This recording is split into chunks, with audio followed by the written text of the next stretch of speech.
তিনি বলেছিলেন, যে ব্যক্তি সত্যকে মিথ্যা থেকে পৃথক করতে চায় তার সত্য কি আর মিথ্যা কি সে সম্পর্কে অবশ্যই পর্যাপ্ত ধারণা থাকতে হবে। আমরা যারা সত্য মিথ্যা নির্ধারণে সবসময় আমাদেরকে কাজ করতে হয়, আমাদেরকে লোকের জবানবন্দির কোন শব্দগুলো সত্যের পরিচয় বহন করে, কোনগুলো মিথ্যার পরিচয় বহন করে, সেগুলো আমরা জেনে নিতে পারি। Let me begin with a riddle. 5টি ব্যাঙ একটি কাঠের উপর বসেছিল, একটি লাফ দেওয়ার সিদ্ধান্ত নিল, কাঠের উপর কয়টি থাকলো? আমরা যদি এই ধাঁধাটি অ্যানালাইসিস করি, এটার যদি অ্যান্সারটি পাওয়ার চেষ্টা করি, তাহলে আমরা বুঝতে পারবো যে 5টি ব্যাঙই কাঠের উপর থাকলো। কারণ কি? কারণ সিদ্ধান্ত নিয়েছে, এক্সিকিউট করেনি। আমাদের যে কোনো আমাদের এই ধাঁধার অ্যান্সারটি দেওয়ার জন্য মনের অজান্তেই আমরা যে শব্দটি অ্যানালাইসিস করেছি সেটি হচ্ছে সিদ্ধান্ত। ঠিক সেরকম when people are speaking to us, and if we attentively listen to what people say, if we analyze what people say, if we analyze some specific words within the statement of the people, we obtain some information, and this information help us in detecting the truthfulness of the statement.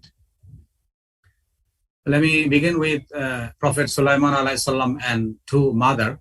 হযরত সুলাইমান আলাইহিস সালাম ছিলেন এই পৃথিবীর সবচেয়ে বুদ্ধিমান, জ্ঞানী, প্রাজ্ঞ ব্যক্তিদের একজন।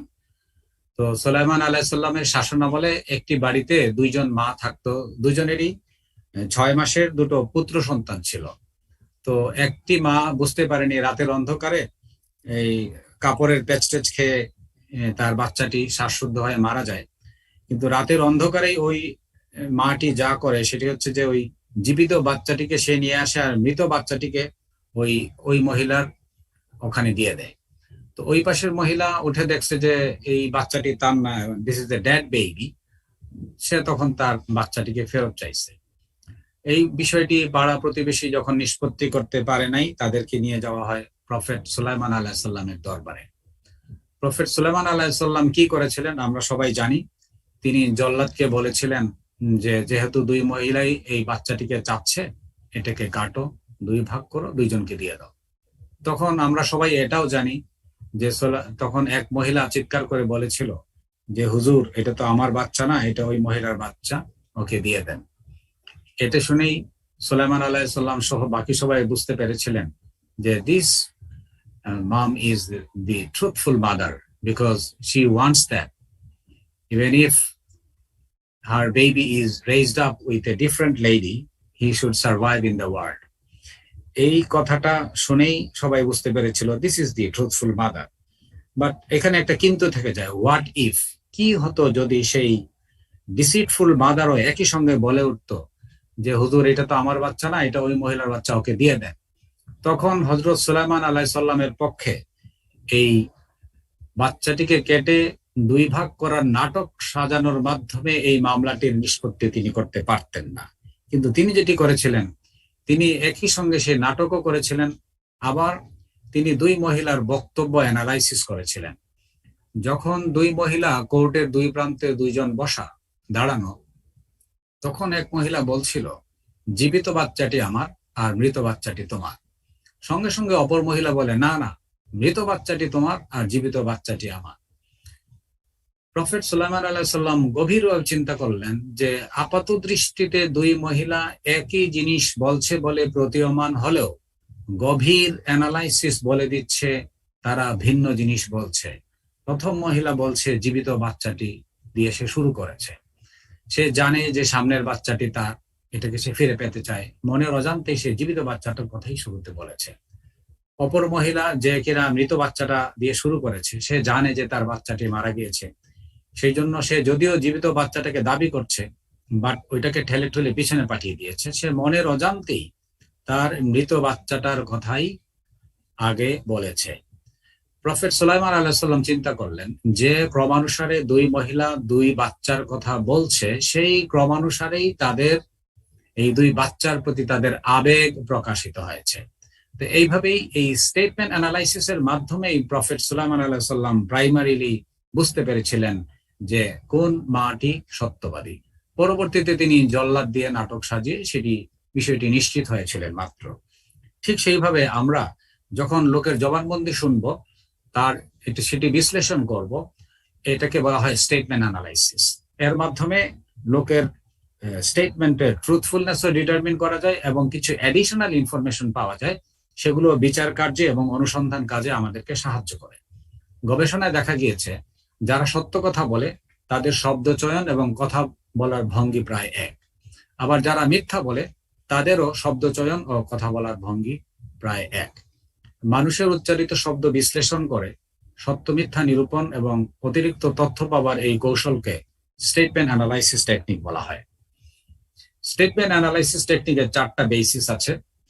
ফার্স্ট অফ অল, শব্দের সংজ্ঞা বিশ্লেষণ। একটা লোক যে সকল কথা বলে বা যেটা লিখে দেয়, এফআইআর হোক বা যে কোনো জায়গায় হোক, যেটা সে লিখে দেয়, স্পেসিফিক কিছু ওয়ার্ডের অ্যানালাইসিস আমাদের স্টেটমেন্ট অ্যানালাইসিস টেকনিকের ফার্স্ট বেসিস।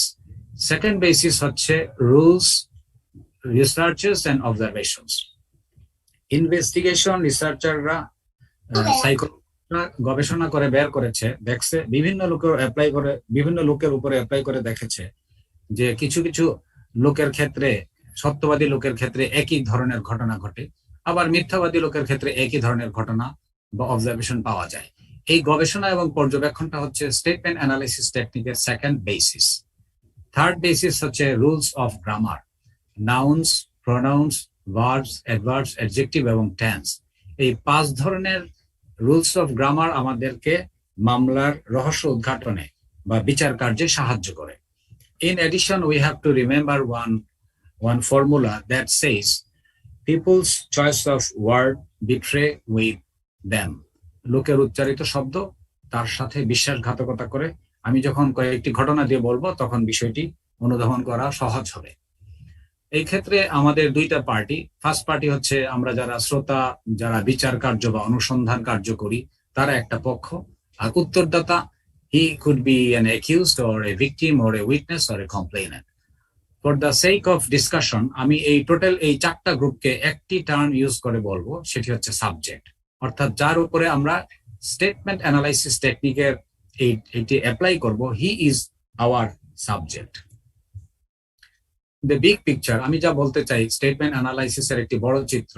সেই ক্ষেত্রে আমাদেরকে খেয়াল করতে হবে, we have to have obtained an open statement prior questioning our subject, এবং এই সময় আমাদের active listening এ থাকা লাগবে। Then we will analyze the statement and then we can come to a conclusion whether the man or the woman has given us a truthful statement or a statement that is contained with falsehood. তো আমরা যেটা শুরুতেই দি statement analysis টেকনিকের যেটা basis, সেটা হচ্ছে যে খোলা আকারে লোকের জবানবন্দি শ্রবণ।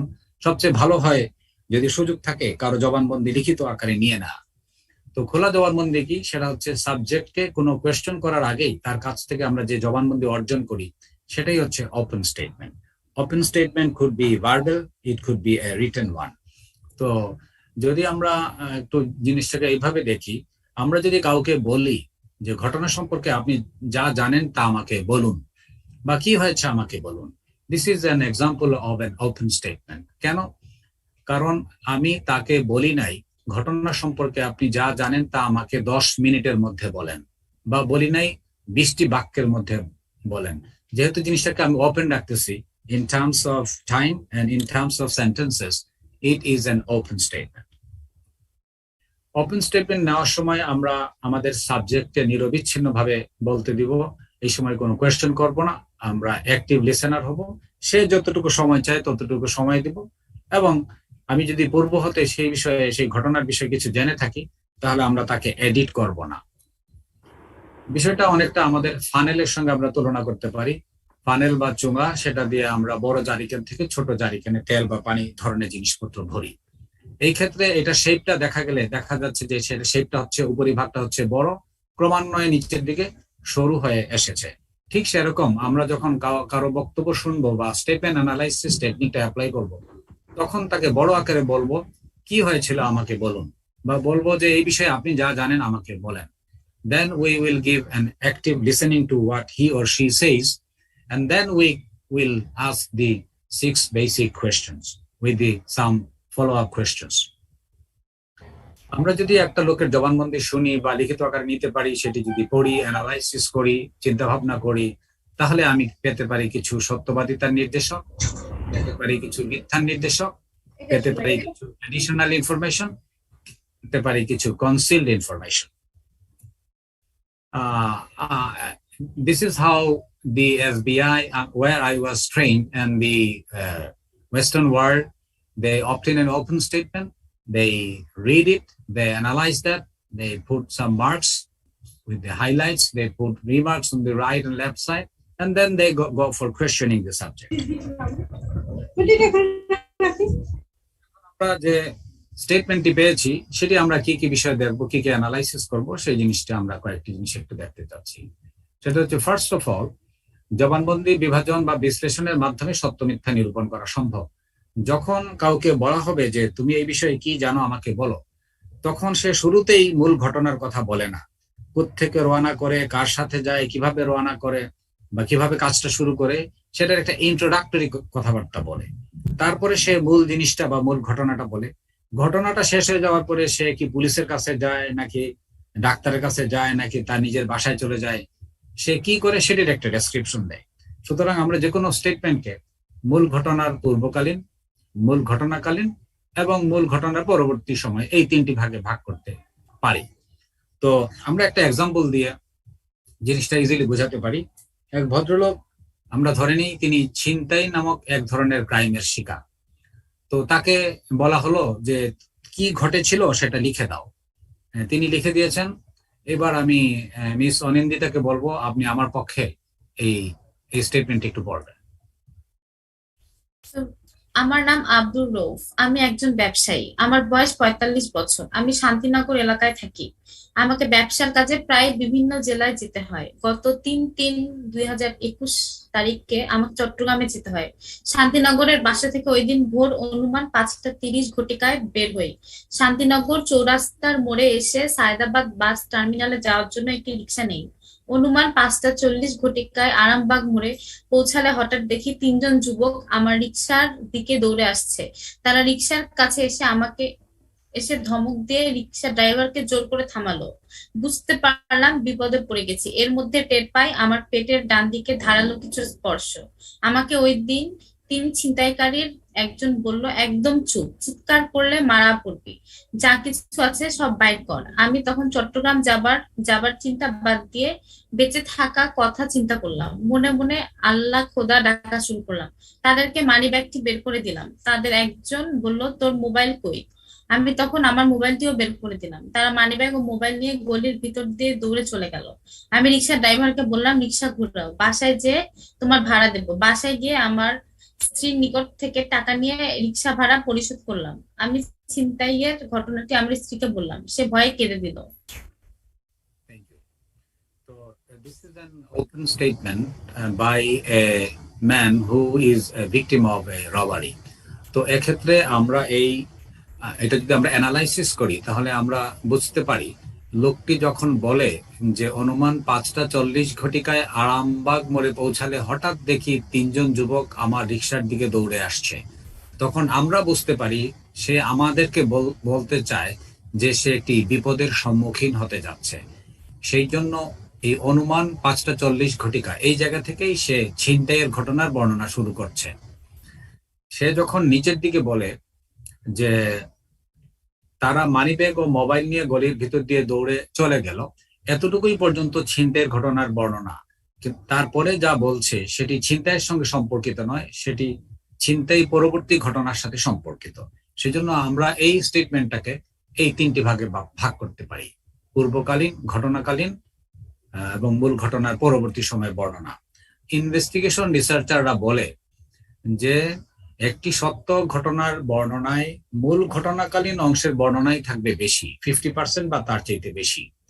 আর পূর্বকালীন এবং পরবর্তী এ দুটোর যোগফল হতে পারে 50। যদি এরকমটি একটি পার্সেন্টেজ পাওয়া যায় তাহলে তারা বলতে চায় এটা একটা ব্যালেন্স স্টেটমেন্ট, এবং যদি ব্যালেন্স স্টেটমেন্ট হয় তাহলে সেটি হচ্ছে সত্যের নির্দেশক। Any kind of deviation from this percentage is an indicator of falsehood. যদি ওই পূর্বকালীন এবং পরবর্তী দুটোর যোগফল যদি অনেক বেশি হয়, লাইক 60-70% হয়, তাহলে অবজারভেশন হচ্ছে যে this is A falsehood statement. তবে এটার মাঝে মধ্যে ব্যত্যয়, এটা যে শতভাগ সময় সবসময় যে এরকম কাজ করবে তা নাও হতে পারে। রেপ কেসের ক্ষেত্রে অনেক সময় দেখা যায় যে মেয়েরা বেশি বলতে চায় না, সেই ক্ষেত্রে আবার এটা অ্যাপ্লাই করা যাবে না। আমরা যখন কারো বক্তব্য শুনবো বা বক্তব্য লিখিত আকারে নিব, তখন আমরা দেখব যে সেই বক্তব্যে স্টেটমেন্টে ইউনিক সেন্সরি ডিটেইলস অর্থাৎ পঞ্চ ইন্দ্রিয়ের বর্ণনা আছে কি না। আমরা জানি যে এই চক্ষু, কর্ণ, নাসিকা, ত্বক, জিহ্বা এই পাঁচটি হচ্ছে পঞ্চ ইন্দ্রিয়। ইনভেস্টিগেশন রিসার্চাররা বলতে চায় যে একজন লোক যখন কোনো ঘটনার শিকার হয় তখন সেটি তার মেমোরিতে এটা স্টোরড হয়ে যায়। সে যখন সেই ঘটনার কথা বিচারক বা তদন্ত অফিসারদের কাছে বলে, তখন সে তার পঞ্চ ইন্দ্রিয়ের বর্ণনা সহ সে বলতে পারে। মিথ্যাবাদী লোকের ক্ষেত্রে সেটি খুঁজে পাওয়া যায় না। ধরে নিই যদি একটি 15-18 বছরের একটি মেয়ে যদি রেপ হয়, সে যদি থানায় যায়, সে থানার ডিউটি অফিসারের কাছে যদি তার বক্তব্য দেয়, সে যদি বলে যে ওই হারামজাদার বয়স ছিল এরকম 35-36 বছর, তার মাথায় চুল ছিল না, লুঙ্গি পরা ছিল নীল রঙের, হলুদ রঙের গেঞ্জি, তাহলে আমরা বুঝতে পারি মেয়েটির ওই সময় তার চোখটা কাজ করেছিল বলেই সে এত ডিটেল বলতে পারতেছে। এই মেয়েটি যদি বলে আমাকে রাজি হওয়ার জন্য ছুরি দিয়ে ভয় দেখাইছে, তাহলে আমরা বুঝতে পারি সে ওই সময় যে তার কানটা কাজ করেছিল, অর্থাৎ যে শুনেছে সেটির একটি রিফ্লেকশন। সে যদি বলে যে ওর মুখ থেকে বাজে মদের গন্ধ বের হচ্ছিল, তাহলে আমরা বুঝতে পারি ওই সময় তার নাক নামক ইন্দ্রিয়টা কাজ করেছিল। সে যদি বলে যে আমাকে রেপ করার পরে আমাকে মুখে কি জানি ঢেলে দিল, বিষের মতো মনে হলো, তাহলে আমরা বুঝতে পারি তার জিহ্বাটা কাজ করেছে। সে যদি বলে আমাকে রাজি করানোর জন্য পেটের মধ্যে ছুরি দিয়ে এরকম চাপ দিছে, খুব ব্যথা হচ্ছিল, কেটে যাচ্ছিল, তখন বুঝতে পারি সে তার এই স্কিনের, ত্বকের একটা রিফ্লেকশন এখানে আছে।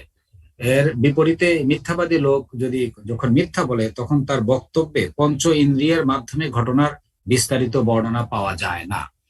বিষয়টা অনেকটা এরকম, আমাদের ব্রেইনে দুটো অংশ আছে, লেফট ব্রেইন এবং রাইট ব্রেইন। লেফট ব্রেইনটা হচ্ছে logical, focused on the facts, realism predominates, planned and orderly, math and science minded, prefers non-fiction. On the contrary, a right brain হচ্ছে emotional, focused on art and creativity, imagination predominates, occasionally absent minded, prefers fiction, enjoys creative storytelling. লোকের জীবনে যখন ঘটনা ঘটে, ক্রাইমের ঘটনা, তখন সেটি তার লেফট ব্রেইনে সঞ্চিত হয়। সে 20-25 বছর পরেও যখন এই ঘটনা বলে, তখন সে হুবহু বলতে পারে। কিন্তু যখন সে ক্রিয়েটিভ হয়, বানায়, মিথ্যা বলে, তখন তার রাইট ব্রেইন ইউজ করে এবং সেটি চেঞ্জ হয়। এটি এই পঞ্চ ইন্দ্রিয়ের মাধ্যমে অনুধাবন করা সম্ভব। থার্ডলি, আমাদেরকে দেখতে হবে একটা লোকের জবানবন্দি যখন আমরা শুনবো, তখন সেই জবানবন্দিতে স্থান, বস্তু বা লোকেশনের বা অবস্থানের বর্ণনা আছে কিনা।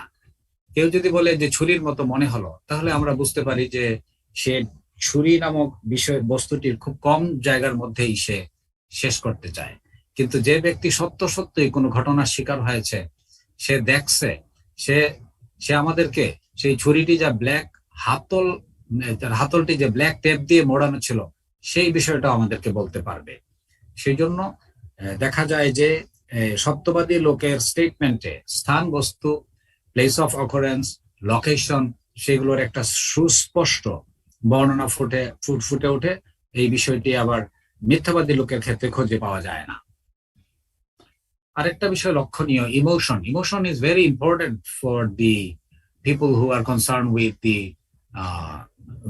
দি জাস্টিস অ্যান্ড জাজ অ্যান্ড ইনভেস্টিগেশন। সেটি হচ্ছে ইমোশন দুই ধরনের, একটা হচ্ছে পজিটিভ, একটা হচ্ছে নেগেটিভ। তো নেগেটিভ ইমোশনস আর ফিয়ার, রাগ, কম্পন, চিৎকার, কান্না, দিজ আর নেগেটিভ ইমোশনস। যখন লোকে কোনো ঘটনার শিকার হয়, তখন সে ভয় পায়, চিৎকার করে কান্নাকাটি করতে পারে। যখন সে পরবর্তীতে এই বিষয়টা তদন্ত কর্মকর্তা বা বিচারক মহোদয়ের সামনে যায় কথাবার্তা বলে, তখন সেই ইমোশনের একটা রিফ্লেকশন হয়, যেটি কিনা এই ঘটনার শিকার হয় নাই, সে সেটি ইনক্লুড করতে ভুলে যায়, because he or she is not trained. আমি ছোট একটা এক্সাম্পল দিয়ে বিষয়টা বোঝাতে চাই। আমি 2012 সালে রাজশাহী জেলার এসপি ছিলাম। তখন এক ভদ্র মহিলার বক্তব্য শুনছিলাম, যিনি কিনা অ্যাসিড নিক্ষেপের শিকার। ওনার কাঁধের এইদিকে 2-3 ফুটা অ্যাসিডের আমি দেখতে পাই, চিহ্ন দেখতে পাই। ওনাকে বলি, কি হয়েছিল আমাকে বলুন। এবার আমি মিস অনিন্দিতাকে বলবো সেই সালেহার স্টেটমেন্টটা একটু পড়ার জন্য। সালেহার জবানবন্দি। আমার নাম সালেহা খাতুন। গত রোববার রাতে আমার ঘরে শুয়েছিলাম। আমার স্বামী তার চাচাতো ভাইয়ের ঘরে ছিলেন। তার ফিরতে দেরি হতে দেখে আমি রাত 11টার দিকে ওই ঘরের দিকে রওনা হই। ঘর হতে বের হওয়া মাত্র দুজন লোক আমার দিকে হেঁটে আসে এবং আমাকে কি যেন ছুঁড়ে মারে। আমার কাঁধে ও পিঠে লাগে। ওই দুজন দুলাল ও সবির বলে চিনতে পারি। চিৎকারে আমার স্বামী ও ভাসুর বের হয়ে আসে। Thank you. এখানে যখন একজন অ্যাসিডের নিক্ষেপের শিকার ব্যক্তি আমাদেরকে এই কথাগুলো বলে, কিন্তু আমরা কিছু একটা বিষয়ের অ্যাবসেন্স লক্ষ্য করি, ফিল করি। সেটা কি, অ্যাসিড নিক্ষেপের শিকার ব্যক্তির গায়ে যখন অ্যাসিডের ধরনের জিনিস পড়ে, তখন সে নিশ্চয়ই সে ব্যথা পায়, চিৎকার করে। চিৎকার করলে আশেপাশের লোক দৌড়ে আসে, পানি ঢালবে, হাসপাতালে নেবে। এই ইমোশনের সবকিছুই ছিল এই সালেহা খাতুনের ক্ষেত্রে অ্যাবসেন্ট। তো এই ইমোশন যুক্ত, এই ল্যাক অফ ইমোশন বলে এটাকে, ইমোশন যুক্ত একটি স্টেটমেন্ট এরকম হতে পারে: আমার মুখ ও গাল পুড়তে থাকে, আমি প্রচন্ড যন্ত্রণায় চিৎকার করতে থাকি, চিৎকার করে আমি আমার স্বামী ও আশেপাশের লোকদের আমাকে বাঁচানোর জন্য ডাকতে থাকি, তারা আমার মুখে পানি ঢালেন, তারা আমাকে হাসপাতালে নিয়ে যান। This are the some sentences, some statement that contains emotion. দেখা যায় যে যে সকল লোক সত্য বলে এবং ঘটনার সময় যদি সে কোনো ধরনের ভয় ভীতির শিকার হয়, সেটার রিফ্লেকশন হয় when he speaks to other people. আরেকটা জিনিস লক্ষণীয়, কনভিন্সিং অর কনভেইং।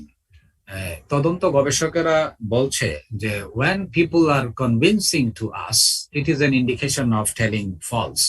এবং যখন সে মেসেজটা কনভে করে, পাস করে, মেসেজটা আমাদেরকে দেয়, it is a sign of truthfulness.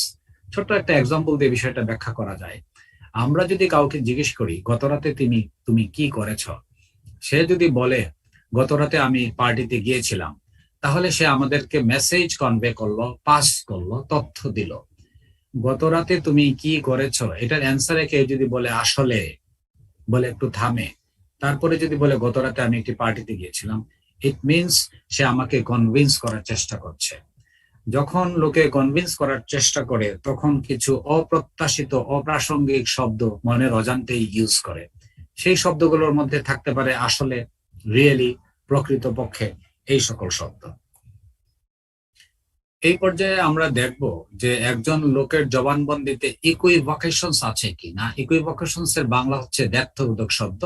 দ্ব্যর্থবোধক শব্দগুলো হচ্ছে সেই সকল শব্দ যেগুলোর কোনো স্পেসিফিক মিনিং নেই অথবা যেগুলোর দ্বৈত মিনিং বহন করে। যেমন হয়তোবা, এই শব্দের মিনিং হচ্ছে হতে পারে, নাও হতে পারে। সম্ভবত, হতে পারে, নাও হতে পারে। আমি অনুমান করছি, এটার বিপরীত শব্দ কি? এটা হতে পারে আমি দেখছি, আমি করেছি। এটার বিপরীতে সে বলতেছে আমি অনুমান করছি। তার মানে this is a flexible word. আমি চিন্তা করছি, চিন্তা করে সে আমাকে ডানেও নিতে পারে, বায়েও নিতে পারে। বলবে কি, আমার মনে হয় ওইটা এক ধরনের অস্ত্র ছিল। সে বলবে না এটা ওটা একটা অস্ত্র ছিল। তারপরে বলবে যে এটা এক ধরনের ছুরি। বলবে না এটা ওটা ছুরি ছিল। বলবে ওই লোকটা কিছুটা ডান দিকে চলে গিয়েছিল। বলবে না যে ডান দিকে গিয়েছিল। সবই সে জানে, তারপরে এই ধরনের ইকুইভোকেশনস ইউজ করবে। প্রশ্ন হয়, কেন লোকে মিথ্যে বলার সময় ইকুইভোকেশনস গুলো উচ্চারণ করে? দি অ্যান্সার ইজ, এই সকল শব্দের ব্যবহার তাকে কৌশলে দায়িত্বের ঝুঁকি এড়ানোর সুযোগ সৃষ্টি করে দেয়। এই পর্যায়ে আসে হচ্ছে অস্বীকৃতি সূচক শব্দ বা নিগেশনস, অর্থাৎ না সূচক শব্দ। আমরা যখন কাউকে জিজ্ঞেস করি তুমি কি এই কাজটি করেছো, সে যদি অস্বীকার করতে চায়, তাহলে সে যে শব্দটি ইউজ করে সেটা হচ্ছে না না, না আমি এটা করি নাই। তো না না না, এগুলো হচ্ছে নিগেশনস বা না সূচক শব্দ। একটা লোক আমাদের কোয়েশ্চেনের অ্যান্সারে না বলতেই পারে, সে এই পর্যন্ত কোনো সমস্যা নাই। সমস্যা হয়ে দাঁড়ায় যখন লোকে অপ্রাসঙ্গিক ভাবে না সূচক শব্দ ইউজ করে বসে, নিজের অজান্তেই মাঝখান থেকে বলে উঠবে না না না আমি এটা করিনি, আমি জানি না, এই সকল শব্দ। আমরা একটা এক্সাম্পল দেখতে পারি। Miss Anindita, please help me. Dhanmondi থানার ডিউটি অফিসার ও জনৈক ব্যক্তি। ব্যক্তি, ডিউটি অফিসার, হ্যালো ধানমন্ডি থানা, জনৈক ব্যক্তি, হে আল্লাহ, আমি কেবলমাত্র নিচের তলায় এসেছি, আমার ভাই তার গলাটা সম্পূর্ণ কাটা, আমি জানি না, আমার মনে হয় সে মারা গেছে, হ্যালো। এই যে ফোনটি এসেছে, ফোনটি আসার সঙ্গে সঙ্গে সে যদি আমাদেরকে এরকম বলতো, ধরে নিতাম সে প্রাসঙ্গিক তথ্য দিচ্ছে, হে আল্লাহ, আমি কেবলমাত্র নিচের তলায় এসেছি, আমার ভাই তার গলাটা সম্পূর্ণ কাটা, আমার মনে হয় সে মারা গেছে, এই পর্যন্ত that was fine statement. But সে অপ্রাসঙ্গিক ভাবে মাঝখানে বলতেছে আমি জানি না, কেউ তো তাকে জিজ্ঞেস করে নাই সে জানে কিনা। এই যে অপ্রাসঙ্গিক ভাবে যে নিগেশন, অর্থাৎ অস্বীকৃতির সুযোগ শব্দ যে সে ইউজ করেছে, এটাই হচ্ছে মিথ্যা নির্দেশক। সুতরাং অপ্রাসঙ্গিক নিগেশন গুলো বা অস্বীকৃতির সুযোগ শব্দগুলো লোকে ইউজ করতে পারে, but we need to look into weather this is relevant or not relevant. এবার আসি প্রাসঙ্গিকতা অপ্রাসঙ্গিকতা।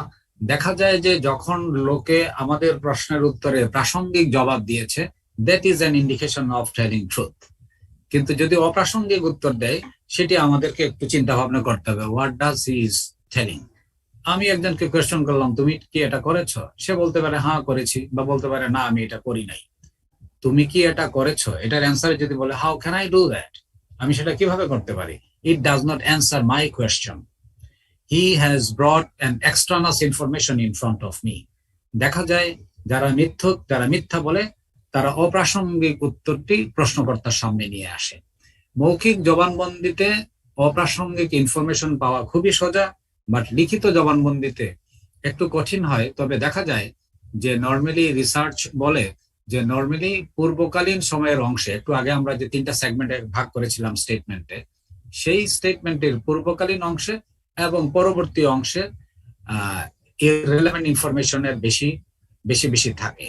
কাউকে যখন বলা হবে কি হয়েছিল আমাকে বলো, তখন যদি সে আমাদের নিকট বিশ্বাসযোগ্য বলে প্রতীয়মান হয় এরকম একটি স্টেটমেন্ট দিতে চায়, তাহলে যেহেতু সে ঘটনা সম্পর্কে জানে না, বানিয়ে বানিয়ে বলবে, সেই জন্য সে একটা লম্বা একটা ইন্ট্রোডাকশন দিবে, যার কারণে পূর্বকালীন সময়ের সেগমেন্টেই ইররিলেভেন্ট ইনফরমেশন বেশি বেশি পাওয়া যায়। বলা হয়ে থাকে যে স্টেটমেন্ট অ্যানালাইসিস টেকনিকে we have to look into some specific words of the subject. আমাদেরকে স্পেসিফিক ওয়ার্ডের অ্যানালাইসিস এডিশনাল ইনফরমেশন প্রাপ্তিতে সাহায্য করবে। আমি ছোট একটা এক্সাম্পল দিয়ে জিনিসটা বোঝাতে পারি।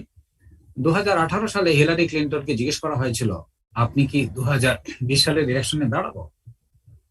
তিনি বলেছিলেন, আমি 2020 সালের ইলেকশনে দাঁড়াবো না, অ্যাজ সিম্পল অ্যাজ ওয়াটার। তো তিনি দাঁড়াবেন না, আমরা মেসেজটা যেটা পাচ্ছি তিনি দাঁড়াবেন না। কিন্তু হিলারি যদি বলতেন 2020 সালের ইলেকশনে দাঁড়ানোর ইচ্ছা আমার নাই, তাহলে ইচ্ছা শব্দটি যদি আমি অ্যানালাইসিস করতাম, তাহলে আমি এই ইনফরমেশনটুকু পেতাম যে আপাতত ওনার ইচ্ছা নাই বটে, কিন্তু ভবিষ্যতে ওনার ইচ্ছাটা জাগরিত হতে পারে। সরি। সুতরাং লোকের কিছু স্পেসিফিক ওয়ার্ড আছে, the analysis of that word provides us with some additional information. Miss Anandita, please. Nouns কোন ক্রমানুসারে সাজানো হয়েছে? উদাহরণ 1, এশিয়া স্পোর্টস, এখানে পুরাতন ও নতুন ক্রীড়া সামগ্রী পাওয়া যায়। উদাহরণ 2, আমি রানা ও মেহেদির সাথে খেলতে গিয়েছিলাম। অতিরিক্ত তথ্য অর্জন। এখন আমি যে বলেছিলাম যে rules of grammar is one of the 4 basis of statement analysis. এখন কয়েকটা গ্রামারের বিষয়টা দেখে নিই। Number 1 is noun. একটা এফআইআর এ যখন 7টা নাম থাকে, আসামির নাম থাকে, দিস আর দ্য নাউন্স, এবং এগুলো একটা অর্ডার সাজানো থাকে। এই অর্ডারটা অ্যানালাইসিস আমাদেরকে এডিশনাল ইনফরমেশন পেতে সাহায্য করে। The simple example is the signboard that contains that says Asia Sports. এখানে পুরাতন ও নতুন স্পোর্টস এটা পাওয়া যায়। এখানে পুরাতন শব্দটি সামনে দেওয়ার মানে হচ্ছে this shop predominantly contains old sports items. I'm sorry. যখন লোকে কথা বলে, স্টেটমেন্ট দেয়, তখন সে যে নাউনগুলো সাজায় তার পেছনে দুটো কারণ থাকে। একটা হচ্ছে পছন্দের, আর একটা হচ্ছে অপছন্দের। এই নাউনের অর্ডার অ্যানালাইসিস আমাদেরকে এডিশনাল ইনফরমেশন পেতে সাহায্য করে। মিস অনিন্দিতা। এক্সামিনিং প্রোনাউন্স, সর্বনাম। প্রোনাউন আমাদেরকে অনেক তথ্য দেয়। ক, এক নাকি একের অধিক। আমি বনাম আমরা। খ, সত্য। আমি আমার গাড়িটি পার্কিং প্লেসে রেখেছিলাম। আমি গাড়িটি পার্কিং প্লেসে রেখেছিলাম। প্রোনাউন আমাদেরকে অনেক ইনফরমেশন দেয়। আমি এবং আমরা দিয়ে শুরু করি। আমি হচ্ছে সিঙ্গুলার, আমরা হচ্ছে প্লুরাল। যদি একটা ক্রাইমের একটা সাসপেক্ট যদি ধরা পড়ে, যদি বাদী বলে থাকে একজন ব্যক্তি এই ক্রাইমটি করেছে, পরবর্তীতে সাসপেক্ট যদি স্টেটমেন্ট দেওয়ার সময় বলে আমরা যাচ্ছিলাম, আমরা বাসে উঠলাম, আমরা বাস থেকে নামলাম, তাহলে নিশ্চয়ই তদন্ত কর্মকর্তার অনুধাবন করা উচিত এই আমরা শব্দটির অ্যানালাইসিসের মাধ্যমে যে তার সাথে আরো লোক ছিল যেটা ভিকটিম বা কমপ্লেনেন্ট দেখেনি। তার মানে হচ্ছে সিঙ্গুলার প্রোনাউন এবং প্লুরাল প্রোনাউন আমাদেরকে একটি ক্রাইমে কতজন ব্যক্তি সম্পৃক্ত থাকে সেই বিষয়টি নির্ধারণে সাহায্য করে। লোকে যখন কোনো জিনিসের প্রতি মায়া বা দরদ প্রকাশ করে, সেটি প্রকাশ করে হচ্ছে আমার এই পসেসিভ প্রোনাউন দ্বারা। যখন কেউ কারণ বাড়িতে নিজে নিজে আগুন দেয়, তখন নিশ্চয়ই সেই বাড়িটির প্রতি তার কোনো মায়া বা দরদ নেই, তখন সে বলবে বাড়িটি। যখন শত্রুপক্ষ আগুন দিবে, তখন পড়ে যাওয়া বাড়িটার প্রতিও সে বলবে যে আমার বাড়ি, আমার বাড়ি। অর্থাৎ আমার পসেসিভ প্রোনাউন একটি জিনিসের প্রতি মায়া বা সত্য কতটুকু আছে সেটি নির্ধারণে আমাদেরকে সাহায্য করে। এবারে একটু পড়বেন মিস অনিন্দিতা। Examining pronounce. গ, আন্তঃব্যক্তি সম্পর্ক নির্ধারণ। আমার ভাই বনাম সে, আমার ভাতিজি বনাম ভাতিজিটি বা ও। Missing pronoun. আমি গাড়ি চালিয়ে মগবাজার গেলাম, গ্যাসের জন্য থামা হলো। যে আন্তঃব্যক্তি সম্পর্ক নির্ধারণটা খুবই ইম্পর্টেন্ট। কেউ যখন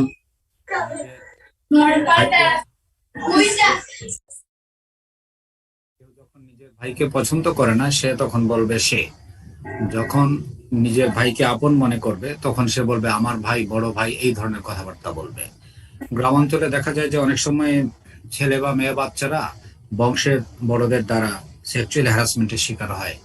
সেই মামলা তদন্তের ক্ষেত্রে যদি সেই চাচার বক্তব্য শোনা যায়, দেখা যাবে যে সেই চাচা বলবে, যদি সে সেই মেয়েটির গায়ে হাত দেয় তাহলে সে কখনোই আমার ভাতিজি এই শব্দটি বলতেই পারবে না, সে বলবে ও। আর যদি সে ইনোসেন্ট থাকে, তাকে যদি মামলায় ফাঁসিয়ে দেওয়া হয়, তখন সে যেহেতু ওই মেয়েটির গায়ে হাত দেয় নাই, সে বলতে থাকবে আমার ভাতিজি, আমার অমুক, এই টাইপের। তো সুতরাং আমার এই পসেসিভ প্রোনাউনটি আমাদেরকে আন্তঃব্যক্তিক সম্পর্ক নির্ধারণে সাহায্য করে। মিসিং প্রোনাউন হচ্ছে যখন লোকে মিথ্যে বলে বা কোনো কিছু থেকে নিজেকে উইথড্র করতে চায়, তখন সে ভাব বাচ্চে কথা বলে, তখন বাক্য হতে মনের অজান্তেই যে শব্দটি সে উঠিয়ে নেয়, সেটি হচ্ছে একটা প্রোনাউন। আমি গাড়ি চালিয়ে মগবাজার গেলাম, এখানে প্রোনাউনটি আছে, আমি হচ্ছে সেই প্রোনাউন। এখন বলতেছে গ্যাসের জন্য থামা হলো, সে বলে নাই গ্যাসের জন্য থামালাম। যদি বলতো থামালাম, তাহলে সে রেসপন্সিবিলিটি বিয়ার করছে, and that is an indication of telling truth. তো লোকে যখন মিথ্যা বলে, তখন সে বাক্য থেকে প্রোনাউনটা উজ্জ্ব করে নেয়। একটু মিস অনিন্দিতা। অপ্রত্যাশিত অ্যাডজেক্টিভ বিশেষণ। আমি জাকিরকে তার গাড়ি দিয়ে চলে যেতে দেখেছি। বনাম, আমি জাকিরকে তার লাল গাড়ি দিয়ে চলে যেতে দেখেছি। অ্যাডজেক্টিভ গুলা also very important in determining additional information. কি রকম? কেউ যদি বলে সে দেখছে জাকিরকে তার গাড়ি দিয়ে চলে যেতে, এটা পর্যন্ত কোনো সমস্যা নাই, কিন্তু যখনই বলবে সে জাকিরকে দেখছে তার লাল গাড়ি দিয়ে চলে যেতে দেখেছে, তো গাড়ি হচ্ছে নাউন আর লাল হচ্ছে অ্যাডজেক্টিভ। তখন এই লাল শব্দটি সে কেন বললো? তার মনের মধ্যে, সে যেটা আমাদেরকে বলে নাই, বাট তার মনের মধ্যে আছে যে জাকিরের দুইটা কালারের গাড়ি আছে, ওই দিন সে লাল গাড়ি নিয়ে গেছে, নীল গাড়ি নিয়ে যায় নাই। যখন লোকে অপ্রত্যাশিত ভাবে কিছু অ্যাডজেক্টিভ ব্যবহার করে, সেগুলোর অ্যানালাইসিস আমাকে অ্যাডিশনাল ইনফরমেশন দিতে পারে। আমরা যদি বলি ঢাকা ইউনিভার্সিটির এমবিএ ভবনের নর্দার্ন টাওয়ার, তখন নিশ্চয়ই আমরা সাউদার্ন টাওয়ার নামে একটা টাওয়ার আছে বলে ধরে নিব। ঠিক সেরকম এই অপ্রত্যাশিত অ্যাডজেক্টিভ গুলো আমাদেরকে অ্যাডিশনাল ইনফরমেশন পেতে সাহায্য করে। এবার দেখে নিই আমরা অ্যাডভার্ব থেকে কি পাবো। অপ্রয়োজনীয় অ্যাডভার্ব। প্রশ্ন, তুমি কি জানো রেজা কোথায়? আমি আসলে জানি না সে কোথায়। বনাম, আমি জানি না সে কোথায়। অতিরিক্ত তথ্য প্রাপ্তি। আমরা আগে যেটা ডিসকাস করেছি যে লোকে যখন মিথ্যা বলে তখন আমাদেরকে কনভিন্স করার চেষ্টা করে। As part of the convincing, লোকে কিছু বাড়তি অ্যাডভার্ব ইউজ করে অপ্রয়োজনীয় ভাবে। যেমন ধরুন, আপনি একজনকে জিজ্ঞেস করলেন তুমি কি জানো রেজা কোথায়, সে বলতে পারে আমি জানি না সে কোথায়। তা না বলে সে আমাদেরকে বলছে আমি আসলে জানি না সে কোথায়। এই আসলে, এই শব্দটি একটি adverb. This is a convincing word, এবং এই সকল শব্দের দিকে আমাদেরকে নজর দিতে হবে। তো অ্যাডভার্বের একটা সুবিধা আছে আছে লোকে সাধারণত এই কয়েকটা অ্যাডভার্বই মিথ্যে বলার সময় ইউজ করে। অনিন্দিতা, প্লিজ। খুবই আসলে সম্পূর্ণভাবে, কেবলমাত্র কেবলই সাধারণভাবে, পরে পরবর্তীতে মিথ্যুক লোকেরা এই অ্যাডভার্ব গুলি বেশি ব্যবহার করে।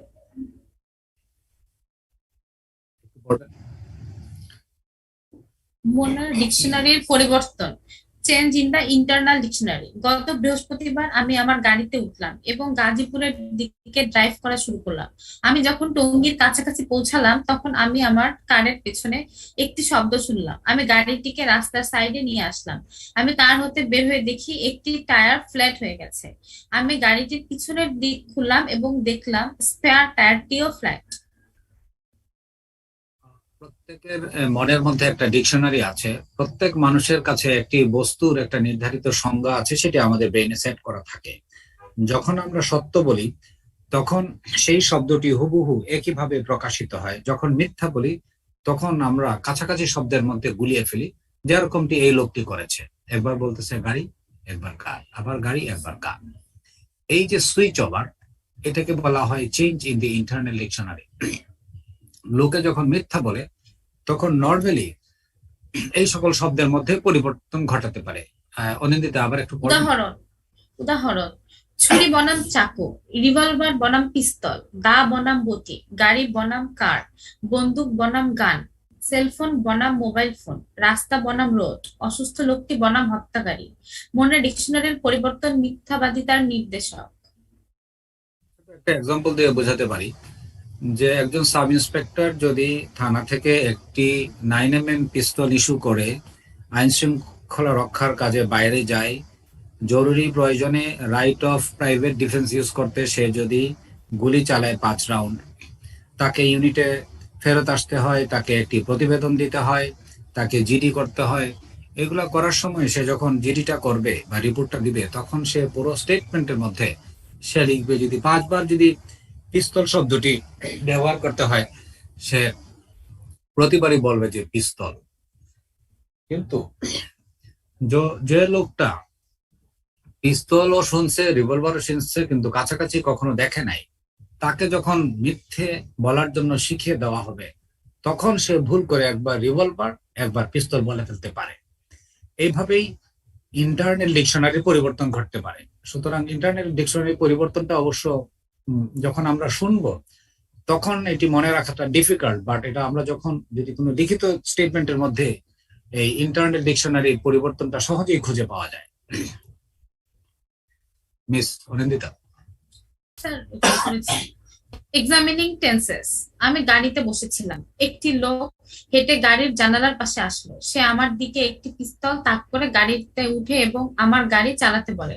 অতীতকাল হতে বর্তমান কালে বা বর্তমান কাল হতে অতীতকালে অবস্থান পরিবর্তন। এরূপ পরিবর্তন মিথ্যাবাদিতার লক্ষণ। টেন্সও আমাদের সত্য মিথ্যা নির্ধারণে সাহায্য করে। নর্মালি বিষয়টা অনেকটা ইন্টারনেট ডিকশনারির মতো। লোকে যখন কথা বলা শুরু করে তখন টেন্সের একটি ধারাবাহিকতা থাকে। বসেছিলাম, আসলো, এটা হচ্ছে পাস্ট টেন্স। একটু পরেই সে যখন বলে তাক করে ওঠে চালাতে বলে তখন আমরা বুঝতে পারি সে টেন্সের ধারাবাহিকতা মেনটেন করতে পারেনি। This is an indication of being falsehood, because সে তার মনের ডিকশনারির পরিবর্তন ঘটাচ্ছে। সে প্রেজেন্ট টেন্স থেকে পাস্ট টেন্স, পাস্ট টেন্স থেকে প্রেজেন্ট টেন্সে সুইচ ওভার করছে। এরও পরিবর্তন হচ্ছে মিথ্যা নির্দেশক। টেন্সের আর একটা ভালো অ্যাপ্লিকেশন হচ্ছে নিখোঁজ ব্যক্তির রহস্য উদ্ঘাটনে বা বিচার কার্যে সেটি করা সম্ভব। সেটা আমি একটা ছোট উদাহরণ দিয়ে বোঝাতে চাই। 1994 সালে সাউথ ক্যারোলিনা অঙ্গরাজ্যে এই দুটো বাচ্চা একসময় নিখোঁজ হয়। বাচ্চা দুটো মায়ের সাথে ছিল, মায়ের নাম হচ্ছে সুসান। সুসানের দাবি অনুসারে সে তার দুটো পুত্র সন্তান সহ গাড়ি দিয়ে যাচ্ছিল। একটা নিগ্রোয়ের লোক তাকে পিস্তল ঠেকিয়ে আটকে বাচ্চা দুটো সহ গাড়িতে নিয়ে যায়। পুলিশ যখন মামলা তদন্তে নামে তখন সে জানতে পারে সুসান তখন ডেভিড স্মিথ তার স্বামীর থেকে আলাদা বসবাস করছিল, যদিও ডিভোর্স হয়নি। পুলিশ সুসান এবং ডেভিড স্মিথের স্টেটমেন্ট আলাদাভাবে গ্রহণ করে এবং খেয়াল করে বাচ্চা দুটোর কথা প্রসঙ্গ আসলে বাবা এবং মা ভিন্ন বক্তব্য দিচ্ছে। অনিন্দিতা, এই বক্তব্যটা একটু পড়ে। ডেভিড স্মিথ: আমার ছেলেরা ভালো আছে, আমার বিশ্বাস তারা শীঘ্রই ফিরে আসবে। সুসান: আমার ছেলেরা খুবই আদরের ছিল, আমাকে ছাড়া এক মুহূর্ত থাকতে পারতো না। তারা আমাকে চেয়েছিল এবং এখন তারা আমার পাশে নেই। দেখা যায় যে ডেভিড স্মিথের ওপেন স্টেটমেন্টে ছেলেদের প্রসঙ্গ আসলে সে প্রেজেন্ট টেন্সে বলছে, আমার ছেলেটা ভালো আছে, আমার বিশ্বাস তারা শীঘ্রই ফিরে আসবে। কিন্তু সুসান যখন বলে তখন দেখা যায় ছেলেদের প্রসঙ্গে সে পাস্ট টেন্স ইউজ করে ফেলছে। সে বলছে পারতো না, চেয়েছিল, পাশে নেই। তো ইনভেস্টিগেটরদের এই পাস্ট টেন্স ইউজের দিকে মনোযোগ যায় এবং যেহেতু সে বলতেছে ছিল, পারতো না, চেয়েছিল, তার মানে সে বলতে চায় এখন আর তারা নেই। এই তার পাস্ট টেন্সের প্রয়োগ তার প্রতি সন্দেহ বাড়ায়। পুলিশ অফিসাররা তাকে জিজ্ঞাসাবাদ করার পরে একটা পর্যায়ে সে ব্রেকডাউন করে এবং সে পরবর্তীতে স্বীকার করে, হ্যাঁ, সে তার বাচ্চা দুটোকে নিয়ে যায় ওই গাড়ি চালিয়ে এই শহরের শেষ প্রান্তে একটা লেকের মধ্যে ডুবিয়ে মেরে ফেলে। ওখানেই লাশ দুটো পরে গাড়ি সহ পাওয়া যায়। তো কি কারণে মারলো পরবর্তীতে জানা যায় যে ডেভিড স্মিথের সঙ্গে সে যখন সেপারেট হয়ে বসবাস করছিল তখন ওই শহরের একটা ধনাঢ্য ব্যক্তির সঙ্গে তার সুসানের পরিচয় ঘটে এবং এবং তাদের মধ্যে অ্যাফেয়ার হয়। একটি পর্যায়ে ওই লোক বলে যে আমি তো তোমাকে দুটো বাচ্চা সহ বিয়ে করবো না। তখন সেই বাচ্চা দুটো মেরে এই নাটক সাজানোর পরিকল্পনা করে। আমার এইটা বলার, ঘটনাটা বলার বিষয়বস্তু হলো, কারণ হচ্ছে যে লোকে যখন নিখোঁজ ব্যক্তির রহস্য উদ্ঘাটনে এইভাবে পাস্ট টেন্সের ব্যবহার এটা লক্ষণীয়। এই ক্ষেত্রে এটা জিনিসটা ভাইস ভার্সা। কেউ যদি দাবি করে যে তার হাজবেন্ড মারা গিয়েছে কিন্তু সে যদি জানে যে জীবিত আছে, তার নলেজ যদি থাকে যে জীবিত, সেই ক্ষেত্রে সে ভুল করে প্রেজেন্ট টেন্স ইউজ করে ফেলবে। ঘটনার বর্ণনার ক্রম ঠিক আছে কিনা আমরা দেখবো। ছোট একটি এক্সাম্পল দিতে চাই। When people are offered to say what he knows about the event, তখন লোকে কথা বলা শুরু করে। সত্যবাদী লোকের ক্ষেত্রে এই ক্রমটা ঠিক আছে বলে দেখা যায়, মিথ্যাবাদী লোকের ক্ষেত্রে সেই ক্রমটা ঠিক নেই বলে দেখা যায়। একটা এক্সাম্পল দিয়ে জিনিসটা পরিষ্কার হবে। এটা হচ্ছে স্কুবা ডাইভিং এর একটি চিত্র। মার্কিন যুক্তরাষ্ট্রে একবার একটি ছেলে যায় পুলিশের কাছে কমপ্লেন করে যে সে তার বাবা সহ স্কুবা ডাইভিং করতে যায়। সে যখন পানিতে ঝাঁপ দেয় তখন কিছুক্ষণ পরে সে উঠে আসে, তার বাবা আর উঠে আসেননি। এবার সে পুলিশের কাছে কমপ্লেন করে। পুলিশ যখন ছেলেটির ওপেন স্টেটমেন্ট নেয়, সেটি অ্যানালাইসিস করে, তখন দেখে যে একটা জায়গায় সে ক্রম মিলিয়ে কথা বলতে পারেনি। Though it was a very thoughtful open statement, but still সে কিন্তু পুরোটা মিলায় বলতে পারেনি। এবার আমি এই স্টেটমেন্ট পড়ার জন্য মিস অনিন্দিতা বলবো। ওই দিন ডাইভিং করার সময় পানিতে ডুব দেবার পূর্বে আমি ও আমার বাবা নিজেদের মধ্যে আলাপ করে নেই যে 5 মিনিট পর দুজনেই পানির উপরে উঠে আসবো।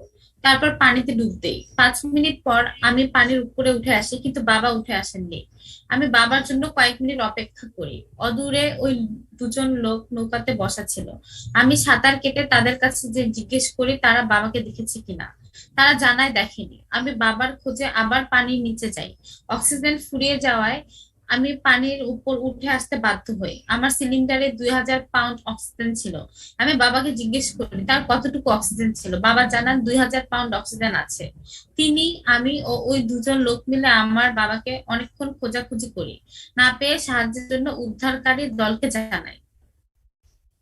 Thank you. So this is the open statement of the boy who is claiming that his father is missing in the scuba diving. আমরা বুঝতে পারি ছেলেটির বক্তব্য অনুসারে 5 মিনিট পর, অর্থাৎ 3 নম্বর লাইনে সে বলতেছে 5 মিনিট পর আমি পানির উপর উঠে আসি কিন্তু বাবা উঠে আসেননি। তার বক্তব্য অনুসারে এখানেই তার বাবার সঙ্গে শেষ সাক্ষাৎকার। কিন্তু নিচে এসে আবার বলতেছে আমি বাবাকে জিজ্ঞেস করি তার কতটুকু অক্সিজেন ছিল। তার মানে এই জায়গায় তার বাবার সঙ্গে সে দেখা হয়েছে, এখানে ভুল করে সে এই কথাটি দিয়ে দিয়েছে। এটা কিন্তু সত্য কথা। এই ডিসঅর্ডার ক্রমের ব্যত্যয়টি বলে দিচ্ছে যে he has a knowledge that his father is alive. পরবর্তীতে অবশ্য তার এই সমস্ত স্টেটমেন্টের মাধ্যমে পুলিশ অফিসাররা যখন বুঝতে পারে যে অনেক সমস্যা আছে, তখন তারা আরো ইন্টারেকশন করে পরবর্তীতে বাবাকে তাদের বাড়ির বেসমেন্ট থেকে উদ্ধার করা হয় জীবিত অবস্থায়। কিছুদিন পূর্বে ছেলেটির বাবার এক বন্ধু পানিতে ডুবে মারা যাওয়ার পরে তার ফ্যামিলি বিশাল অঙ্কের ইন্স্যুরেন্সের টাকা পাওয়ায় এই বিষয়টি বাবা এবং ছেলেকে এইভাবে একটি নাটক সাজানোকে উদ্বুদ্ধ করে। তো যাই হোক, আমাদেরকে যেটা লক্ষ্য করতে হবে, when people speak truthful, when people provide a truthful statement, they maintain a sequence or order. আমরা সময় বিশ্লেষণের মাধ্যমে ধরতে পারি whether people are truthful to us or deceptive to us. প্রথমে আসে মিসিং টাইম। মিসিং টাইম হচ্ছে যে এরিয়ায় একটা মূল ঘটনাটা ঘটে, যখন কাউকে বলা হবে কি হয়েছিল আমাকে বলো, তখন সেই মূল ঘটনার সময়টুকু লোকে জাম্প করে, স্কিপ করে, এই এরিয়াটুকুকে বলা হয় মিসিং টাইম। ফার্মগেট এলাকায় দুপুর 1টায় একটি ছিনতাই হয়েছিল। সাসপেক্ট অ্যারেস্ট হয়, তাকে জিজ্ঞেস করা হয় তুমি সারাদিন কি করেছো, লিখে দাও, বলো। তখন সে বলে যে মালিবাগ থেকে সে রওনা করছে 11টায়, 12টায় পৌঁছেছে ফার্মগেট, বিকেল 5টায় সে সাভারের উদ্দেশ্যে রওনা করেছে, সেখানে পৌঁছেছে রাত 8টায়।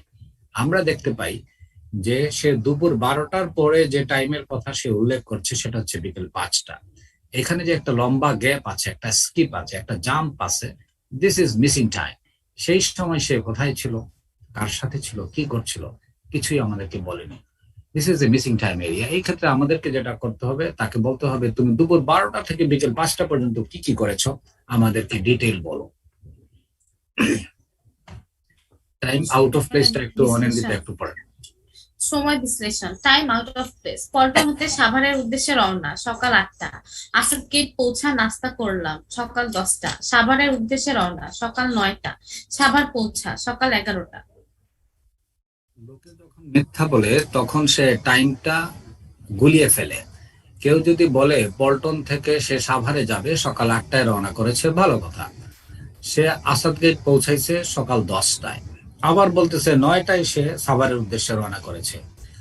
যখন লোকে মিথ্যা বলে তখন আগে কোন টাইমটা সে রেফার করে ওইটা তার মনে থাকে না। The liars must have strong memory, otherwise এই কোনো না কোনো ভাবে সে মিস্টেক করবেই। তো টাইম আউট অফ প্লেসের মাধ্যমেও সেটা আমি ধরতে পারি। একটু পড়বেন। সময় বিশ্লেষণ। কতটুকু সময়ে কতটুকু রাস্তা অতিক্রম করতে পারছি। নিউ মার্কেট হতে গাবতলীর উদ্দেশ্যে রওনা সকাল 10টা। শ্যামলী পৌঁছা সকাল 10টা 20। গাবতলীর উদ্দেশ্যে রওনা সকাল 10টা 30। গাবতলী পৌঁছা 11টা 30। কতটুকু সময় কতটুকু রাস্তা অতিক্রম করা যায় সেটি অ্যানালাইসিসের মাধ্যমে whether people are truthful to us or false আমরা সেটি নির্ধারণ করতে পারি। কেউ যদি বলে যে নিউ মার্কেট থেকে গাবতলীতে রওনা হয়েছে সকাল 10টায় এবং দাবি করে যে শ্যামলীতে সে পৌঁছায় গেছে 10টা 20-এ, 20 মিনিটে, আমরা বুঝতে পারি এটি সম্ভব নয়। আবার দেখা যায় সে গাবতলীর উদ্দেশ্যে রওনা করেছে শ্যামলী থেকে সকাল 10:30টায় এবং পৌঁছাইছে 11:30টায়। আমরা বুঝতে পারি শ্যামলী থেকে গাবতলী তেমন ট্রাফিক জ্যাম থাকে না, সেখানে দূরত্বটাও কম। সেখানে বলতেছে সে 1 ঘন্টা লেগেছে, আর যেখানে লম্বা সময় সেখানে সে বলছে যে তার 20 মিনিট লেগেছে। লোকে যখন মিথ্যা বলে তখন সে কতটুকু সময় কতটুকু রাস্তা ক্রস করতে পারে সেটি মিলিয়ে বলতে পারে না। একজন নেত্রকোনা থেকে একটি মেয়ে একবার একটি ছেলের সঙ্গে চলে আসে ঢাকায়, আমাদের এক এডিশনাল এসপি এই ঘটনাটি বলে। তো সেই মেয়েটি একটা পর্যায়ে বলে সে সায়দাবাদ থেকে মিরপুর 10 নম্বরে যায়।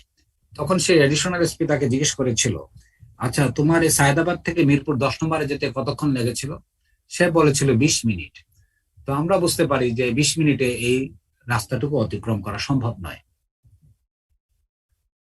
এই এই 18টি পয়েন্ট বিশ্লেষণের মাধ্যমে এবং সার্বিকভাবে তার বক্তব্য অ্যানালাইসিসের মাধ্যমেই আমরা মূল্যায়ন করতে পারি whether the man is truthful to us. Then we can come to the conclusion that whether he is truthful or deceptive. আমার ক্লাসটা শেষ, আমি আজকে একটু গলা ডিস্টার্ব হওয়ার কারণে I had to take assistance from Miss Onindita. That's why I tell you thank you, এবং আমাকে যারা শুনেছেন তাদের সবাইকে ধন্যবাদ জানাই। আমি যে সকল বিষয় বলেছি সেগুলোর একটা রেফারেন্স বুক আছে, আমি জানি তুমি মিথ্যা বলছো, এটি মিস অনিন্দিতা এবং এস এম গোস্বামী ওনারা জানেন। Thank you. So bye, I want to say goodbye everybody. Thank you.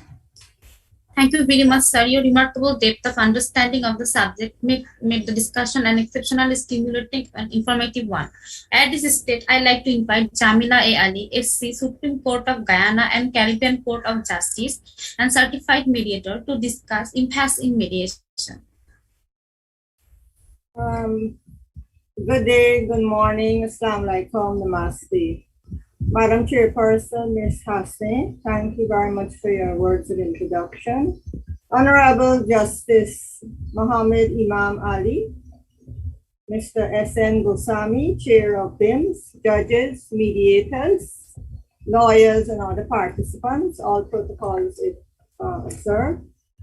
First of all, I wish to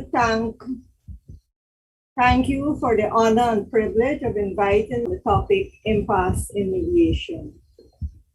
I am from Guyana.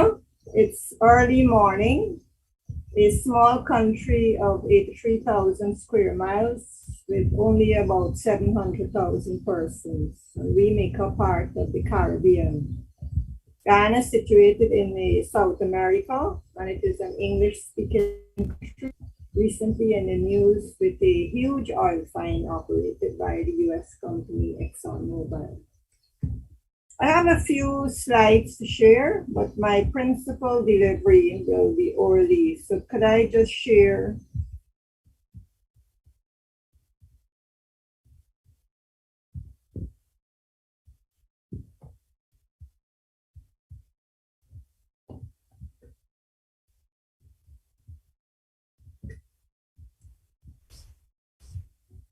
Are you seeing the screen?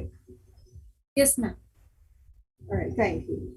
All right, so I've said before, I am from Guyana, senior counsel, operating in the Supreme Court and the Caribbean Court of Justice. I'm also the vice president of the Guyana Bar Association. I'm a certified mediator and a faculty member, and I'm president of Mediation Services International. The topic today will be impasse in mediation. You have heard over the 2 days about mediation and the important and valuable role it plays in resolving disputes.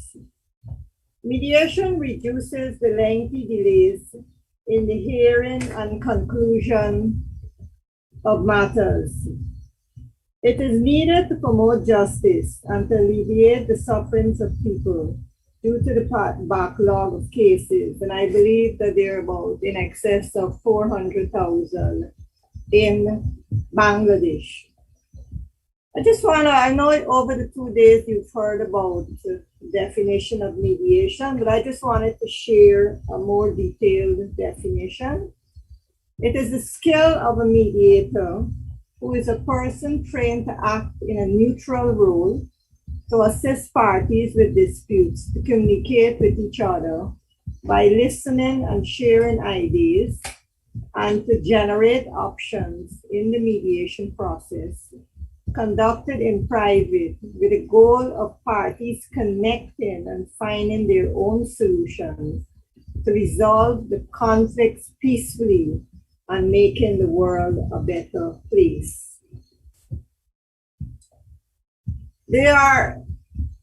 You've heard about the stages of mediation.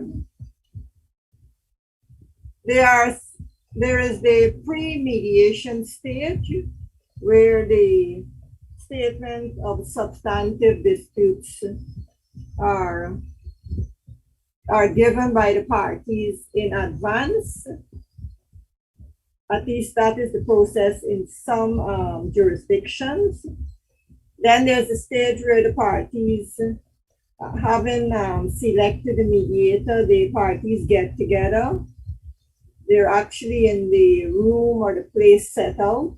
There is the usual formalities of the introduction. The mediator, the introduction of the parties. The mediator will give an opening statement, setting out the role of the mediator, setting out the rules and the parameters governing the session, highlighting the benefits and the usefulness of the mediation. After that, the parties are given an opportunity to give their opening statement and their version of how the dispute of the dispute, how it affects them, their positions, their desired solutions. The caucus is an optional procedure, and it is in the purview of the mediator who will decide if that state is necessary. It's a very useful tool in the mediation process. And of course, in a perfect setting, you will have a settlement. But of course, when you have several parties in a mediation, a settlement is not an inevitable result. The parties to the mediation, having described what is the dispute from their perspective, you will realize that that's not necessarily the true concern. So the purpose of the neutral party or the mediator is to help the parties to focus on the relevant issue and to identify a workable solution in order to arrive at a consensual resolution or agreement. Now, at some point, you may have an impasse in mediation. And this may occur at any of the stages I just outlined. So an impasse occurs when parties perceive that they're unable or unwilling to settle their disagreements. They feel that that's the end of negotiations, no point in continuing them, and that the court matter should just proceed through litigation and that the court decide. Or it might be a situation where the parties are unwilling to shift their stubborn positions. But I think we must understand that a deadlock is not always completely insurmountable or unresolvable. And there are several ways and tools to encourage negotiations to continue. An impasse may be directly related to the overall conflict, or it may be a result of the parties' disagreement about a smaller part of a plan. In some cases, it might not even be an impasse. It might be a false perception or a perceived perception. And I'll give you an example of a perception. Now, from one perspective, a person can see 6. From the other perspective, the other person could see 9. So just because you are right does not mean I am wrong. You just haven't seen life from my side. That's just the perspective of where there may not be a dispute, but the parties feel that there is a dispute. Now, an impasse. Now, the role of the mediators is to use their skills to get past the impasse. And the skills would include their skill of communication, their powers of persuasion, compassion, humor sometimes, patience, an essential ingredient. And the mediator must be able to create new ideas and generate options. Now, one of the first approaches is to encourage the parties to continue to move forward. And the mediator should identify the type of impasse that the parties may be experiencing. There are different types, and I'll just mention the substantive impasse, the emotional impasse, and the procedural impasse. And in a mediation, you might have a combination of both. Now, once the mediator has determined the nature of the impasse, they can identify solutions that may encourage the parties to move forward in the mediation. And an impasse is not necessarily the exception or a big problem, because impasse is what is part of a negotiation process. Now, the substantive impasse is the most common impasse, and it is easily identified. The impasse results when the parties are not willing to compromise on their substantive interests. For instance, monetary interests, or maybe a property interest or a business interest. If they're claiming a specific sum of money, they want that specific sum, and they're not open to any other idea. Now, this impasse could be caused by a set of factors, including lack of knowledge of all the relevant facts, a lack of understanding or knowledge of the law involved, their limited resources. There might be interference by third parties who instigate the parties not to settle the dispute. There may be obstruction of settlement for other extraneous reasons.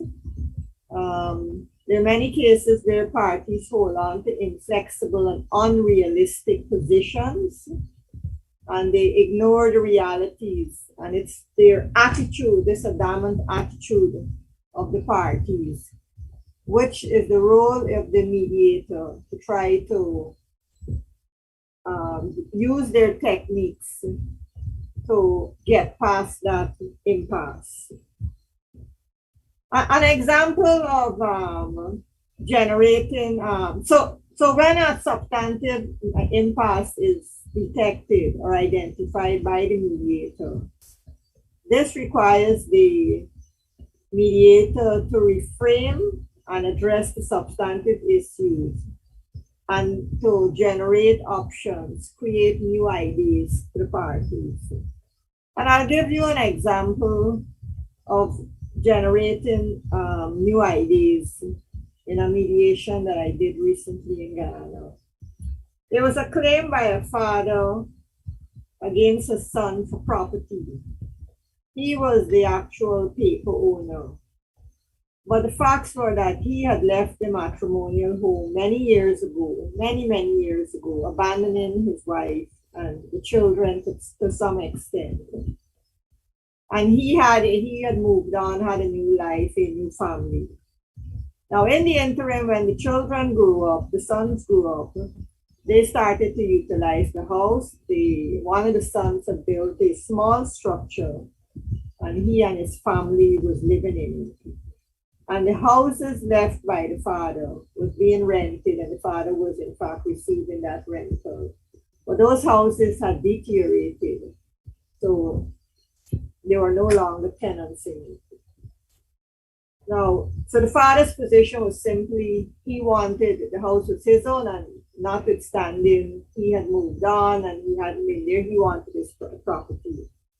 The son now position was that he had built a house, he was there with his family, he had nowhere else to go, and he had utilized a small, a little farm or a kitchen garden for income. Now, I asked, in the joint session, I asked the father, what were his concerns apart from claiming this property, and perhaps the reasons why he had come claiming this property after all these years. And his answer was, I'm getting old, and the house in which he was currently living in, belonged to his present new wife. And he wanted a sense of security because he would have had nowhere to go if his present wife, put him out of the house. So upon hearing that, I asked the son whether he had any different position, and I suggested to them, is there any options where the father can have some sort of security now that he wasn't receiving any rents, because he obviously needed that income? And the son said, oh, now that I know that's the problem, he's my father. I will never give up my father. I'm willing to maintain him financially, buy all his groceries every month. And if he wants, I can extend my house and he could come and live there until he dies. So he doesn't have that problem. I will maintain him financially and I will build a little room adjoining to my house and he can live there. He doesn't have to, remove my other brother and have this big court story and all of that. And so the reason I raised that is to show how the original, what was filed in court was a claim for property, when in fact he was old. He didn't actually want the property. What he wanted was a security and perhaps some financial assistance in order to carry on with life. So these are the brainstorming techniques that are used by a mediator, and to an extent the parties, when they listen to each other in order to try to break that impasse. So you create options and you evaluate the options so that the proposals are put. In that same case, the proposals were put.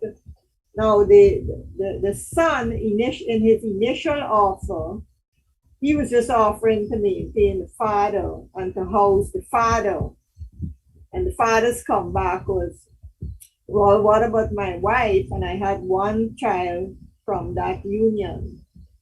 So that's where the mediation left off. And the parties had to reconsider that one remaining aspect that was still in dispute. So what we need once there's an impasse, we do, you can call it a lateral thinking.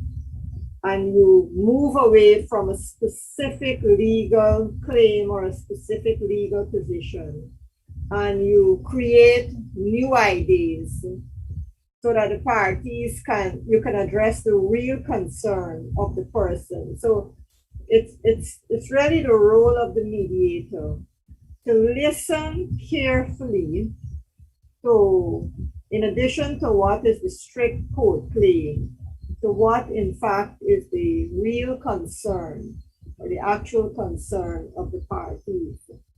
And I'll give another example of an old mother who sued her daughter to move out of a yard. So the mother legally owned an entire yard and building.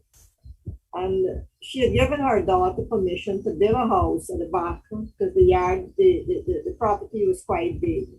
So the daughter built and was living there with her husband. And of course, they got along for some time, and then a dispute arose. So the mother ended up claiming so the court claim now is a claim for the daughter to remove on the basis that she owns the property. The daughter's legal position was that I got permission from my mother to build. This is oral permission, which is not accepted in law. And I have nowhere else to go. I'm living here with my family. So when I asked the mother, I said, Auntie, apart from wanting your daughter to move out, you have problems with your daughter that is driving this? She said, yes. She has a dog, and I don't like the dog because the dog comes into my part of the place and the dog messes up the place and she doesn't clean it. That was a big concern of her, which had nothing to do with the claim. And she said that the main pipe for the water is at the back and she has control. So if I wanted water in the yard, I didn't want to go at the back where she was, so I didn't have access to it. And her third concern was that didn't like her son-in-law because he started to disrespect her in the way he spoke to her. She doesn't want anything to do with the son-in-law, so she wants him to move out. So having heard that, I held a caucus and I asked the daughter, do you want to address these three issues? And she said, well, I don't know what to do. So I put some ideas to her. What about if we create a fence that will separate your place from your mother's place at your expense, and we build a second fence that would allow you to exit and enter the property, but in a specific portion. And in that case, your dog would be kept in. And I said, your mother's complaining about your husband. She said, no, that's easy.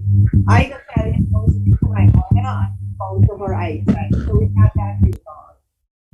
And she said, well, the water, I can ask a plumber to do some plumbing work and move it so that it goes to the front. So I have access to the back and it goes to the front, and my mother can have access, and I pay the cost. So I brought the parties back into the joint session. And lo and behold, when I suggested these new ideas to the mother, she said, okay, I'll think about it. She consulted with another daughter, and that matter is actively being considered.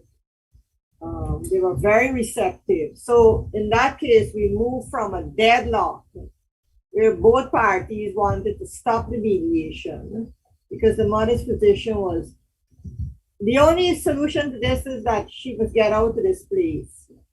So we moved to a position where they're considering very favorably those solution of the fence off the entrance and exit, and a fence to enclose the dog. So you have a situation that mother's stubborn or hardcore position was varied a bit. There's also the technique of, you've heard reality checking. And this, of course, is done it's best usually done in a caucus or the private meeting, which is a very effective method of trying to resolve issues. Reality tests, you ask the party separately open questions. What would happen if this matter wasn't resolved and went back to the court? If you considered the court may rule against you, and if the court rules against you, you'll have to move out anyway. Have you considered the time it will take? Have you considered the cost? You try to analyze the strengths and the weaknesses of their positions that they're holding on to. You consider the consequences of any favor to reach an agreement. The best alternative to a negotiated agreement. You consider the worst alternative to a negotiated agreement. You even look at the most likely alternative to a negotiated agreement. Sometimes, although in the opening statement, the mediator would have set out the parameters, set out the advantages, the benefits of the mediation. Sometimes you need to go back and do a reminder to the parties because they get all caught up in their particular personal positions. But they actually forget why we're here and what are the benefits. So you go back in either in a caucus or in a joint session, and you say, if we can resolve this matter to a solution that you're comfortable with, the other parties comfortable with, you won't have to continue paying your lawyer fees. So it'd be cheaper for you. The time, if we resolve it, you don't have to go back to court, give evidence. The matter will be resolved right now. You don't have to attend this mediation session or have to go to court. You don't have to incur travel costs. You don't have to give evidence in court. In many cases where it's a family dispute, there might be a resumption of family relations in a settlement. There might be a resumption of a business relationship, a business partnership, a friendship among persons. You remind them, listen, this case is going to take a long time to be resolved in the court.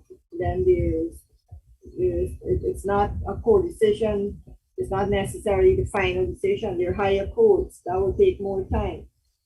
They don't know how the judge is going to rule. There's the uncertainty of the court decision. So these are the other things, the various things to give them a reminder along the way at various stages, depending on the stage for which this impasse, perceived or real, happens.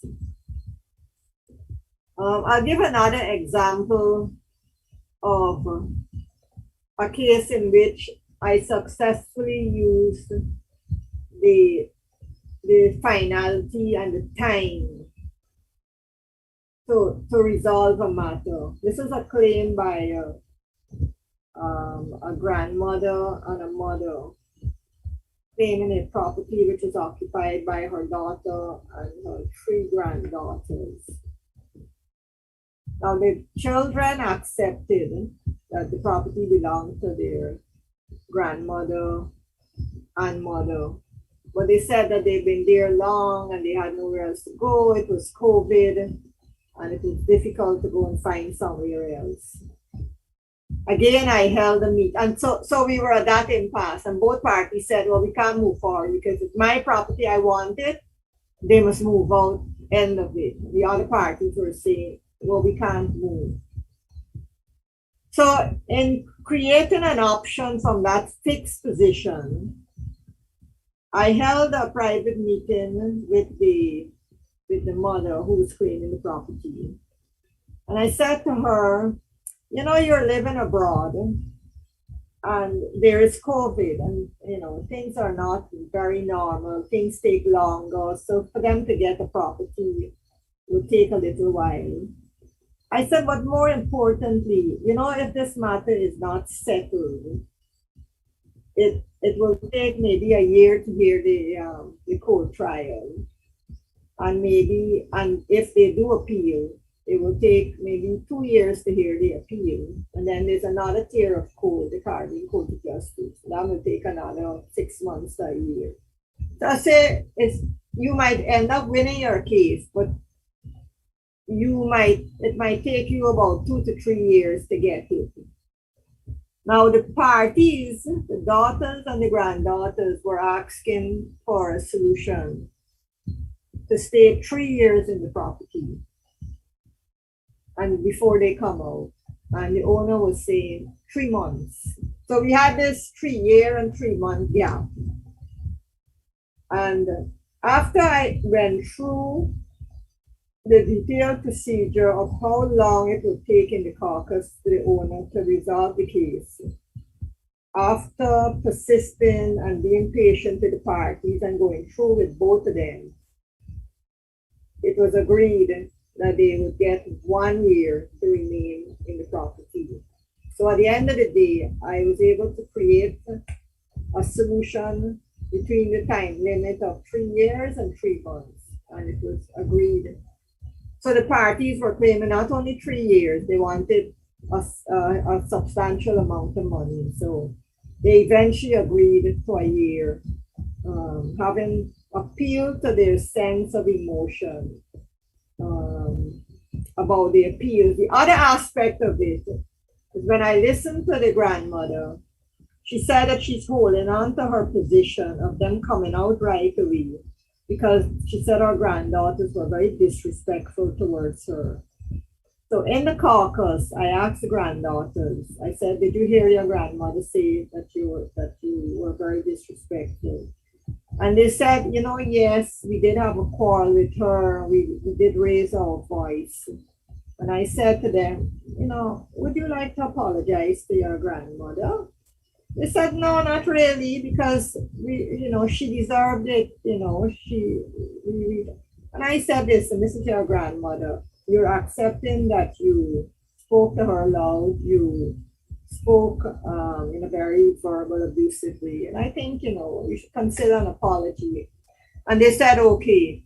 Now, do you know it is when they did that apology, all three granddaughters, that is when the grandmother shifted from her 3 months, and at the end of the day, she gave them that extra time. So it's just they create this new idea or generating options by the mediator that was able to resolve that impasse or that perceived impasse in the parties arriving at a solution. And that entire case was ended. There is also the factor to consider when an impasse is reached in mediation, a psychological factor that occurs when we see this happen all the time. A person reacts negatively only because an offer or a counter offer come from the other side. There's so much animosity between the parties that if an offer is suggested by the other party, because it comes from the other party, they will say no. So a skillful mediator will change the messenger and suggest it from the mediator or suggest it from a third party. And you would find in cases like that, once the parties, they trust the mediator more than they trust the other side. So if the suggestion comes from the mediator and the mediator says, I think it's a good solution, would you like to consider it? They're more open-minded to considering it than if it came from the other side. So sometimes you have to listen to see the tension, the animosity that is present at the mediation. Sometimes you have to redirect or shift the tempo. This is a communication technique used by a mediator to shift the focus from one subject to another issue, from parties' expectations or goals. Sometimes people respond in a very inflammatory or a highly adversarial way, and you ask the parties, to keep their tone down, not to make offensive remarks, to keep the language in a neutral fashion. So these are some of the mechanisms used in order to resolve an impasse in the mediation. Sometimes you just have to call a timeout. I usually say timeout if the parties get of a certain level of a charged atmosphere. Sometimes you have to retract and go back to a small part that the parties may have agreed to originally, because sometimes the parties agree initially to a small little aspect, and sometimes if you just emphasize and you congratulate the parties, you say to them, listen, this is a family matter, I think this matter can be resolved. Your parties, you encourage them, you say, listen, you're doing very well, look, we've been able to agree on this small aspect, and I believe that we can agree on more things. Parties like to be encouraged, they like to be thanked for every little accomplishment they make, for the tone in which they speak, for the respectful manner in which they may have addressed the party. So when you encourage them, you praise them for any small act that they did correctly. This encourages them to move on and to continue the mediation or any progress that they would have made during the process. So these are techniques that you do whenever you reach an impasse. I had mentioned the procedural mediation.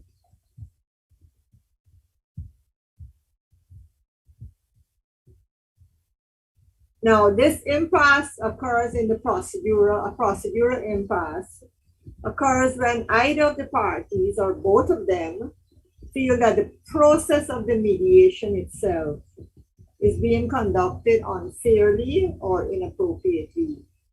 And sometimes this is caused by factors such as the parties who attend may not be the actual parties to the dispute. For instance, if there's a company, they feel that the main party hasn't attended, or the party with the real authority hasn't attended. There might be a power imbalance in certain mediations. You have a mediations where some parties are very articulate, they can speak well, they can narrate the whole story, and there's another party, they're not as educated, they feel overpowered, so they don't want to say anything because they don't speak proper English, so they're intimidated a bit. So you have to be careful that you try to balance those areas and to assure the other person, and not to make this power imbalance too obvious, because that is what may cause mistrust in the process. And this can, once the mediator is able to identify or a procedural error or a procedural issue is pointed out, the mediator must take steps to cure that process by either shifting the procedure or correcting it, right? Parties may not be like where they're seated, or sometimes we have to be careful when you're holding a caucus. One caucus, you spend half an hour with one party, and then another one, you just spend 10 minutes. So these are things that can cause an impasse, and these are things that a mediator must be careful with, so as not to ensure that these procedural aspects do not cause the impasse. So the mediator must ensure that equal time is allotted to all the parties in the joint session as well as in the private session. Must be careful with the mediator has to be careful with their opening speech, and not create any distrust by the parties initially, because the impasse might have started right from the opening speech. There must be fairness. We all want fairness. All the parties want fairness of a process, so there must be equal by all the parties. There is an emotional impasse in negotiations and mediations, and this happens especially in family disputes, where the parties believe that their emotional interests were not addressed, or as in the case with the mother and the grandmother I told you, she felt that they were disrespectful to her. The old mother felt her son-in-law was disrespectful to her. So, you don't want to hear any other solution but get out of the property. So you have to find the emotional interest. Once you identify it, and then you try to resolve that aspect, because it might not even be a substantive issue that is the problem. So once you identify that emotional interest, which is what leads to personal animosity, mistrust, false pride, arrogance, or fear of losing face. So the mediator must address these emotional interests with greater depth and understanding. And it can be done either in the joint session or in the private caucus. Sometimes in a private caucus, the mediator needs to hold that to allow emotional venting, allow the parties to cry, get off their chest what really is bothering them. Sometimes they don't want to do that in a joint session. So once you allow this emotional venting, then the parties can then, in a better frame of mind, to go back to dealing with the substantive issues, or to dealing with trying to arrive at a settlement that they're comfortable with, which may not even be the substantive issue. So at the end of the day, it's you might have the parties believing they have a impasse, and this is another example where one side is seeing 4 and the other side is seeing 3 blocks. That is, that is something that could be solved. But the parties may believe that it is 4 and the other party saying it is 3. We can't go past that impasse. But there are mechanisms for which you can go past that by the parties may not recognize the reason for the impasse, and a good mediator will identify it and then create a solution or explain to them or reframe the issue in order for them to agree to it. So in conclusion, while not all mediations can or will be settled, a great amount can be and are in fact settled. And when an impasse in mediation is arrived at, whether it's perceived or real, a skilled and experienced mediator can use their techniques and methods to shift attitudes and stubborn positions to arriving at a settlement. The use of caucus is a great tool. Getting the real concerns of the party, hearing the full story, creating new ideas are very important matters. And at the end of the day, the mediators, the parties can arrive at a solution, and this is always a win-win solution. I wish to end with a quote. Patience. Patience is an important ingredient when an impasse is reached. Patience on the part of the mediator and the parties, to especially the party that does not have the fixed position. So patience is in and of itself a great challenge, and it often holds the key to breaking through a seeming impasse. So with that, I thank you again for the opportunity to make this presentation. And if there are any questions, I'll be happy to answer. Thank you very much. Thank you very much, ma'am, for an extraordinary and impressive speech. We really enjoyed every second of it. At this moment in time, we have the issue of discussion on getting to yes. This is a very important part, and I humbly request Mr. S.N. Goswami, advocate, accredited mediator, and chairman of BIMS, to discuss on this topic. সম্মানিত বিচারকবৃন্দ, justice Mohammad ইমান Ali sir যেখানে শেষ করেছিলেন আমি সেখান থেকে শুরু করতে চাই।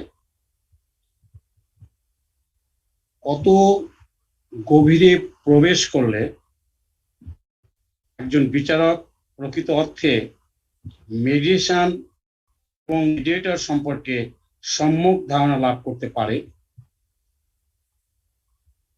আমরা সোর্সেস অফ মিডিয়েশন করতে গিয়ে আমরা লক্ষ্য করেছি যে সেখানে অন্যতম সোর্স হচ্ছে লাইব্রেরি। নির্মোহ ব্যক্তিদের তারা লিখিত আইনাঙ্গন সম্পর্কে সাহিত্য, সাহিত্যের তত্ত্ব, দর্শন ইত্যাদি মেডিয়েশনের অন্যতম উৎস। গেটিং টু ইয়েস এই বইটি internationally secondary source of mediation.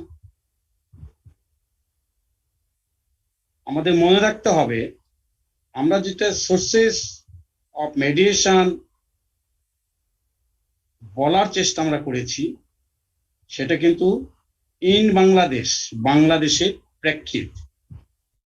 এখন আমরা যে কথাটা বলতে যাচ্ছি, ইন্টারন্যাশনালি সোর্সেস অফ মিডিয়েশনের প্রাইমারি সোর্স হচ্ছে ফেডারেল Arbitration Act USA 1925 1925 সালের ফেডারেল আরবিট্রেশন অ্যাক্ট হচ্ছে ইন্টারন্যাশনালি মেডিয়েশনের প্রাইমারি সোর্স, আর সেকেন্ডারি সোর্স হচ্ছে গেটিং টু ইয়েস নামক এই বইটি। এটা লেখক হচ্ছে অধ্যাপক রজার ফিশার ও অধ্যাপক উইলিয়াম ইউরি, হার্ভার্ড বিশ্ববিদ্যালয়ের দুইজন অধ্যাপক। আমরা সেকেন্ডারি সোর্সের কথা বলবার আগেই আমরা যদি ধারাবাহিকভাবে কথাগুলো আনতে পারি, আমাদের যে কোর্স কমপ্লিট করা হচ্ছে সে কোর্সের সিলেবাসকে আমরা প্রথমেই sources of mediation in Bangladesh, এখন আমরা বলছি ইন্টারন্যাশনাল সোর্সেস অফ মেডিয়েশন, অর্থাৎ ইন্টারন্যাশনাল সোর্সের প্রাইমারি সোর্স হচ্ছে, রিপিট করছে কারণে যাতে আমরা অনুধাবন করতে পারি জাস্টিস মোহাম্মদ ইমালি স্যার তার সার্কুলারের মধ্য থেকে কি বলার চেষ্টা করেছিলেন। সেকেন্ডারি সোর্স হচ্ছে গেটিং টু ইয়েস, এটা 90 পৃষ্ঠার একটি বই, যে বইটি আমরা অধ্যয়ন করলে আমরা মেডিয়েশন সম্পর্কে একটি সম্যক ধারণা লাভ করতে পারব। আমরা সেই বইটির মধ্য থেকে যে কথাগুলো পাবো তার অন্যতম হচ্ছে ইম্পাস ইন মেডিয়েশন, যেটা কিছুক্ষণ আগেই ম্যাডাম জামিলা পুঙ্খানুপুঙ্খভাবে বলার চেষ্টা করেছেন। আমরা ইম্পাসকে যদি একটু জানার চেষ্টা করি তাহলে আমাদের অতি সহজ হবে এই বইটি সম্পর্কে ধারণা নিতে। এই গেটিং টু ইয়েস বইটি আমরা বাংলায় অনুবাদ করার জন্য সম্মানিত বিচারপতি সোমেন্দ্র সরকার মহাশয়কে অনুরোধ করেছিলাম। তিনি একটি বাংলা অনুবাদ করেছেন, যা আমরা আমাদের বোর্ড অফ মেডিয়েটার্স এর নিকট পাঠানো হয়েছে। এখন পর্যন্ত অনুমতি না পাওয়ায় আমরা সেই অনুবাদ সম্পর্কে কোনো কথা এখন বলছি না।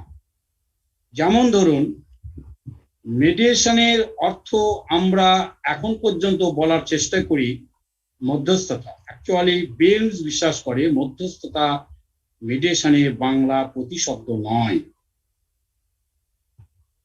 এই যে প্রতিশব্দ কিংবা প্রতিশব্দ নয়, এই কথাটি বলার সঙ্গে সঙ্গে আসবে যে কথাটি, সে কথাটি হচ্ছে বিরোধ নিষ্পত্তিতে সেকেন্ডারি সোর্স অফ মেডিয়েশনের ভূমিকাটা কি।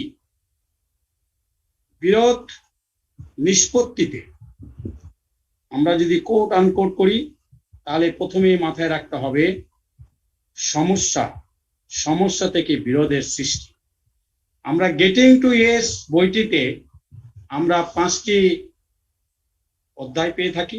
প্রথম অধ্যায়টা হচ্ছে সমস্যাবলী, যে কথাটা অতি সংক্ষেপে আমরা বলার চেষ্টা করছি, কারণ নির্ধারিত সময়ের মধ্যেই আমাদের টপিকের স্লট টাইম ওভার হবে। সেই কারণেই প্রথম অধ্যায় সমস্যাবলী। সমস্যাটা কি? বিরোধ এবং সমস্যা অঙ্গাঙ্গিভাবে কি জড়িত? মেডিয়েশনের ছাত্র হিসেবে আমরা বলবো না। এরপরে অধ্যায় বলা হয়েছে প্রক্রিয়া। আমরা প্রক্রিয়ার কথা বলতে গিয়ে যে কথাটা কিছু আগে জানার চেষ্টা করলাম, ইম্পাস ইন মেডিয়েশন, সেখানে কিন্তু প্রথম যেটা উনি বলার চেষ্টা করেছেন ম্যাডাম জামিলা, সেটা হচ্ছে সংবেদনশীল অচল অবস্থা। মেডিয়েশনের উনি 3টি স্টেজ দেখাইছেন। অন্যতম হচ্ছে সংবেদনশীল অচল অবস্থা। এটা কি করে সম্ভব সংবেদনশীল অচল অবস্থা? আমরা যদি বাংলা প্রতিশব্দে আসি, ব্যক্তিগত শত্রুতা। আমরা যদি আসি অবিশ্বাস, এরপরে মিথ্যা গর্ব, যা নয় তাকে আমরা মিথ্যার আবরণ দিয়ে আমরা নিজেরা গর্ব অনুভব করে থাকি। এরপরে যেটা ইগো, এই ইগো কথাটার অর্থটা আমরা সাধারণত অহংবোধ থেকে পেয়ে থাকি, কিন্তু মেডিয়েশনের ছাত্র হিসেবে আমরা যেটা বলে থাকি এই ইগোটা ভিন্ন ধর্মী। অর্থাৎ জাস্টিস মোহাম্মদ ইমাম স্যার যে কথা বলার চেষ্টা করেছেন, কোর্ট অফিসার, আমি বলতে চাই ভাবে, একজন অ্যাডভোকেট যিনি আইন সমর্থিত পথে আইনকে এগিয়ে নেওয়া দায়িত্ব, প্রচলিত প্রতিদ্বন্দ্বিতাপূর্ণ যে বিচার অঙ্গন, সেখান থেকে আমরা বেরিয়ে এডিআর এর অন্যতম মেডিয়েশনের মাধ্যমে একটি সমস্যাকে চিহ্নিত করে প্রক্রিয়ার মাধ্যমে সমাধান করতে আমরা চাই। কিন্তু আমরা কি লক্ষ্য করি যে মিডিয়েশনের মাধ্যমে আমরা অনীহা প্রকাশ করছি। এই ইগোটার অর্থটা অহংবোধ থেকে না, ইগোটার অর্থটা কিন্তু অন্যভাবে মিডিয়েশনের ছাত্র হিসেবে আমাদের চিন্তা করতে হবে। সেটাই গেটিং টু ইয়েস এর মধ্যে বর্ণনা করা হয়েছে। এরপরে যে বিষয়টা আসে সেটা মূল্যবোধের অভাব। আমার দায়িত্ব রয়েছে একটি মোকদ্দমা পরিচালনা করার, কিন্তু আমার উপর দায়িত্ব অর্পিত হয় নাই প্রতিদিনের হাজরা দিয়ে মামলাটাকে লেন্দি করা, এগিয়ে নেওয়া। যে কারণে আমাদের চিফ ট্রেনার বলার চেষ্টা করেছেন আমাদের অনেকের মধ্যে অনীহা, যে মামলা একটা শেষ হয়ে গেলে পরে কি হবে ইত্যাদি ইত্যাদি। তার সমাধান কিন্তু দিয়েছেন। যদি একজন ব্যবসায়ী দ্বারা সমাধান দেওয়ার চেষ্টা করেছেন, সাধারণ ব্যবসায়ী এবং আড়তদার ব্যবসায়ী। আমরা গেটিং টু ইয়েস বইটির মধ্যে পরবর্তী অধ্যায় যেটা পেয়ে থাকি সম্মতি। উনি একটা মামলা উদাহরণ দিয়েছেন, অ্যাপেলেট ডিভিশনের সেই মামলা পর্যবেক্ষণ করার সুযোগ আমার ঘটেছিল। 8 লক্ষ টাকা প্রাপ্তি অস্বীকার না, উনি অনীহাও না, উনি কিন্তু মূল্যবোধ সৃষ্টি দ্বারা বলার চেষ্টা করলেন যদি ওই ব্যক্তির সঙ্গে আমার বন্ধুত্ব সম্পর্ক বজায় থাকে, ওই ব্যবসা দিয়েই আমার 8 লক্ষ টাকা অচিরে পেয়ে যেতে পারি। উনি 8 লক্ষ টাকা এনে অ্যাক্টের মামলায় 8 লক্ষ টাকা ছেড়ে দিলেন। আমরা এখন যদি সেই প্রক্রিয়া থেকে সম্মতিতে নিয়ে আসতে চাই, এই সম্মতি কে দিয়েছেন? একটা পার্টি দিয়েছে। আমরা কিভাবে সেই পার্টির মুখ থেকে পালাম? আমরা একজন বিচারক হিসাবে অ্যানালিসিস যদি করি, যেটা কিছু আগেই আমাদের অন্যতম একজন রিসার্চ পারসন মিস্টার মাহবুব চৌধুরী সাহেব বলার চেষ্টা করেছেন, নিশ্চয়ই আমরা বোধগম্য হয়েছি।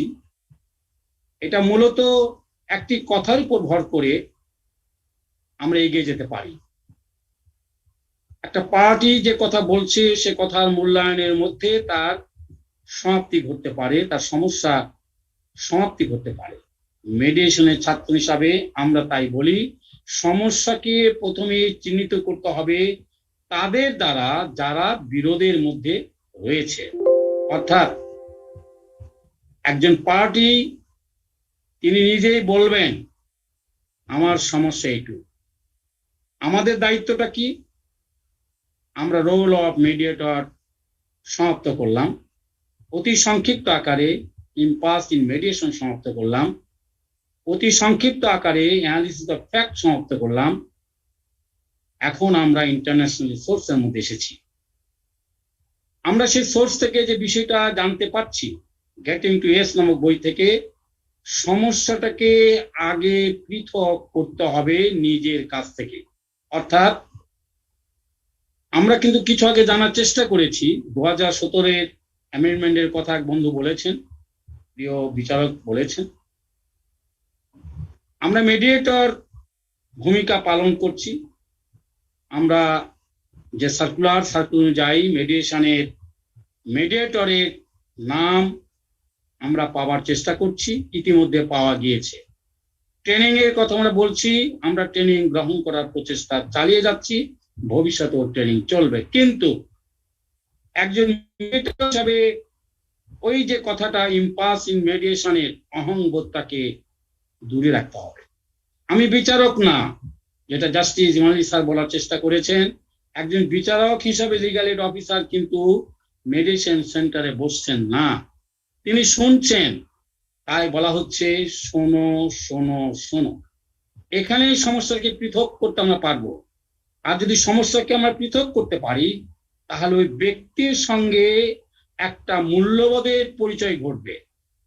অর্থাৎ বিরোধ নিষ্পত্তিকামী দুইজন মানুষের সঙ্গে একজন তৃতীয় ব্যক্তি, হতে পারে তিনি মেডিয়েটর, হতে পারেন তিনি একজন অভিজ্ঞ, ওই সাবজেক্টে অভিজ্ঞ ব্যক্তি, একটি সম্পর্কের উন্নতি ঘটবে।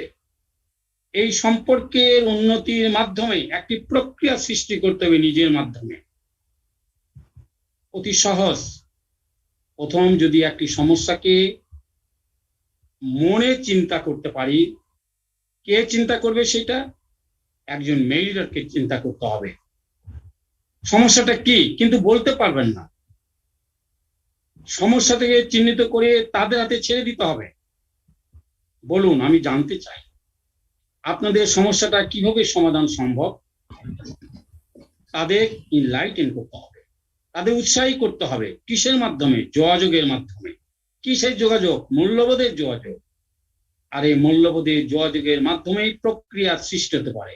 এই প্রক্রিয়ার দ্বারাই তাদের মধ্য থেকে সম্মতি আসতে পারে, আমার সমস্যাটা সমাধানের জন্য আমিই যথেষ্ট। আমি কে?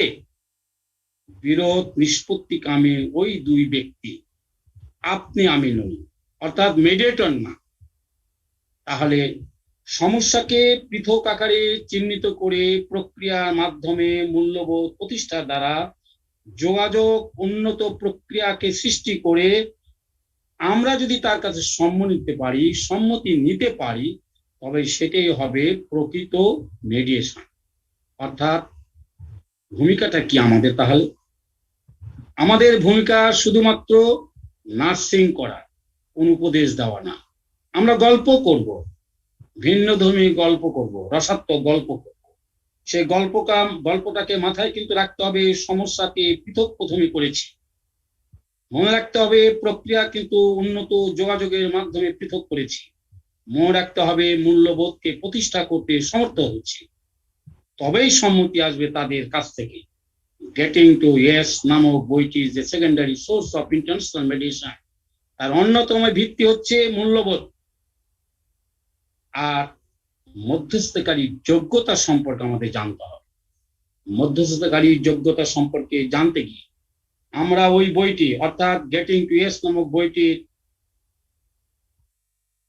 4th অধ্যায়ে আমরা চেষ্টা করেছি একটি বাংলা অনুবাদ, যেটা প্রথমেই বলছি, এখন পর্যন্ত আন্তর্জাতিক অঙ্গনে এই বাংলা অনুবাদটি এখন পর্যন্ত গ্রহণযোগ্যতা লাভ করে নাই। আমরা এটাকে আমাদের নিজেদের জন্য, আমাদের সুবিধার্থে আমরা বলার চেষ্টা করছি। 4th অধ্যায়ের মধ্যস্থকারী যোগ্যতা সম্পর্কে যদি আমরা সচেতন হতে পারি, তবেই আমরা সম্মতিতে যেতে পারব।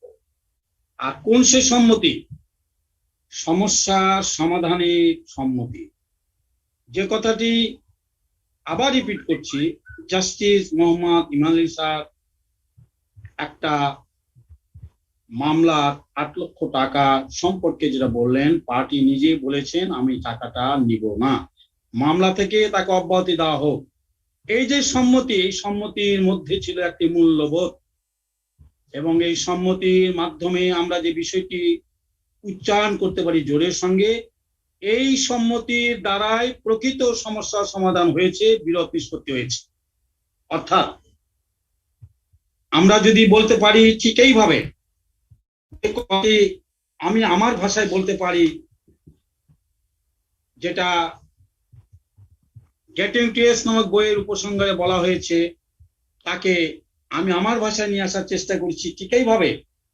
পক্ষগণ আপোষ নিষ্পত্তিতে তথ্য যুক্তি সম্পাদনে সম্মতি দিবেন তখনই যখন এটি তাদের কাছে স্পষ্ট হবে যে তাদের জন্য আদালতের স্বাভাবিক বিচার প্রক্রিয়ায় বিরোধ নিষ্পত্তি অপেক্ষা মধ্যস্থতার মাধ্যমে বিরোধ নিষ্পত্তি অধিকতর লাভজনক।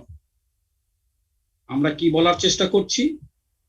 ওই যে প্রথম সমস্যাটাকে আমরা চিহ্নিত করে পৃথক করলাম, সমস্যাকে পৃথক করে প্রক্রিয়ার মাধ্যমে আমরা উন্নত যোগাযোগ পদ্ধতির দ্বারা আমরা তাদের কাছে উপস্থাপন করতে সম্ভব হলো।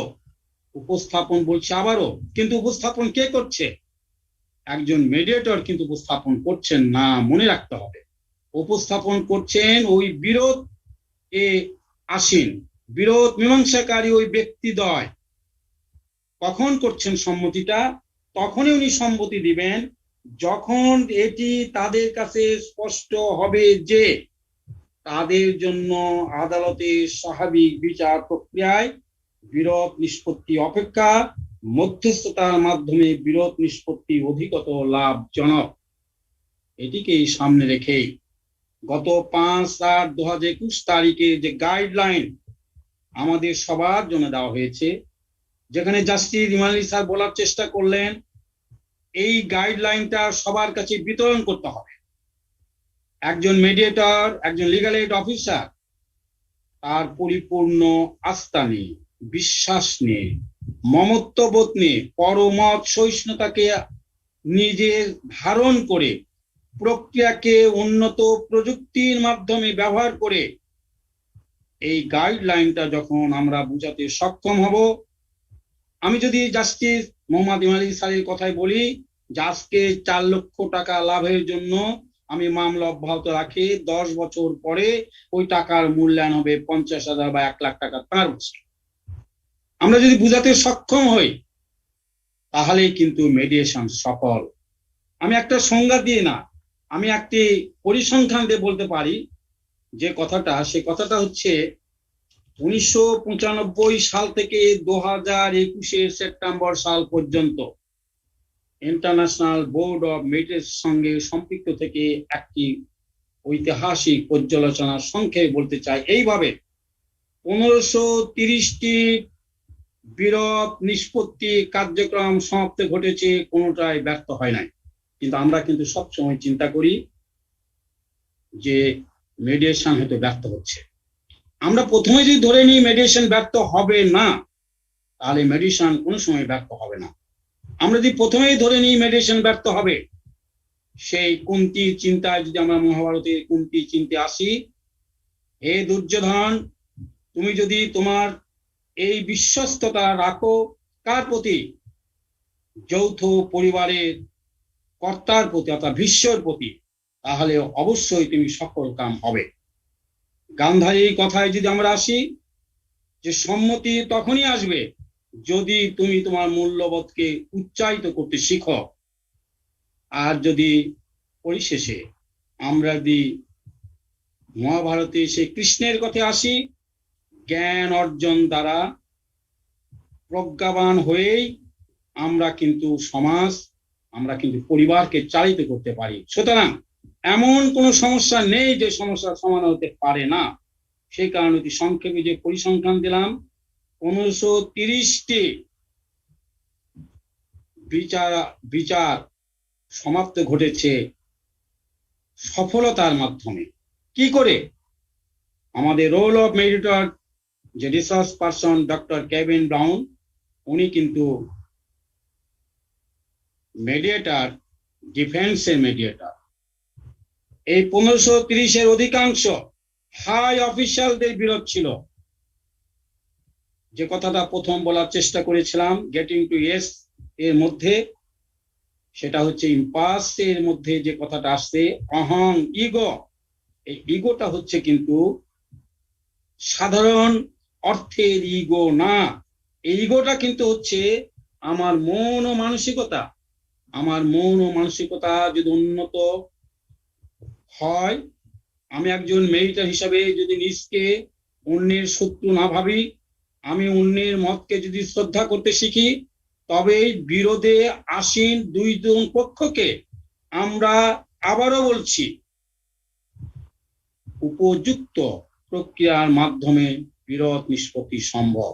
সর্বশেষ আবার উচ্চারণ করব সেই বাক্যটি, যে বাক্যটিকে আমরা আমাদের মতো করে নিয়ে আসার চেষ্টা করেছি। সেটা কিন্তু হচ্ছে এইভাবে, যেটা আগেও উল্লেখ করলাম যে কিভাবে একটি বিরোধ সমাপ্তি হতে পারে। 3 বার উচ্চারণ করছি, কারণ most important getting to yes নামক বইয়ে এই কথাটি হচ্ছে সারমর্ম আমি মনে করে থাকি। শুধু আমি না, আমাদের বোর্ড অফ মেডিয়েটরস এর থেকে আমরা সিদ্ধান্ত নিয়েছি এই কথাটিকে যদি বারবার বলার চেষ্টা করি, সে কোন কথা, যখন এটি তাদের কাছে স্পষ্ট হবে, তাদের কাছে বিবদমান দুইটি পক্ষের কাছে, কি কথা, তাদের জন্য আদালতের স্বাভাবিক বিচার প্রক্রিয়ার বিরোধ নিষ্পত্তি অপেক্ষা মধ্যস্থতার মাধ্যমে বিরোধ নিষ্পত্তি অধিকতর লাভজনক, তবেই তাদের সম্মতি আসবে। তাই আবারও বলছি, বিরোধ নিষ্পত্তিতে ইন্টারন্যাশনাল সেকেন্ডারি সোর্স অফ মেডিয়েশনের নাম হচ্ছে গেটিং টু ইয়েস নামক বইটি, যেখানে অতি সংক্ষেপে বলতে গেলে প্রথমত সমস্যা গল্প করলে চলবে না, সমস্যাকে চিহ্নিত করতে হবে, সমস্যাকে পৃথক করতে হবে উন্নত মূল্যবোধের মাধ্যমে। শ্রদ্ধেয় বিচারক মন্ডলী, আমরা কিন্তু প্রশিক্ষণ গ্রহণ করছি না, আমরা আমাদের নিজেদের ভিউ এক্সচেঞ্জ করছি। তাই বলতে চাই, আমাদের পরিসমাপ্তি ঘটতে পারে সম্মতির মাধ্যমে, আর সেই সম্মতি আসবে সেই বিরোধ নিষ্পত্তিকারী মানুষদের নিকট থেকে, সে যে হোক না কেন, গ্রামের একজন সাধারণ কৃষক শ্রমিক থেকে শুরু করে হাই প্রোফাইল ব্যক্তিদের কাছেও কিন্তু বিরোধ নিষ্পত্তি অতি সহজ, যদি তাদের কাছ থেকে আমরা সম্মতি আদায় করতে পারি। একজন বিচারকের আসনে বসে থেকে আপনি হবেন মেডিয়েটর। মেডিয়েটরের যোগ্যতা আমরা জেনেছি, উন্নত যোগাযোগ পদ্ধতির মাধ্যমে মূল্যবোধে আশ্রিত হয়েই উপযুক্ত মেডিয়েটর হওয়া সম্ভব। একজন বিচারক হিসাবে কোনো ক্রমেই আমরা কিন্তু একটি সমস্যার সমাধান করতে পারবো না, এই কথাটি বারবার মনে রাখতে হবে। তাই তো যে কথাটা বারবার বলতে ইচ্ছা করে, ইন্টারন্যাশনাল সোর্সেস অফ মেডিয়েশনের সঙ্গে sources of mediation in Bangladesh, আমরা যদি দুটাকে একত্রিত করি তাহলে কথাটি এইভাবেই দাঁড়ায়, আবারও রিপিট করতে হয়, কথাটি এইভাবেই দাঁড়ায়, ওই বিচারকামী অর্থাৎ বিরোধ নিষ্পত্তিকামী মানুষদের মাধ্যমে ধারণা সৃষ্টি করতে হবে যে এই বিরোধ নিষ্পত্তিতে মধ্যস্থায় সবচেয়ে উত্তম পন্থা বর্তমান প্রতিদ্বন্দ্বিতাপূর্ণ বিচার ব্যবস্থা তোমার জন্য সঠিক না, অতি সহজে না। মূল্যবোধে আশ্রিত হয়েই আমি আপনি অর্থাৎ একজন বিচারক, প্রজ্ঞাবান বিচারক এবং একজন প্রজ্ঞাবান আইনজীবী সমন্বিত শক্তির দ্বারাই সকল ধরনের বিরোধ নিষ্পত্তি সম্ভব। এমন কোন বিরোধ নাই যে যা নীরব ভূমিকা পালন করতে পারে। আমি উদাহরণ দিয়ে যে কথা বলার চেষ্টা করলাম, সেই কথাটি কিন্তু হচ্ছে এইভাবে, গেটিং টু ইয়েস বইটি আমরা অধ্যয়ন করব। গেটিং টু ইয়েস বই আবার মনে রাখবো, ইন্টারন্যাশনাল সেকেন্ডারি সোর্স। আর বাংলাদেশের আঙ্গিকে আমাদের অন্যতম সোর্স হচ্ছে আমাদের ব্যক্তিগত প্রথা, ব্যক্তিগত আইন এবং বিধিবদ্ধ আইন, বাংলাদেশের সংবিধান এবং বঙ্গবন্ধুর ভাষণ সমূহ হচ্ছে বাংলাদেশের সোর্সেস অফ মেডিয়েশন। আন্তর্জাতিক অঙ্গনের সোর্সেস অফ মেডিয়েশন কিন্তু হচ্ছে ফেডারেল আরবিট্রেশন অ্যাক্ট 1925 এবং সেকেন্ডারি সোর্স হচ্ছে গেটিং টু ইয়েস। সবাইকে ধন্যবাদ। Thank you so much, sir, for the majestic and mind-blowing discussion. It was so awesome of you. Now we have the issue to discuss about court annexed mediation in Bangladesh, which we all should know. I am humbly requesting Honorable Justice Ahmad Soel, Judge of High Court Division of Supreme Court of Bangladesh, to discuss on court annexed mediation in Bangladesh. Thank you, Anindita. Honorable Mr. Justice Mohammed Imran Ali, Honorable Judge of Appellate Division, distinguished trainers, participant judges, mediators, and friends from mediation community, ladies and gentlemen, a very good afternoon to all of you. It is indeed a great honor and privilege for me to be one of the trainer of the 7th Judges Training for Dhaka Division on Introduction to International Mediation. You have already heard from the distinguished trainers about details about the mediation, other related issues of mediation. However, due to time constraint, Concisely, I will try to cover all the information regarding court and its mediation. Meanwhile, honestly speaking, Mr. Justice Iman Ali has covered my topics very nicely while delivering his speech. However, I'll try to add something more on the subject, but some repetitions may happen. Now, starting with the history of mediation, it is not something new in this subcontinent. Like India, Bangladesh had also for ages utilized the system called Panchayat system. You have already heard from Tanushree Rai on this matter details. Such traditional mediation continues to be utilized even today in villages, which is called Shalish. Also in pre-British India, impartial and respected businessmen called Mahajans used to resolve disputes using an informal procedure which combined both mediation and arbitration. Now, what is mediation? In a very simple term, mediation is a process where a neutral and independent third person, a mediator, helps the parties in a dispute to reach their own solution. The parties usually agree who will be the mediator for their dispute, except in court tenets mediation. At mediation, each party has the opportunity to voice their point of view. The mediator helps the parties to focus on the real issues of the dispute and explore options to resolve this. They do not take side. The mediator does not impose a solution or give tactical advice. The parties have ultimate control over the outcome of mediation. In contrast to court proceedings, which are open to the public, the mediation process is private and confidential. Anything said or produced as evidence at a mediation session cannot be used in later hearing except in exceptional circumstances. It is duty of all the parties to the mediation to participate in good faith. Now, what is court tenets mediation? It is a form of alternative dispute resolution whereby cases which are brought to court for litigation are referred to mediation for possible settlement.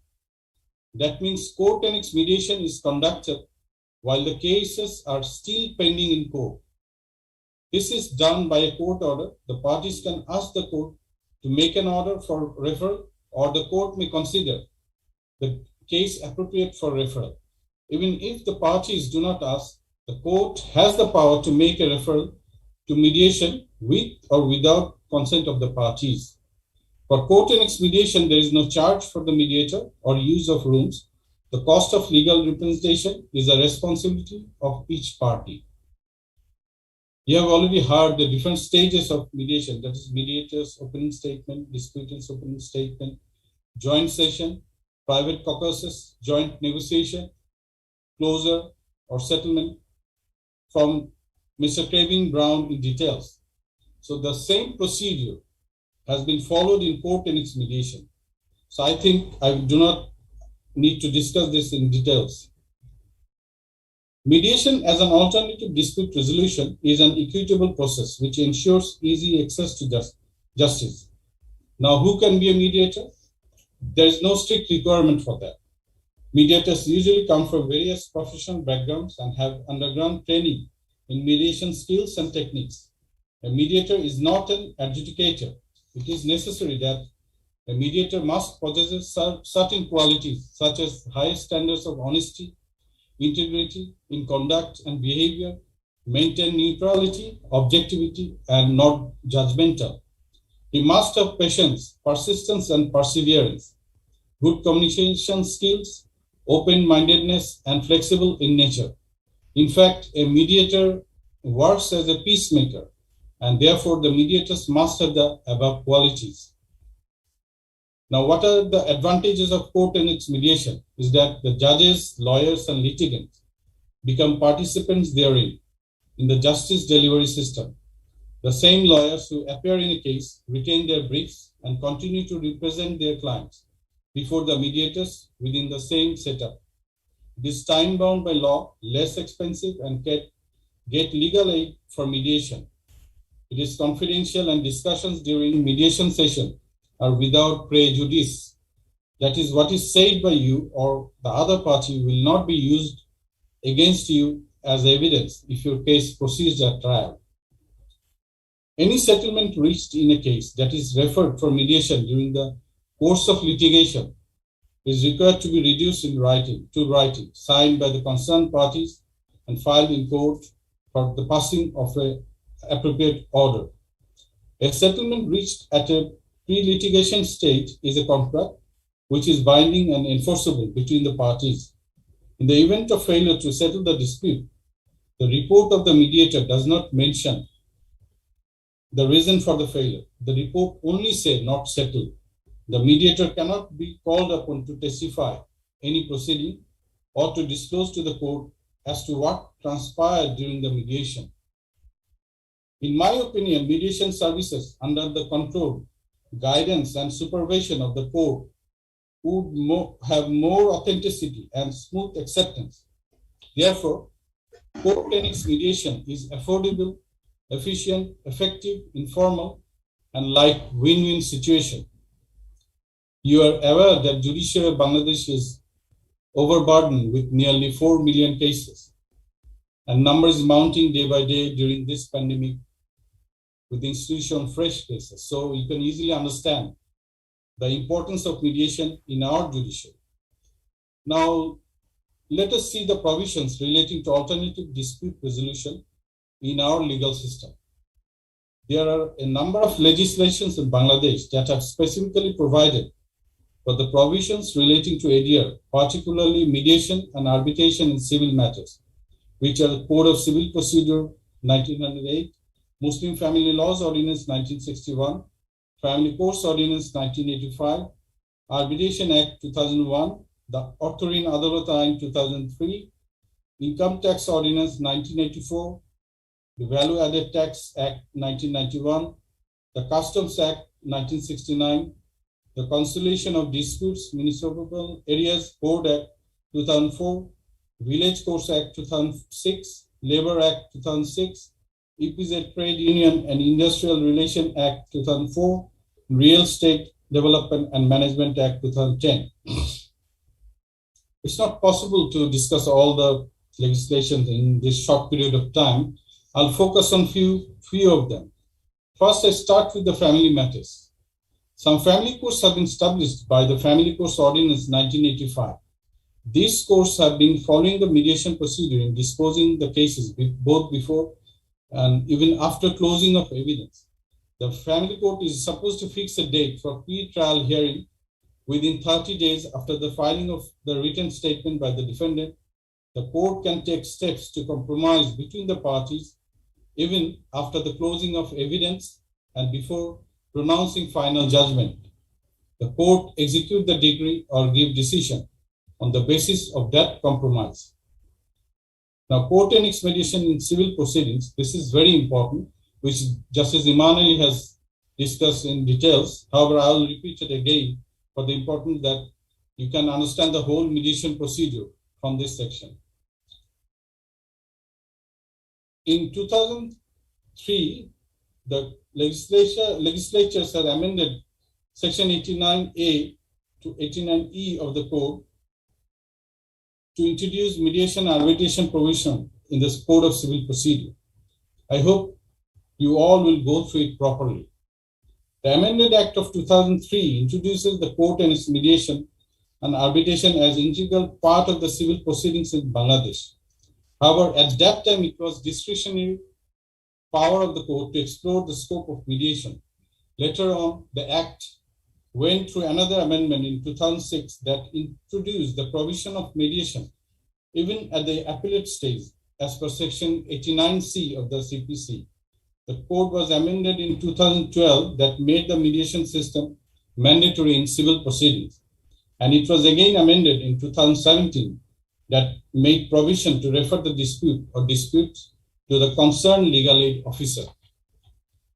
The code as it stands now, that after amendment in 2012, it is mandatory, which means the court is now under an obligation to refer every dispute of civil nature to mediation.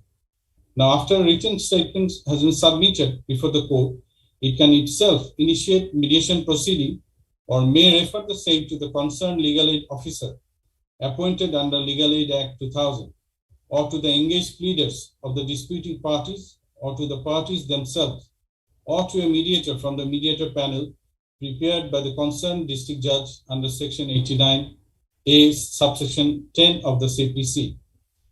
However, a person holding an office of profit in the service of the Republic shall not be eligible for appointment as mediator.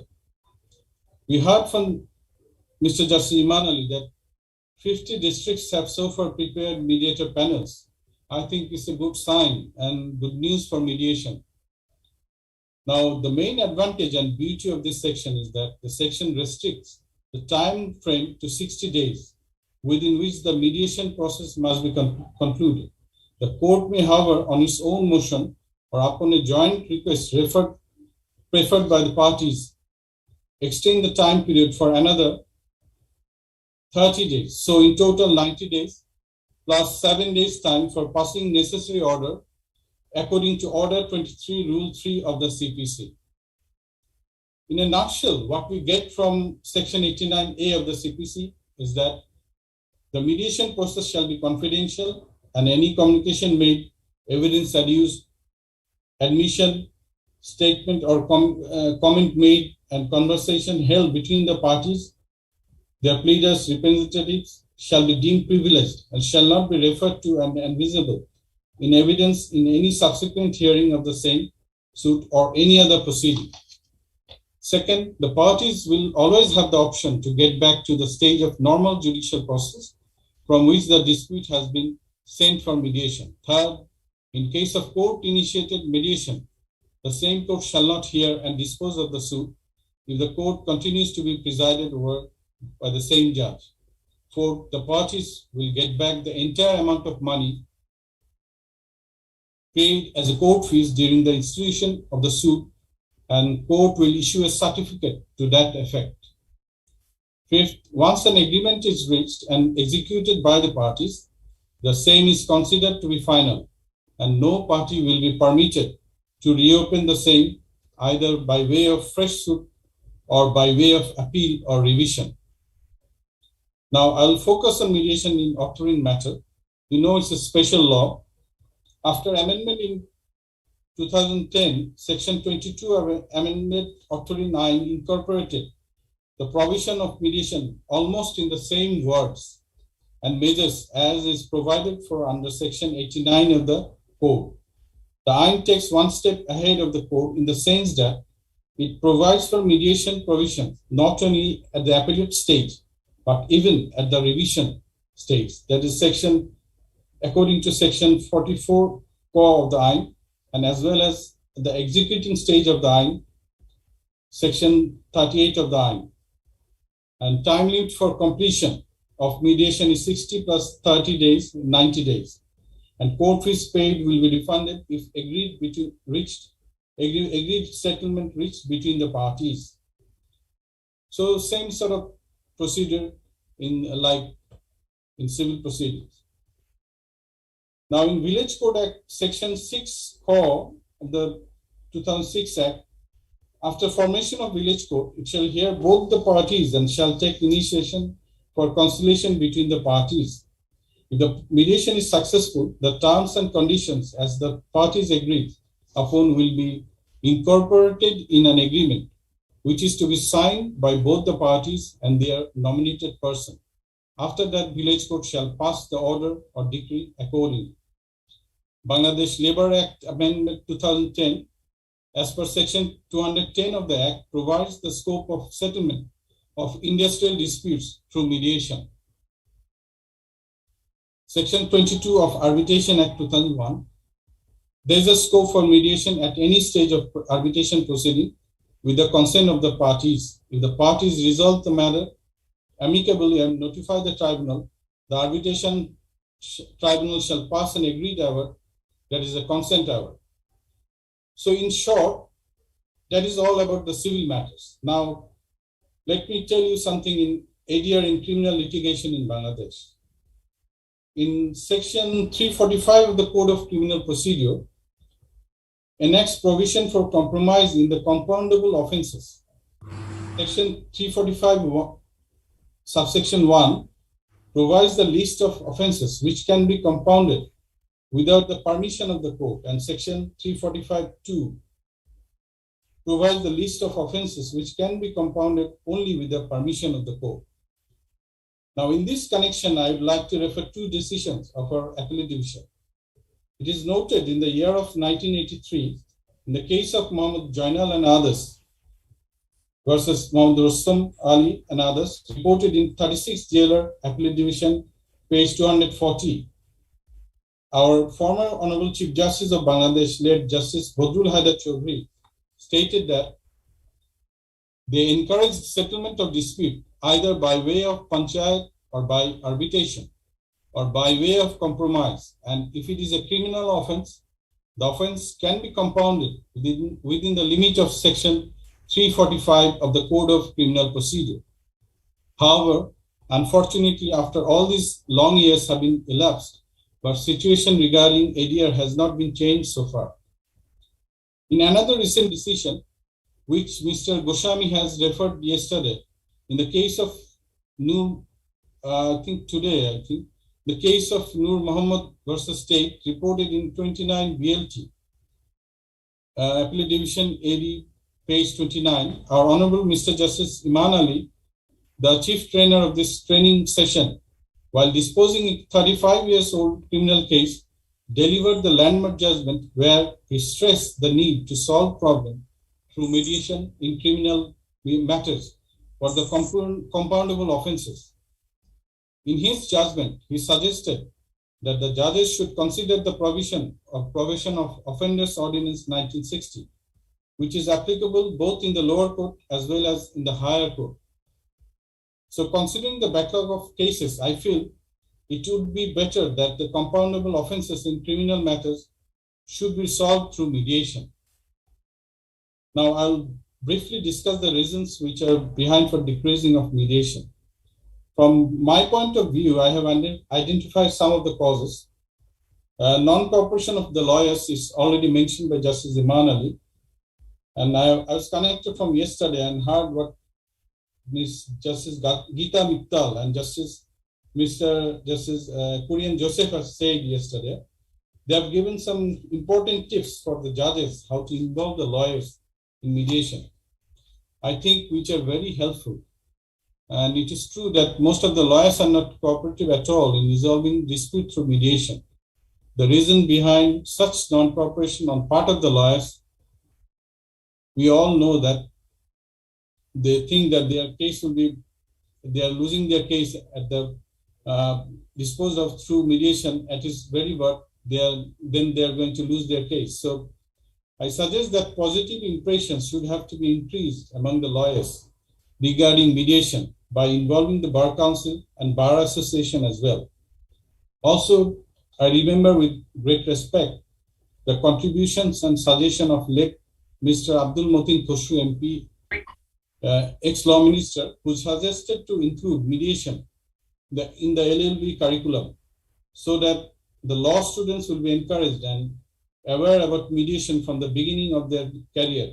I believe it's a good idea and will be helpful to promote mediation. Another reason is ignorance on mediation.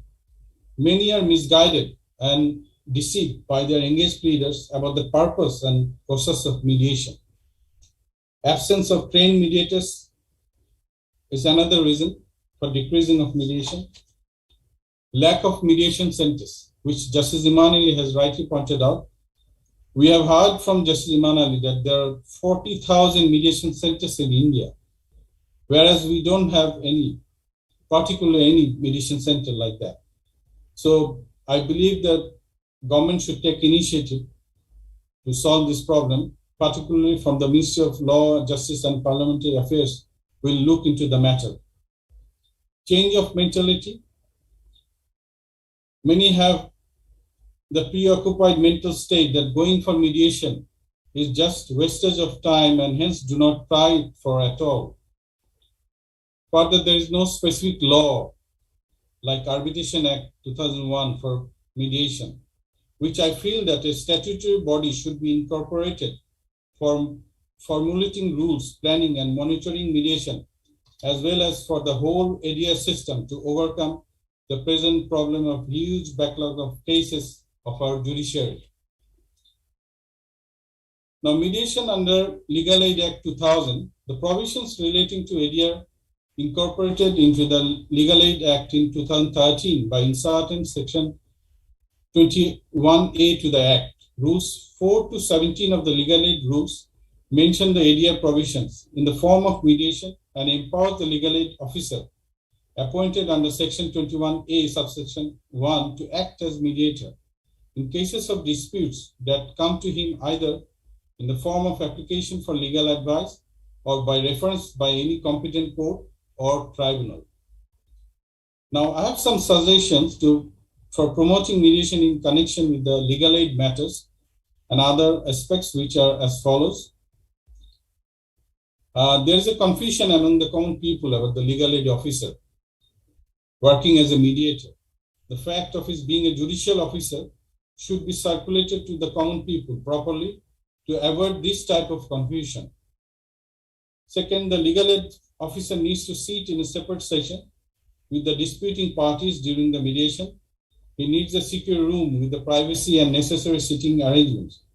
For the safety and security of the legal aid officer as well as the people who come to legal aid office must be ensured for better result.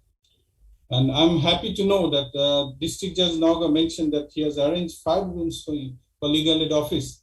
That's a good initiative on his part, and I hope he will try to employ someone over there so look after the legal aid office properly.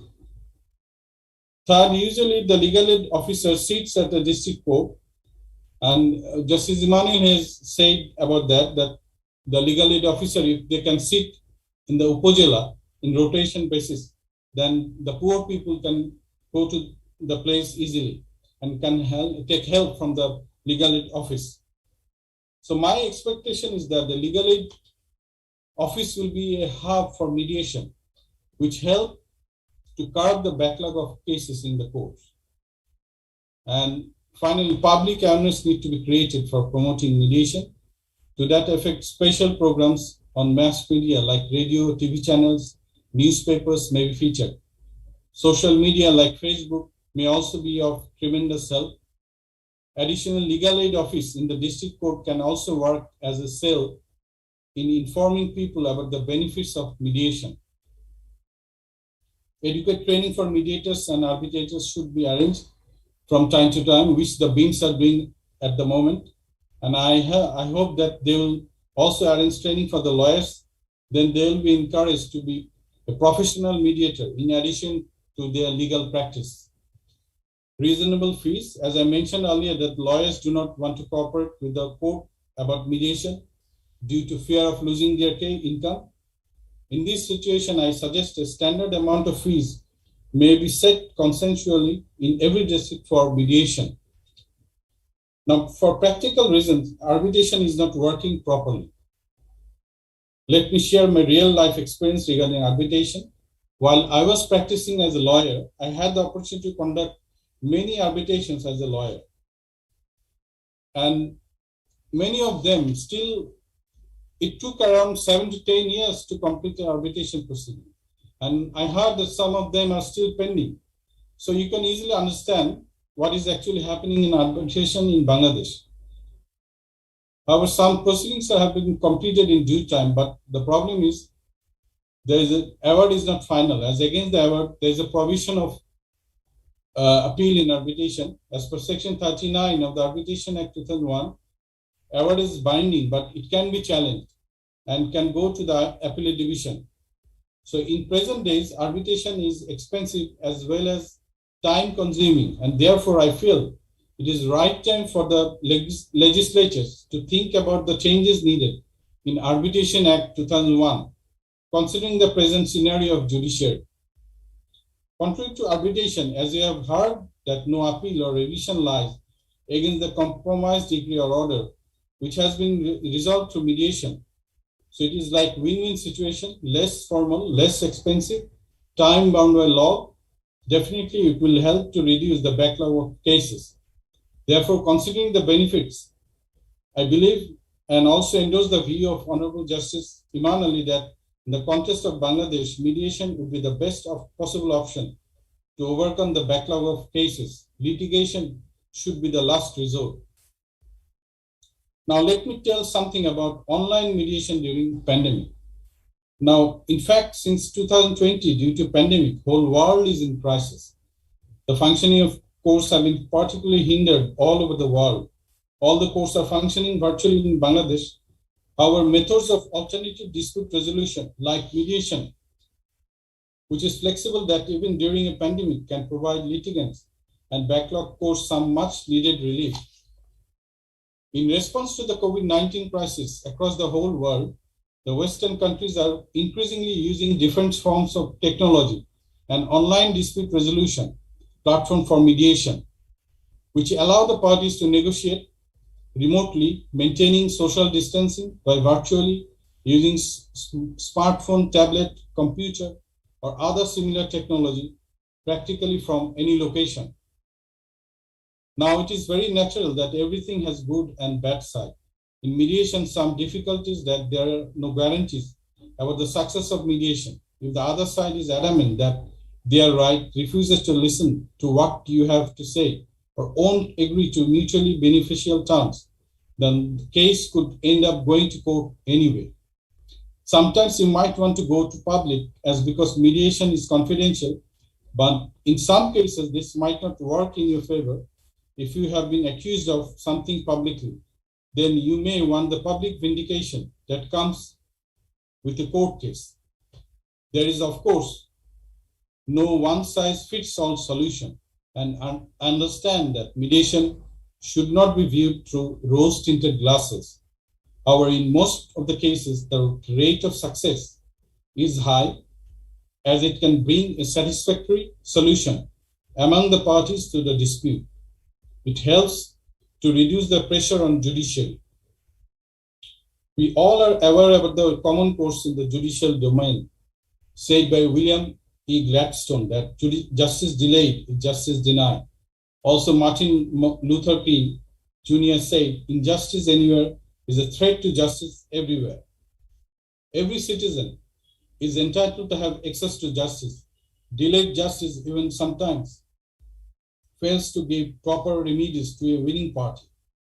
We all have to keep in mind all these courts for our judicial system and do our job properly to open the door of justice and ensure it for all.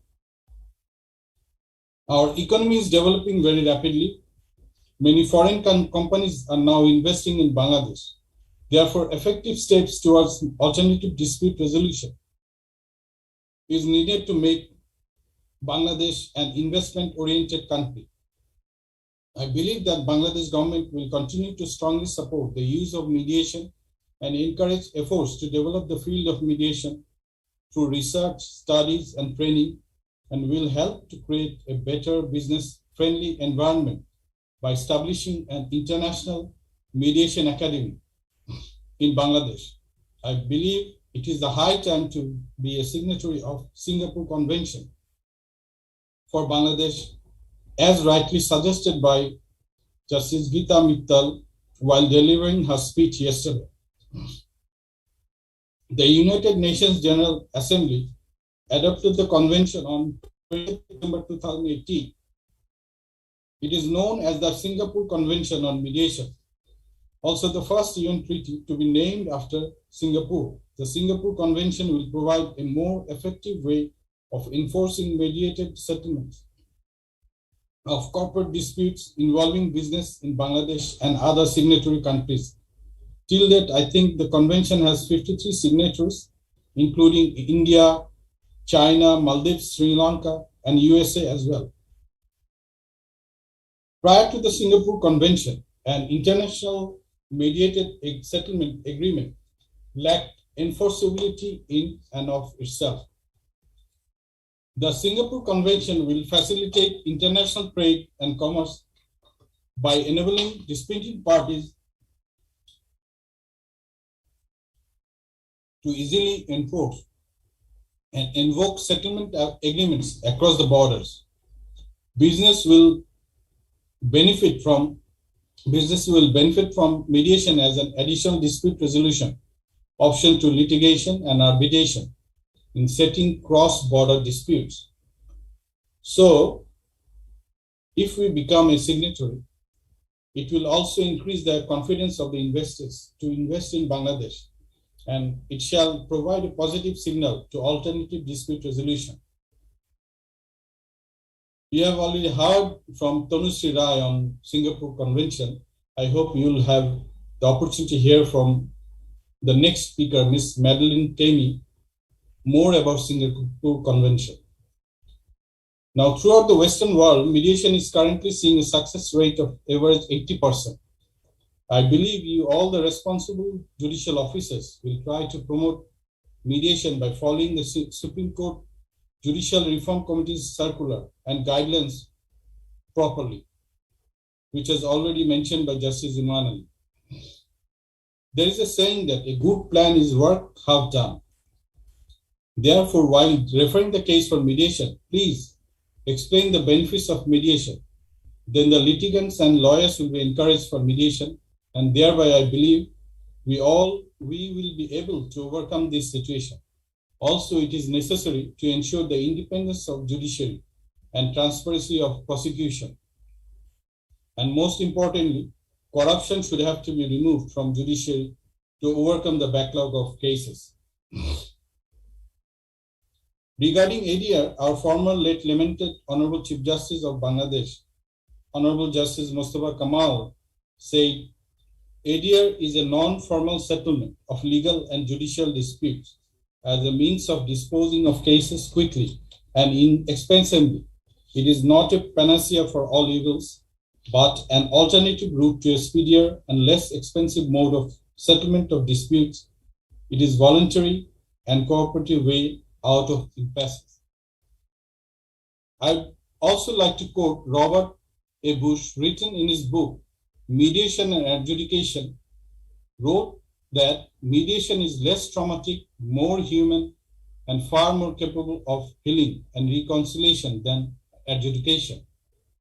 The main purpose of court-annexed mediation is to encourage the parties to amicably settle their disputes or to reach a compromise agreement to avoid protracted and costly litigation.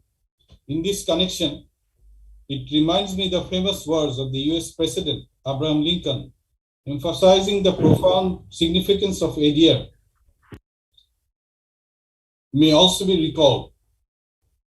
Discourage litigation, persuade your neighbors to compromise. Whenever you can point out them, the nominal winner is often a real loser in fees, expenses, and waste of time. Now we are celebrating the 50 years of our independence. No one can deny Bangladesh has made tremendous progress in various social and economic indicators, which gave us the impression that the country is on an upward trajectory. We are celebrating Mujib Borsho, the 100 years of birth anniversary of the father of the nation, Bangabandhu Sheikh Mujibur Rahman, and we can show respect to him only by fulfilling his dream, who wanted a change in the traditional judicial system of Bangladesh by introducing alternative dispute resolution. There is a saying of Joel A. Barker, an American author, lecturer, and businessman, that vision without action is merely a dream. Action without vision just passes the time. Vision with action, which can change the world. Therefore, we all have to come forward with the theory of vision with action to overcome the problems of judiciary for the greater interest of the nation and to ensure road to justice for all. Dear participants, you have already heard from Ms. Jamila A. Ali how to overcome impasse in mediation, and discussion on the book written by Roger Fisher and William Ore, Getting to Yes from Mr. S.N. Goswami in details. Also next you will hear from Ms. Madeline Tamey on international commercial mediation, which is very important topics to understand international mediation. Mediation is universally recognized, so I hope all of you will try to follow the techniques of mediation that you have learned today. Now, before I parting, considering the benefits of mediation, Joseph Greenbaum rightly pointed out, an ounce of mediation is worth a pound of arbitration and a ton of litigation. With these remarks, I conclude my speech and express my sincere thanks to the guests from overseas for their valuable lectures and heartfelt gratitude to the organizers of this training program. Especially, it would be unfair if I don't say a few words about Mr. S.N. Goswami, the chairman of BIMS, who is in fact working as a torchbearer of mediation, whose mission and vision of life is now circled with to promote mediation in Bangladesh. His law journal, Bangladesh Law Times, has already published some books on mediation and different articles on mediation, also doing a great job in this respect. I hope you are enjoying the training session and be safe during this pandemic. Once again, thank you all for listening to me with patience. That's all for today. I think I'm right on time, and all the best. Thank you. Thanks a bunch, sir. This discussion certainly benefited from your breadth of knowledge and depth of expertise. We remain grateful.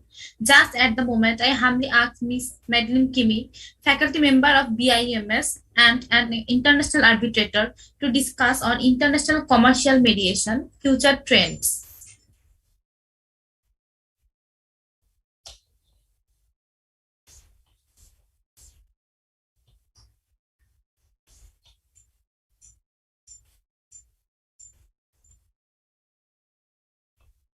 Ma'am, you are not audible.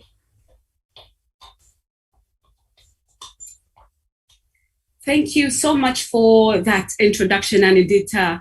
It is great to see you as always. I'm very happy to have attended most of today because I got to hear a lot of the presentations that have come before me, and the presentation by Justice Sohail that has just been concluded. And so I've been asked to speak on international commercial mediation and future trends. Today is a Saturday here, and it's in about 2 o'clock, going on to about 2 o'clock in Dar es Salaam, Tanzania.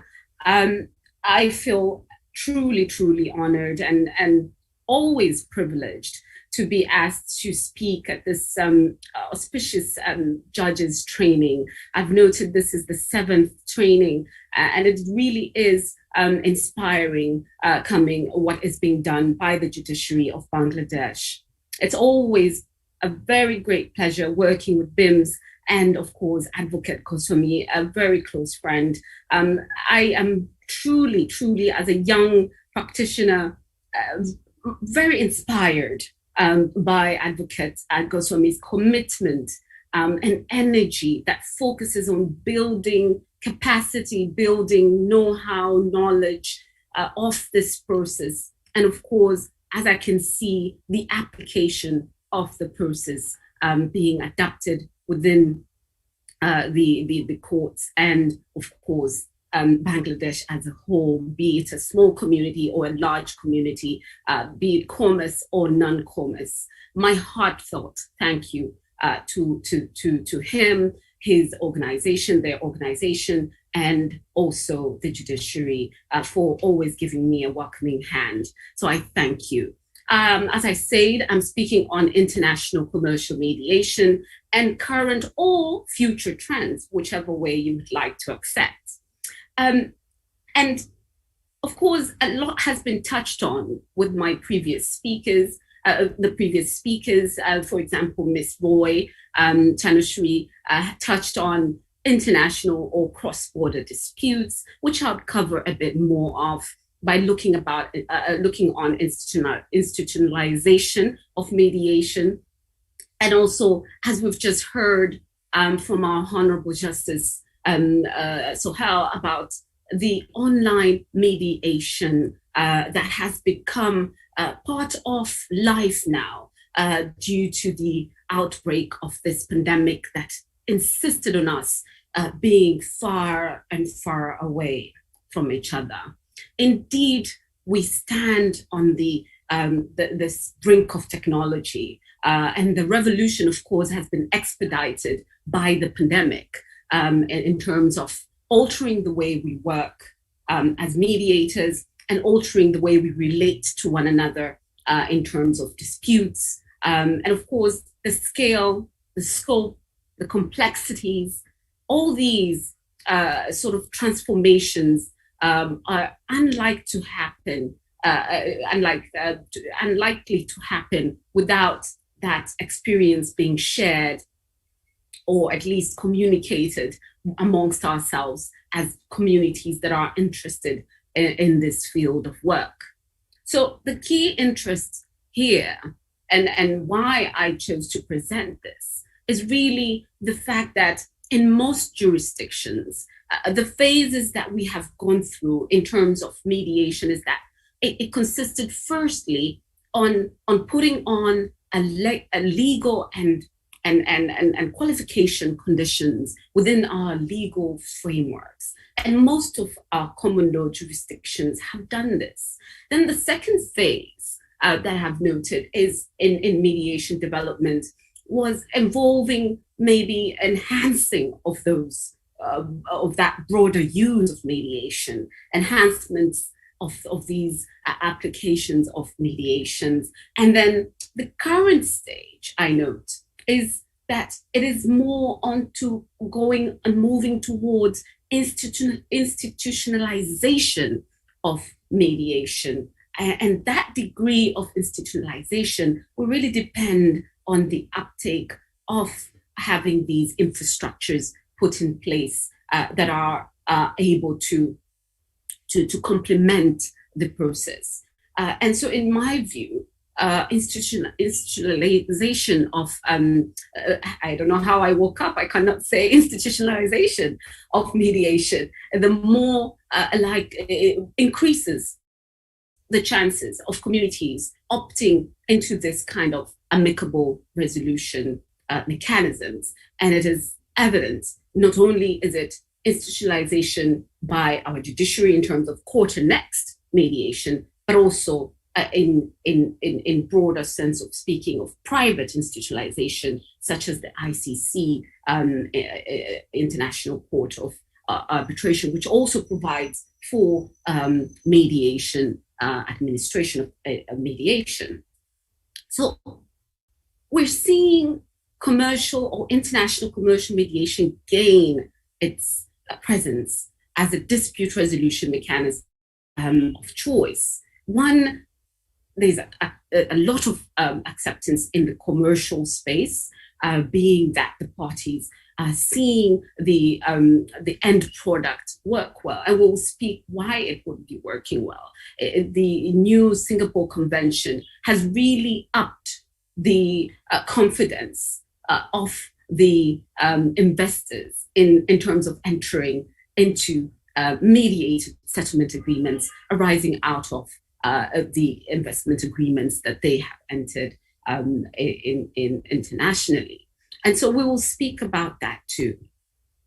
Now, I spoke of the international commercial mediation, and in the last sessions, as I recall, and I don't recall very clearly, but we did speak on the fact that mediation is now being tagged as the new arbitration, and arbitration is yet still a favored mechanism. However, we've seen a lot of complaints coming in from users in terms of the high costs of arbitration, the proceedings becoming more lengthier, especially if you land on an arbitrator who doesn't really understand the procedure itself. And of course, the process is too legalistic in some aspects. And so these have become the conversations that have been being exchanged in the networks of the users of arbitration. And of course, now those users are taking up the advantage that ICM, as I tag it, has, where you have a third-party assistant and you have less time being consumed in the process and less costs. Well, you know, it now depends on the cost, but it will definitely be less off as opposed to the arbitration procedures. Then the control of the process, as we all understand in mediations, the control, self-determination principles or core values of mediation remain there, including party participation being the core values of mediation, are preserved.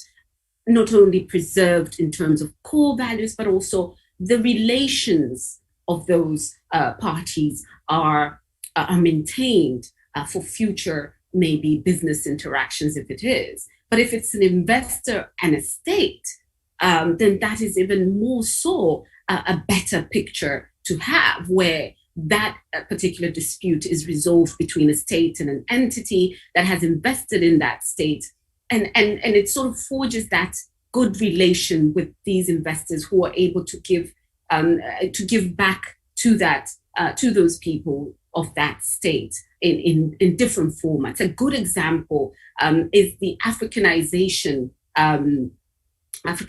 of dispute resolution, and this Africanization of dispute resolution mechanism was very much portrayed or conveyed in the recent dispute regarding natural resources, extractives industry. It was a mining company, a big company, Canadian-based, Acacia Mining or Barrick Gold in Tanzania, for example. And a dispute arose with regards to its taxes, with regards to environmental issues in their mining operations here in Tanzania. And a dispute was initiated at the outset. An arbitration notice was already served on the government. But what happened there was that the government and the investors sat on the table and mediated this dispute. And the end result of that really does give a good painting of what a future post-mediation can look like. Now the government has slight interest in the particular investment that has been done. And that investment interest generates a lot of income for the government to now do its work in providing its people with the necessary support it needs. And so a lot can come out of international commercial mediations. Now, if I could move on to my next slide. And in here, I wanted to introduce institutional mediation. And this is, why is it a current trend?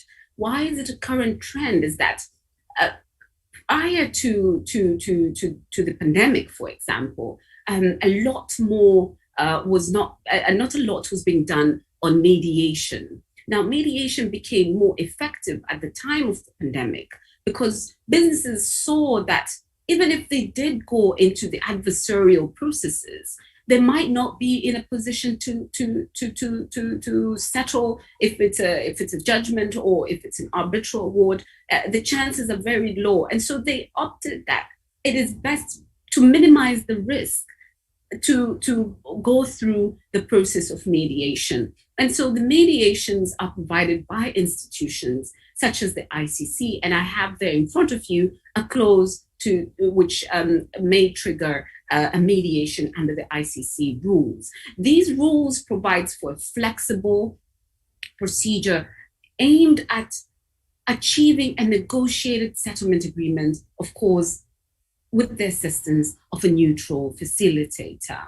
Now, we've seen this clause, and so we understand now that institutionalization could be a way of embracing mediation within our jurisdictions. Very important to note is that it is picking up the usage.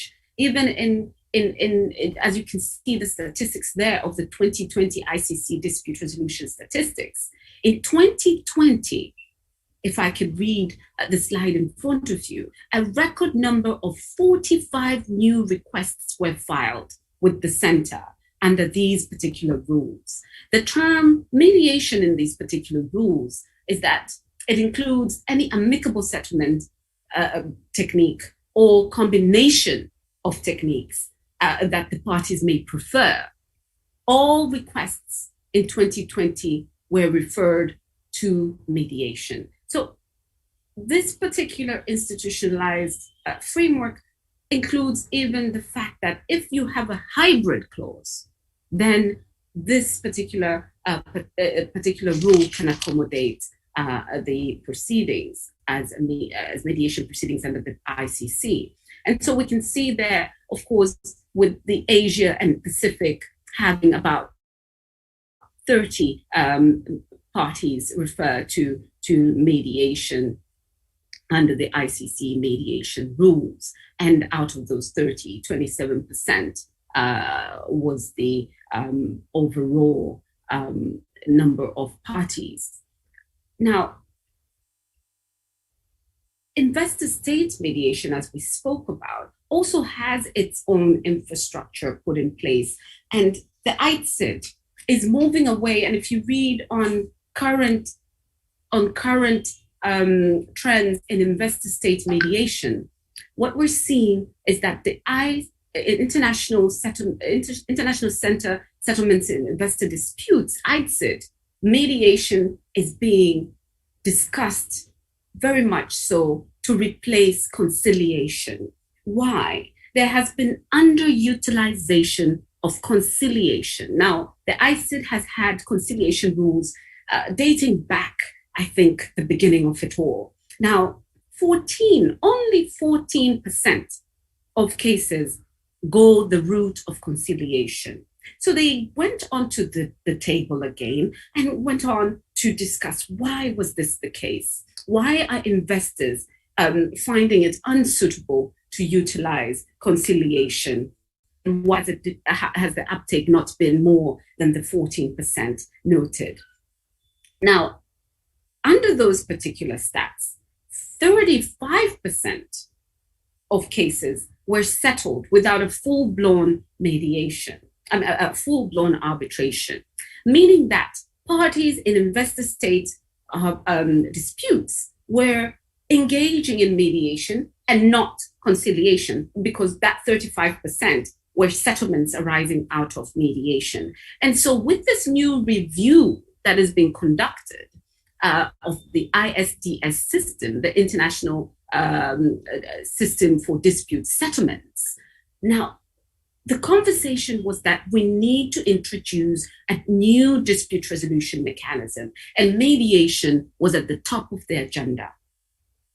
However, the stakeholders in discussion of this amendment had the fear of the fact that the resulting settlement agreement is non-binding. And the nature of that non-binding aspect of a settlement agreement could cause non-compliance issues. Hence, of course, prolonging that process of resolving the investor-state dispute at hand. And so that was the main fear. And these discussions began before the Singapore Convention in 2018. And so therefore, at this point in time, you would say that that particular issue or the fear has been surpassed by events, because we have, and we will speak on, the 2018 Singapore Convention. And so the ICSID clause for mediation, as can be read in front of you, has been worked on, and this mediation has been introduced and will be introduced in the coming future, very near future. And so we've spoken on the 2021 developments under the ICSID, who have already expressed that institutional mediation is going to be designed for international investment disputes. We've also seen a lot of countries adopt mediation, negotiation, and conciliation in their bilateral investment agreements, those which have model BITs. They are now introducing multi-tiered dispute resolution clauses that take into account the fact that there would have had to have been a mediation prior to institutional initiation of an arbitration in an international investment dispute. Also, one has to note that the IBA had already approved rules for investor-state mediation, and these IBA rules for investor-state mediation are in play, yet not a lot of us know about them, apart from those who play within the field of investor-state mediation already. But these are not very well known within our developing jurisdictions. Those who have been slightly lagging behind. And so now this integration of the mediation in the international investment arena is going to be maybe hindered, or the challenges that could hinder its growth would be the fragility aspect of the dispute, the fragility aspect of the dispute, and maybe the unique feature of the parties being that it is a state mediating with an investor, and sometimes you find that resolving disputes, when it comes to parties who are business parties, it might be easier, it might be better to mediate that dispute, as opposed to when states are involved, where the public officials fear entering into agreements without having an impact on the sovereign state that would be negative. And so therefore you find that political aspects may play a part, where these particular persons attending the mediation are pushed back from agreeing to anything because of the fact that does have, at the end of the day, have a political impact on them. And of course, the lawyers' resistance is always there, where you find that a lot of lawyers are probably more welcoming of an arbitration in an investor state as opposed to mediation, not only on the monetary aspects,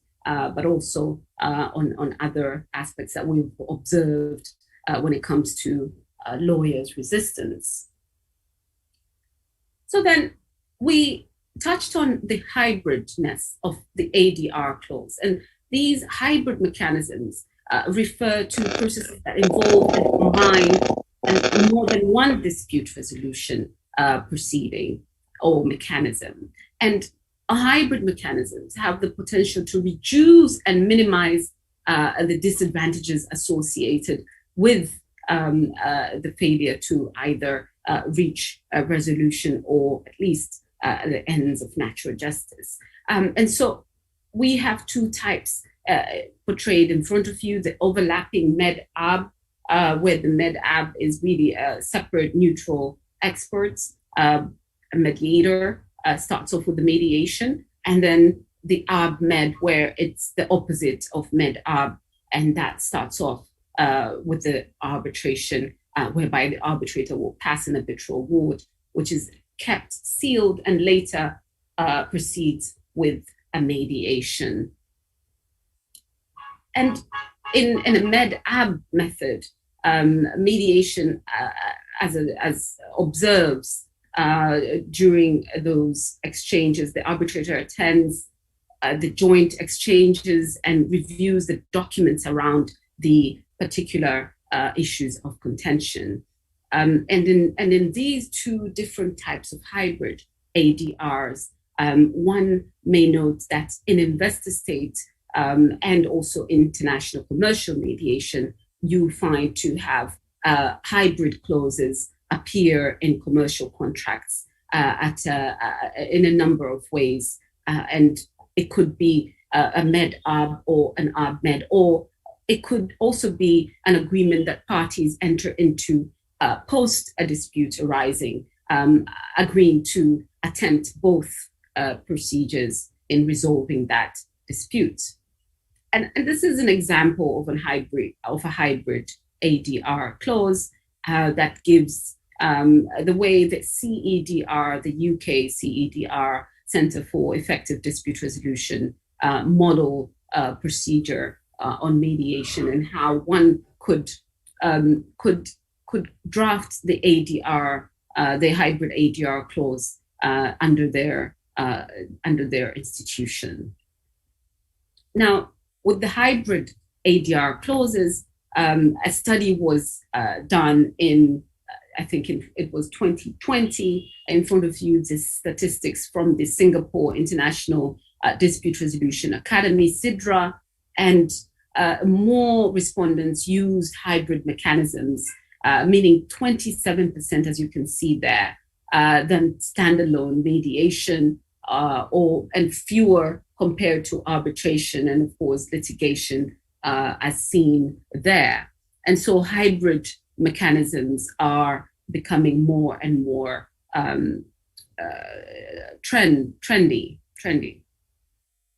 Now, we've also heard on online mediation, as I said earlier, and post-COVID, online mediation has become the knocking on our doors as mediators very much. And online mediations are system-based mediations as opposed to face-to-face based mechanisms, which we conventional mediators were used to. And so these are mediations that are facilitated through either platforms provided for under the internet, or using other general electronic technologies or cloud-based technologies and platforms that are being provided and now have been a lot more have been introduced in the market for mediators to take up in their individual practices.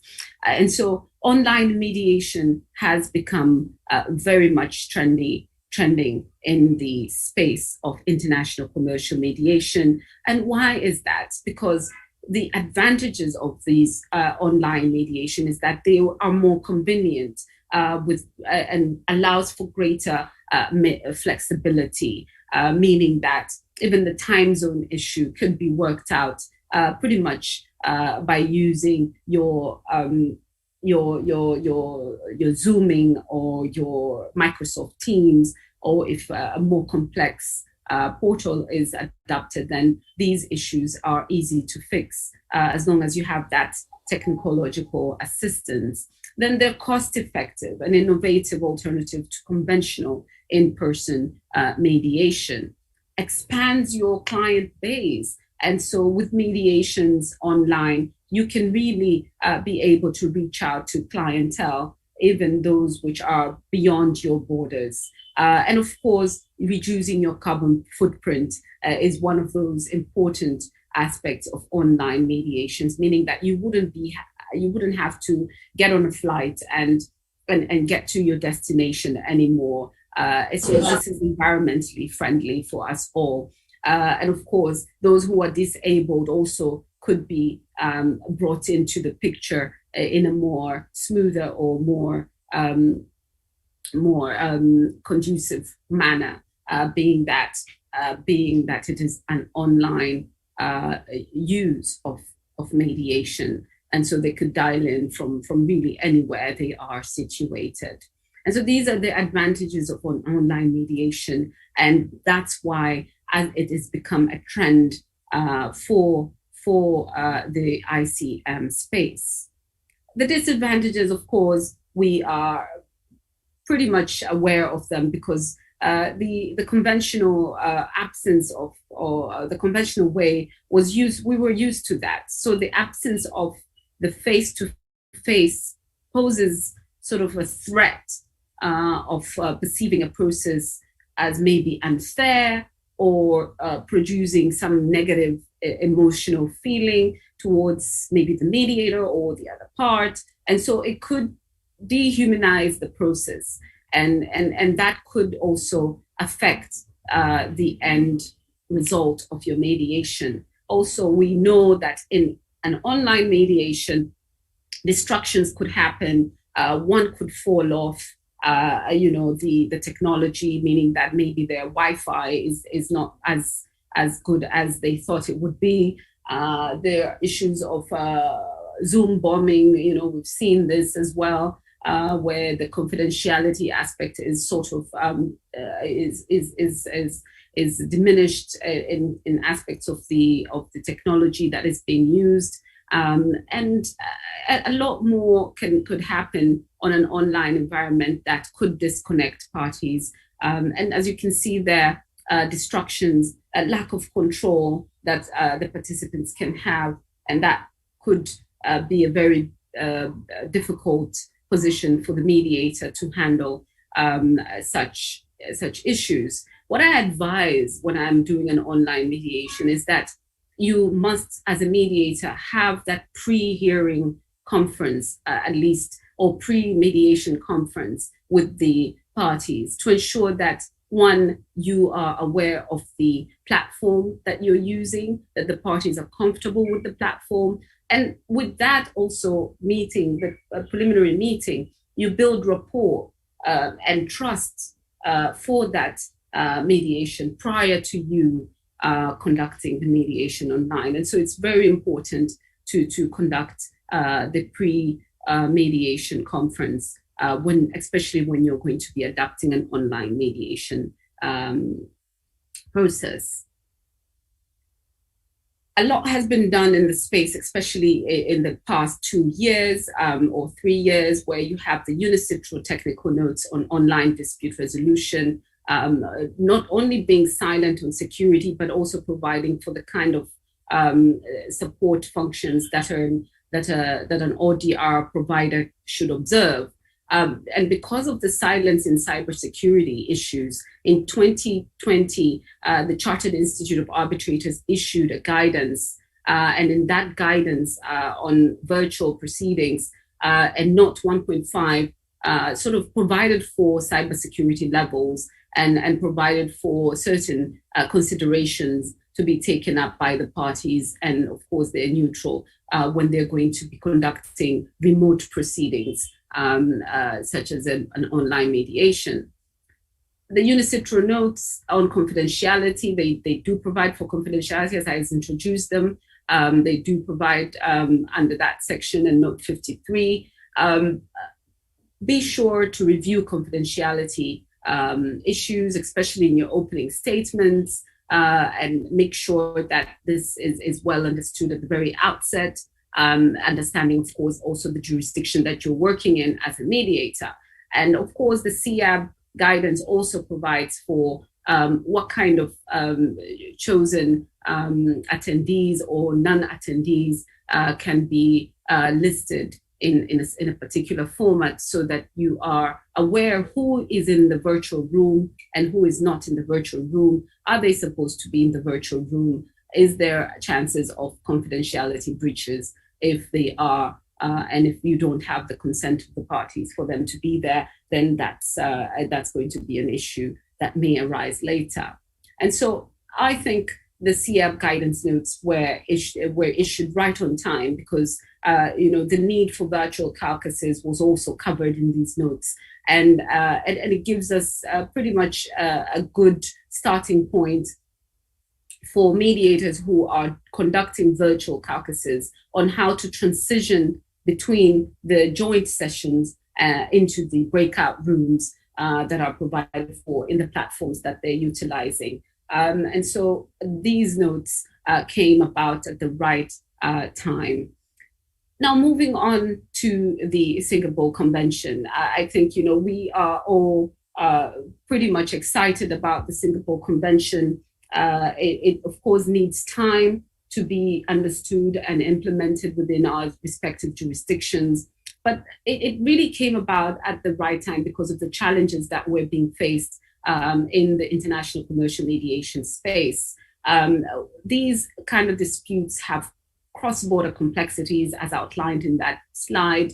They had issues of choices of law, cross-border regulatory issues, a lot more on enforceability now was the issue here, because the problem was that the mediated settlement agreement would be a contract just like any other contract that one would enter, and parties may breach and default that contract. So it had no equivalent also of a New York Convention, for example, for arbitration awards that is dated in 1958. And then, of course, for litigation, we have seen the Hague Convention, which lays down the rules for litigation. But in mediation, there was no such instrument.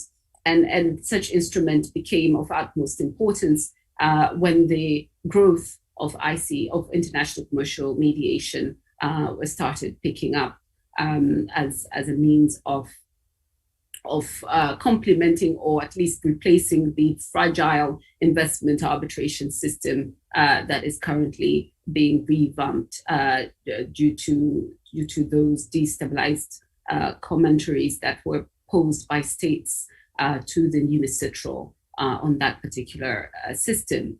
Now, the importance of enforceability is what we would be focusing on when we're speaking about the Singapore Convention.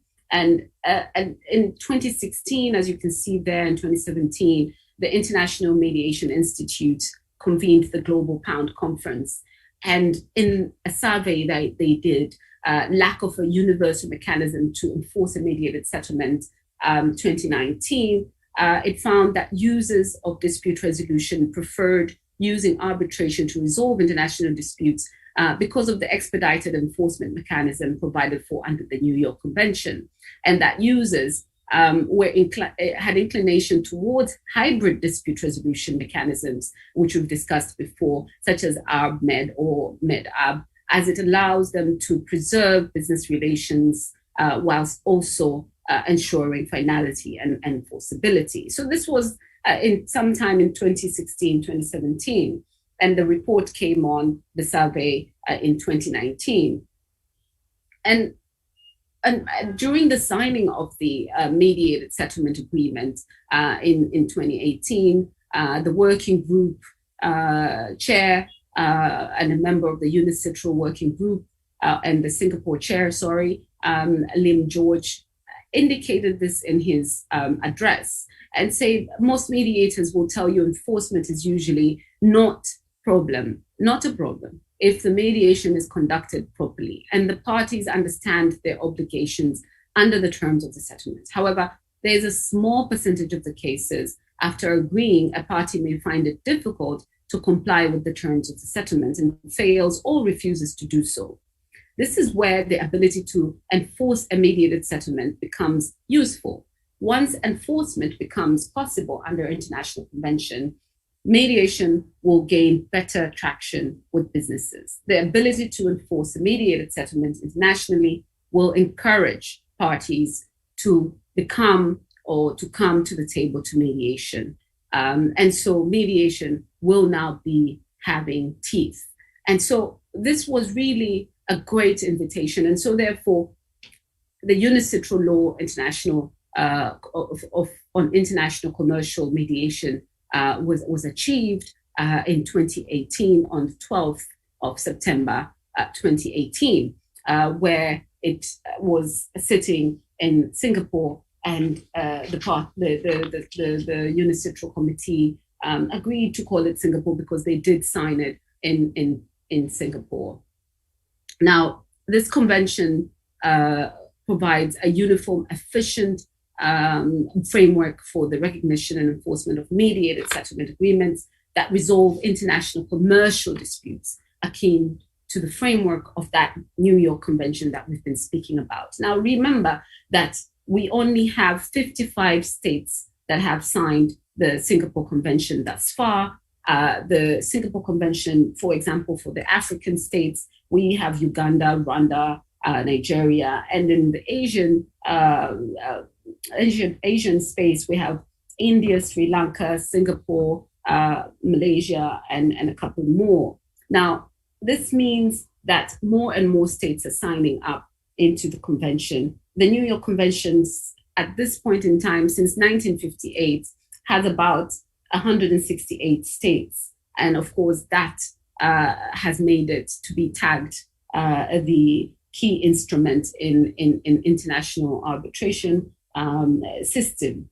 Now, this particular Singapore Convention only has 16 articles, and it brings greater confidence to parties due to the global enforceability of these settlement agreements, and with no doubt having been coming in force on the 12th of September 2020, a lot more states would be signing up as they become more and more aware of this particular advantage that is attached to this convention. The convention itself applies to international agreements resulting from mediation and concluded in writing by parties to resolve commercial disputes. The particular convention does not apply to consumer disputes. These consumer disputes have been carved out, and family disputes have also been carved out. If we look at Article 1, subsection 2, which indicates what kind of settlement agreements do not apply to the convention. And so these kind of disputes have been carved out with great intention, meaning that the intention here was to really deliver for commercial international disputes. Although, as we will see later, the word commercial has been not defined by the convention. The scope of this particular Singapore Convention under Article 1, subsection 1, it provides that it is for agreements resulting from mediation and concluded in writing by parties to resolve a commercial dispute.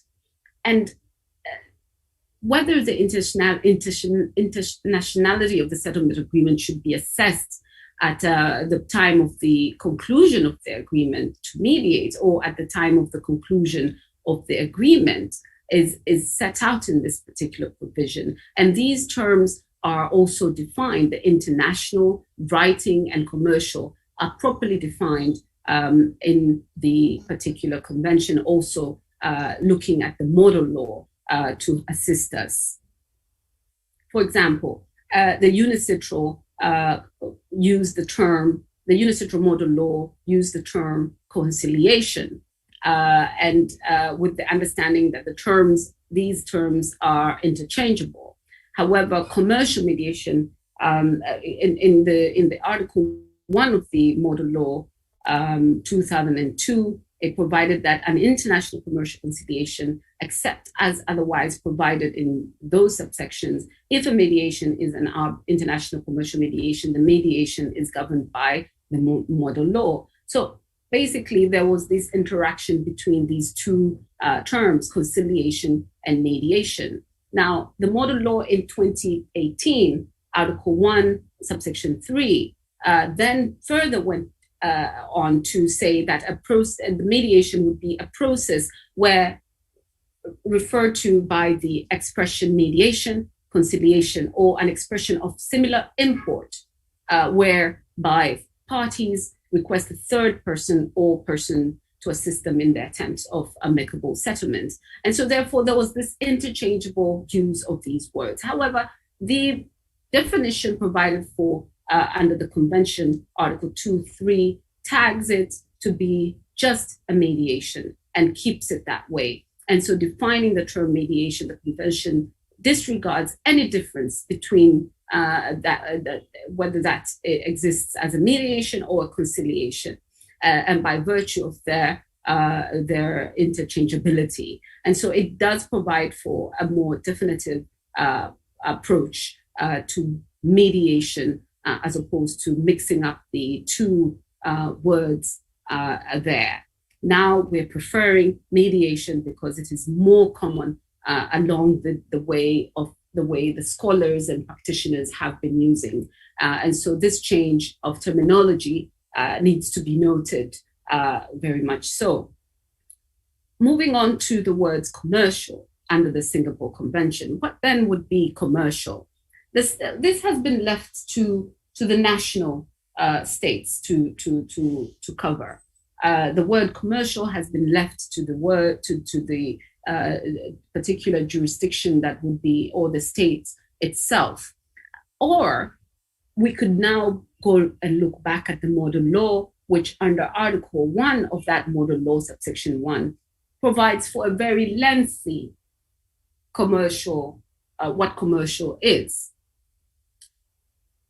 They left it out, and it's not, you can use the footnote definition, but also you can use the jurisprudence within the state or the national laws that has been built about in regards to defining commercial, what commercial is. And I think this is a broader sort of attempt to leave it to a broader interpretation of the end users. The word international is well covered. And international in Article 1, subsection 1 is based on Article 1 or subsection 4 of the model law. And so the convention and the model law seem to be working together here. And Article 3 of subsection 2 of the model law on mediation 2018 goes on, if the parties to an agreement to mediate at the time of the conclusion of the agreement, their places of business is in different states, or the state in which the parties have their place of business is different from either, then the state in which a substantial part of that obligation of the commercial relationship is to be performed, it will be used, or the state with which the subject matter is closely connected to. And so the word international really would be given either attention to the subject matter of the disputes. And so paying attention more to the subject matter of the dispute here in terms of that Article 3(2), if one cannot figure it out. Now, the only difference is that where a party has more than one place of business, the relevant place of business has been changed from that which maybe has the closest relationship to the agreement to mediate to that of which the closest relationship to the dispute resolved by the settlement. And so this particular section does provide for at least that picture where there is confusion as to the place of particular, whether this is an international or not an international or cross-border dispute. Under Article 2, subsection 1, this further provides for that the only difference is that where a party has more than one place of business, then the relevant place of business will be still, as we said earlier, and this indicates the exact clause that is provided for under the convention. There are limitations to its scope. The reasons for this limitation is the existence of other international instruments, such as the ones that we have touched on, the New York Convention, the Hague Convention on choice of court agreements, and so on. And these are the limitations that are provided for, as we've spoken about, the consumer disputes and family inheritance and employment law disputes not falling within the ambits of the convention, and should be noted at the very outset. My time is running out, but there's also the word of great importance is that the settlement agreement has to be in writing. And this is provided for under Article 2, subsection 2. And the definition of in writing is very wide, is wide enough to cover even the emails and electronic means of performing this function of concluding the settlement agreement. And so proof of the mediation has to be in place also. And so these are changing needs of the mediator having to maybe sign the settlement agreement so as to prove the fact that he mediated this particular and conducted this particular mediation, because upon filing for recognition and enforcement, there's such evidences that will be required. And so the changes in the practice of mediators, and certainly so, some mediators do not sign the settlement agreement and leave it to the parties. And so this could be something that one may need to adapt in their practices so that they could comply to the convention if the parties are intending to file it for recognition and enforcement. And so the general principles are provided for, and there's no requirement for the consent of the parties to enforce. And since I'll share the slides, I'm seeing that my time is slightly up, and I wanted to get to the reservations. There are certain states that have made reservations to the particular convention. There are 3 states, notably out of the 55, such as Saudi Arabia, Iran, and Belarus. And they have made exceptions to the fact that maybe the government, particular settlements made by government, will be opted out. And so this option or possibility for parties to opt out of the convention is possible. And basically states may opt out certain elements of the convention when signing and ratifying the particular convention.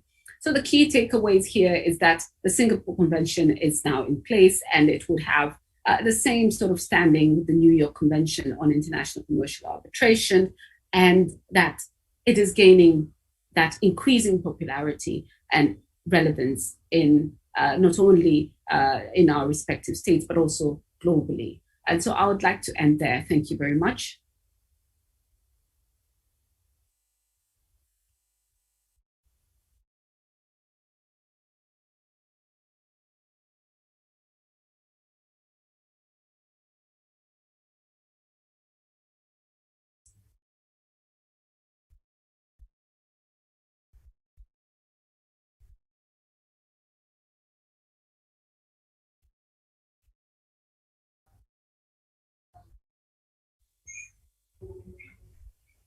Sound কি of হয়ে গেল?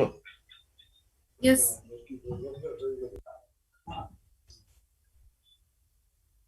Ma'am, you are not audible. Thank you, Anadita.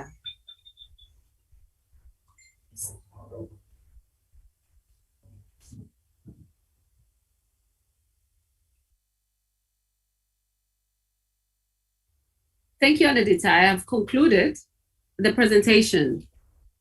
Thank you, ma'am, for the wonderful, fruitful, and stunning presentation. We are really grateful to you. Momentarily, I'd like to request Mr. A.K.M. Sohibul Islam, District and Sessions Judge of Noga, to deliver the assessor's speech. Senior District and Session Judge. Am I audible? আমাকে কি শোনা যাচ্ছে? Yes, sir. You are audible. Thank you. Good afternoon. খুব স্বল্প সময় সন্ধ্যা লাগতে চলেছে, এক্ষুনি আজান হয়ে যাবে, যেটার কারণে আমি অতি সংক্ষেপে আমার বক্তব্য রাখার চেষ্টা করছি। আজকে মূলত ঢাকা বিভাগের বিচার বিভাগীয় কর্মকর্তাদের জন্য আয়োজিত 47 জন বিচার বিভাগীয়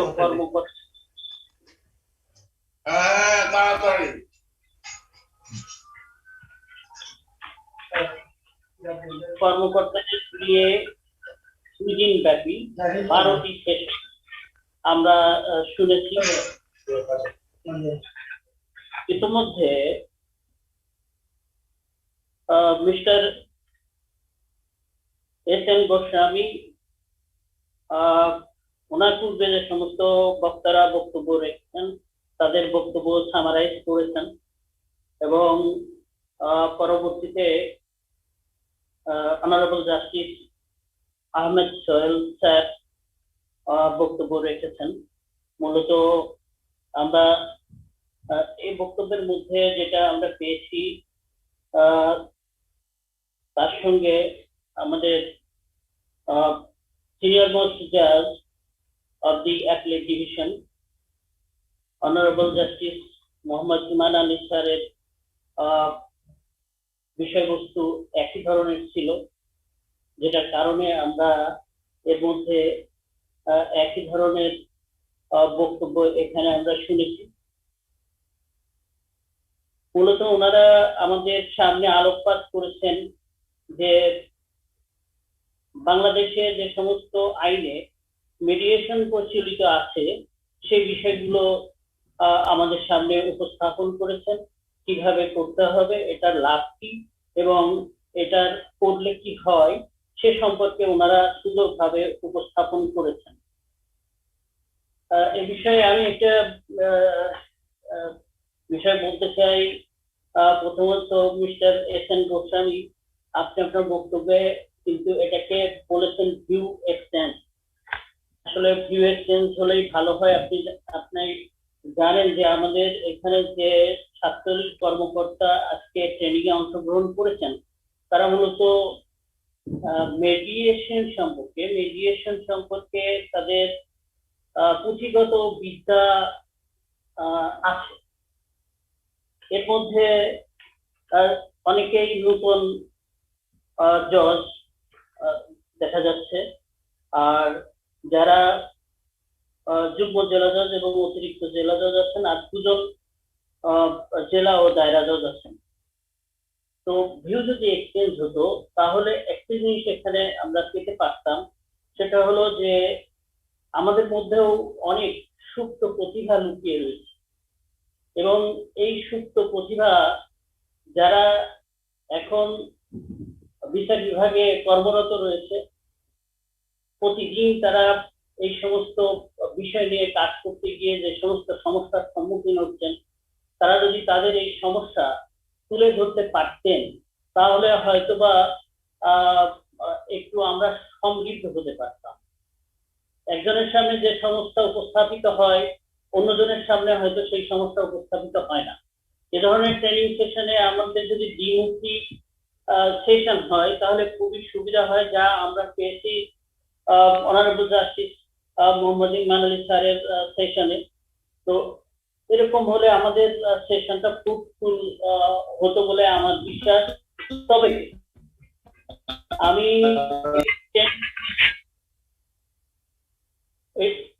কিছু কি বলতে চাচ্ছেন কেউ?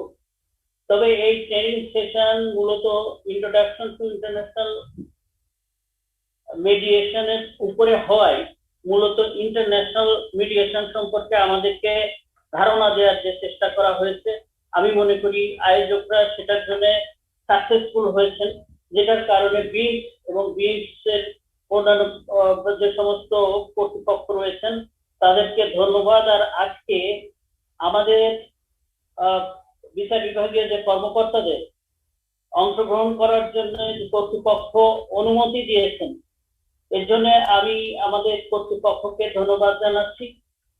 আর আজকে আমরা যে বিষয়গুলো মূলত পেয়েছি সেটা এই যে আমরা যে যেখানেই আছি, আমরা যেহেতু সরকারি কর্মচারী এবং আমরা এখন মুজিব বর্ষ পালন করছি এবং এর মধ্যে বক্তাদের বক্তব্য থেকে উঠে এসেছে যে বঙ্গবন্ধুর বক্তব্যও এই মিডিয়েশনের একটা উৎস। যেহেতু তিনি বলেছিলেন যে আমার গরিব মানুষ যেন ফিরে না যায়, তো সেক্ষেত্রে আমার তো মনে হয় যে আমরা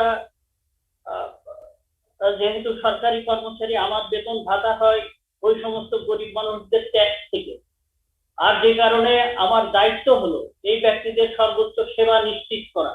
আর সেই সেবা নিশ্চিত করার জন্য যেখানে লিগ্যাল এইড অফিসার আছেন, এখানে আমি দেখলাম লিগ্যাল এইড অফিসাররা সব জেলা থেকে, ঢাকা বিভাগের 4টা জেলা, সেখান থেকে লিগ্যাল এইড অফিসাররা অংশগ্রহণ করেছেন। সেখানে সহকারী জজ, সিনিয়র সহকারী জজ এবং ঊর্ধ্বতন আরো বেশ কয়েকজন জজ অংশগ্রহণ করেছেন। আমরা মূলত কেউ বা মিডিয়েশনে সরাসরি অংশগ্রহণ করি, কেউ সরাসরি অংশগ্রহণ না করলেও অংশগ্রহণ করানোর জন্য চেষ্টা করতে পারি। তো যে কারণে আমরা এই বঙ্গবন্ধুর এই বক্তব্যকে আমরা গুরুত্ব দিয়ে মুজিব বর্ষের এই ক্ষণে আমরা সর্বোচ্চ চেষ্টা করব যেন আমরা আমাদের দায়িত্ব কর্তব্য যেখানে যেভাবে আছে সেভাবে আমরা যেন করতে পারি। আজকে সর্বশেষ বক্তা ছিলেন মিস মেডলিন কিমেই। তিনি মূলত ইন্টারন্যাশনাল কমার্শিয়াল মিডিয়েশন এবং ফিউচার ট্রেন্ডস এর উপর বলতে গিয়ে মূলত উনি international commercial mediation better than international arbitration এটা উনি বলেছেন, এবং এটাকে তিনি হাইব্রিড এরিয়া হিসাবে মূলত হাইলাইট করেছেন।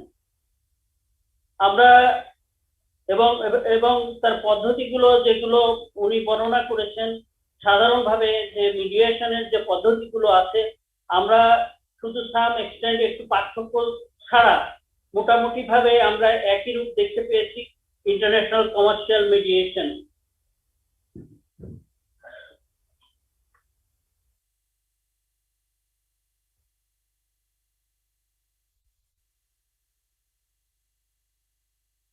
আজকে আমাদের সামনে যে 8 জন বক্তা রিসার্চ পার্সন বক্তব্য উপস্থাপন করেছেন, তার মধ্যে আমাদের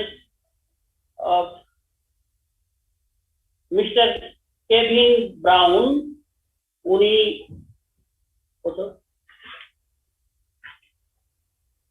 কেভিন ব্রাউন কৌশলগতভাবে মিডিয়েটরকে শুনানি করে উনি মূল বিরোধটা নিষ্পত্তি করবেন বলে উনি বলেছিলেন। মিস তাসনুভা রায়, তিনি অবশ্য বেশ কিছু বিষয় এখানে উল্লেখ করেছেন, সেটা ধর্মে বিভিন্ন ধর্মে মিডিয়েশনের উৎস, উনি ইতিহাস থেকে মিডিয়েশনের উৎসের কথা বলেছেন এবং পঞ্চায়েত সিস্টেমের কথা বলেছেন। আমাদের দেশে পঞ্চায়েত সিস্টেম নেই, তবে গ্রাম আদালত আছে, এবং আপনারা জানেন যে গ্রাম আদালতকে শক্তিশালী করার জন্য গত কয়েক বছর ধরে সরকার অনেক ধরনের প্রোগ্রাম নিয়েছে। গ্রাম আদালতের পিকুনিয়ারি জুরিসডিকশন বৃদ্ধি করা হয়েছে। গ্রাম আদালত থেকে যাতে মামলা রেফার হয়ে লিগ্যাল এইড অফিসে আসতে পারে সেটার ব্যবস্থা করা হয়েছে। সুতরাং আমাদের এখানে যে আইনগুলো রয়েছে সেটা যদি আমরা সুষ্ঠুভাবে কার্যকরী করতে পারি তাহলে অনেক দেশের অনেক ধরনের যেসব রয়েছে আপনার মিডিয়েশন সিস্টেম, সেই সমস্ত সিস্টেম ব্যতীতই আমরা আমাদের প্রচলিত আইনে অনেক কাজ করতে পারি যদি আমাদের ইচ্ছা থাকে এবং আমাদের মিডিয়েটররা যদি সঠিকভাবে কাজ করেন।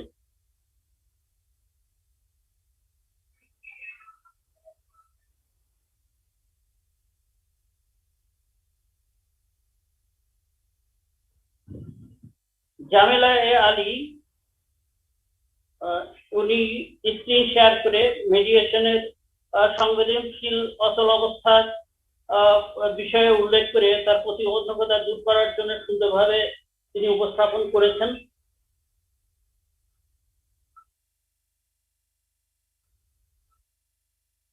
এবং আমাদের honourable justice Ahmed Sohel sir, উনি উল্লেখ করেছেন এবং ইতিমধ্যে আপনারা জেনেছেন যে নিশ্চয়ই আপনাদেরকে আমাদের জজ সাহেবদেরকে জেলা জজ মহোদয়রা এই বিজ্ঞপ্তি দিয়েছেন যে এখন থেকে মিডিয়েশনের জন্য পদক্ষেপ নিতে হবে। যেসব মামলার কথা উল্লেখ করা হয়েছে এই সমস্ত আইনে যে উল্লেখ রয়েছে এগুলো আপনারা দেখে নেবেন এবং যদি তা না করেন শেষে যে 7 নম্বর প্যারায় উল্লেখ করা হয়েছে যে স্থানীয় কর্তৃপক্ষ গাফিলতি পরিলক্ষিত হলে বিষয়টি অত্র কোর্টকে অবহিত করার জন্য স্থানীয় নিয়ন্ত্রণকারী কর্তৃপক্ষকে অনুরোধ করা হলো। অর্থাৎ এটা স্থানীয় কর্তৃপক্ষকে বলা হয়েছে যে এটা যদি কোনো জজ সাহেবরা না করে তাহলে সেটাকে জানাতে হবে। সুতরাং আমরা যেহেতু ইতিমধ্যে জেনেছি মিডিয়েশন কি, কারা মিডিয়েটর হবে এবং কিভাবে মিডিয়েশন করতে হবে, এই সমস্ত জানার পরে যদি আমরা উদ্যোগ না নিই তাহলে আমরা স্ব স্থানে আমরা থেকে আমাদের দায়িত্ব যে পালন করছি না সেটাই হবে। তো সেক্ষেত্রে আমরা জজ সাহেবরা আমাদের ভূমিকা অবশ্যই, আমরা যেহেতু আহ, এই ওত নিয়ে এসেছি যে মানুষকে আমরা বিচার নিশ্চিত করতে চাই এবং সে বিচার যেন সঠিক সময়ে স্বল্প খরচে আমরা দিতে পারি এবং সেটা দেওয়ার জন্য মিডিয়েশনের বিকল্প আর নেই, কারণ আমরা আর বোঝা নিতে নেওয়ার মতো ক্ষমতা বিচারকদের নাই। সুতরাং মিডিয়েশন আমাদের একমাত্র এখন সামনে পথ দেখাচ্ছে, সেক্ষেত্রে আমরা সেদিকে তাকিয়ে আছি। পরিশেষে সবাইকে ধন্যবাদ জানাচ্ছি। ঢাকা বিভাগের সঙ্গে আমাকেও সম্পৃক্ত করার জন্য আমি কর্তৃপক্ষকে ধন্যবাদ জানাচ্ছি এবং এই যে এত বিদগ্ধ জনকে ইন্টারন্যাশনাল যারা খুবই পরিচিত এই ধরনের ব্যক্তিদেরকে আপনারা আমাদের সামনে উপস্থাপন করে আমাদেরকে তাদের শোনার সুযোগ করে দিয়েছেন। তাছাড়া কিছু বইয়ের নাম বলেছেন যেগুলো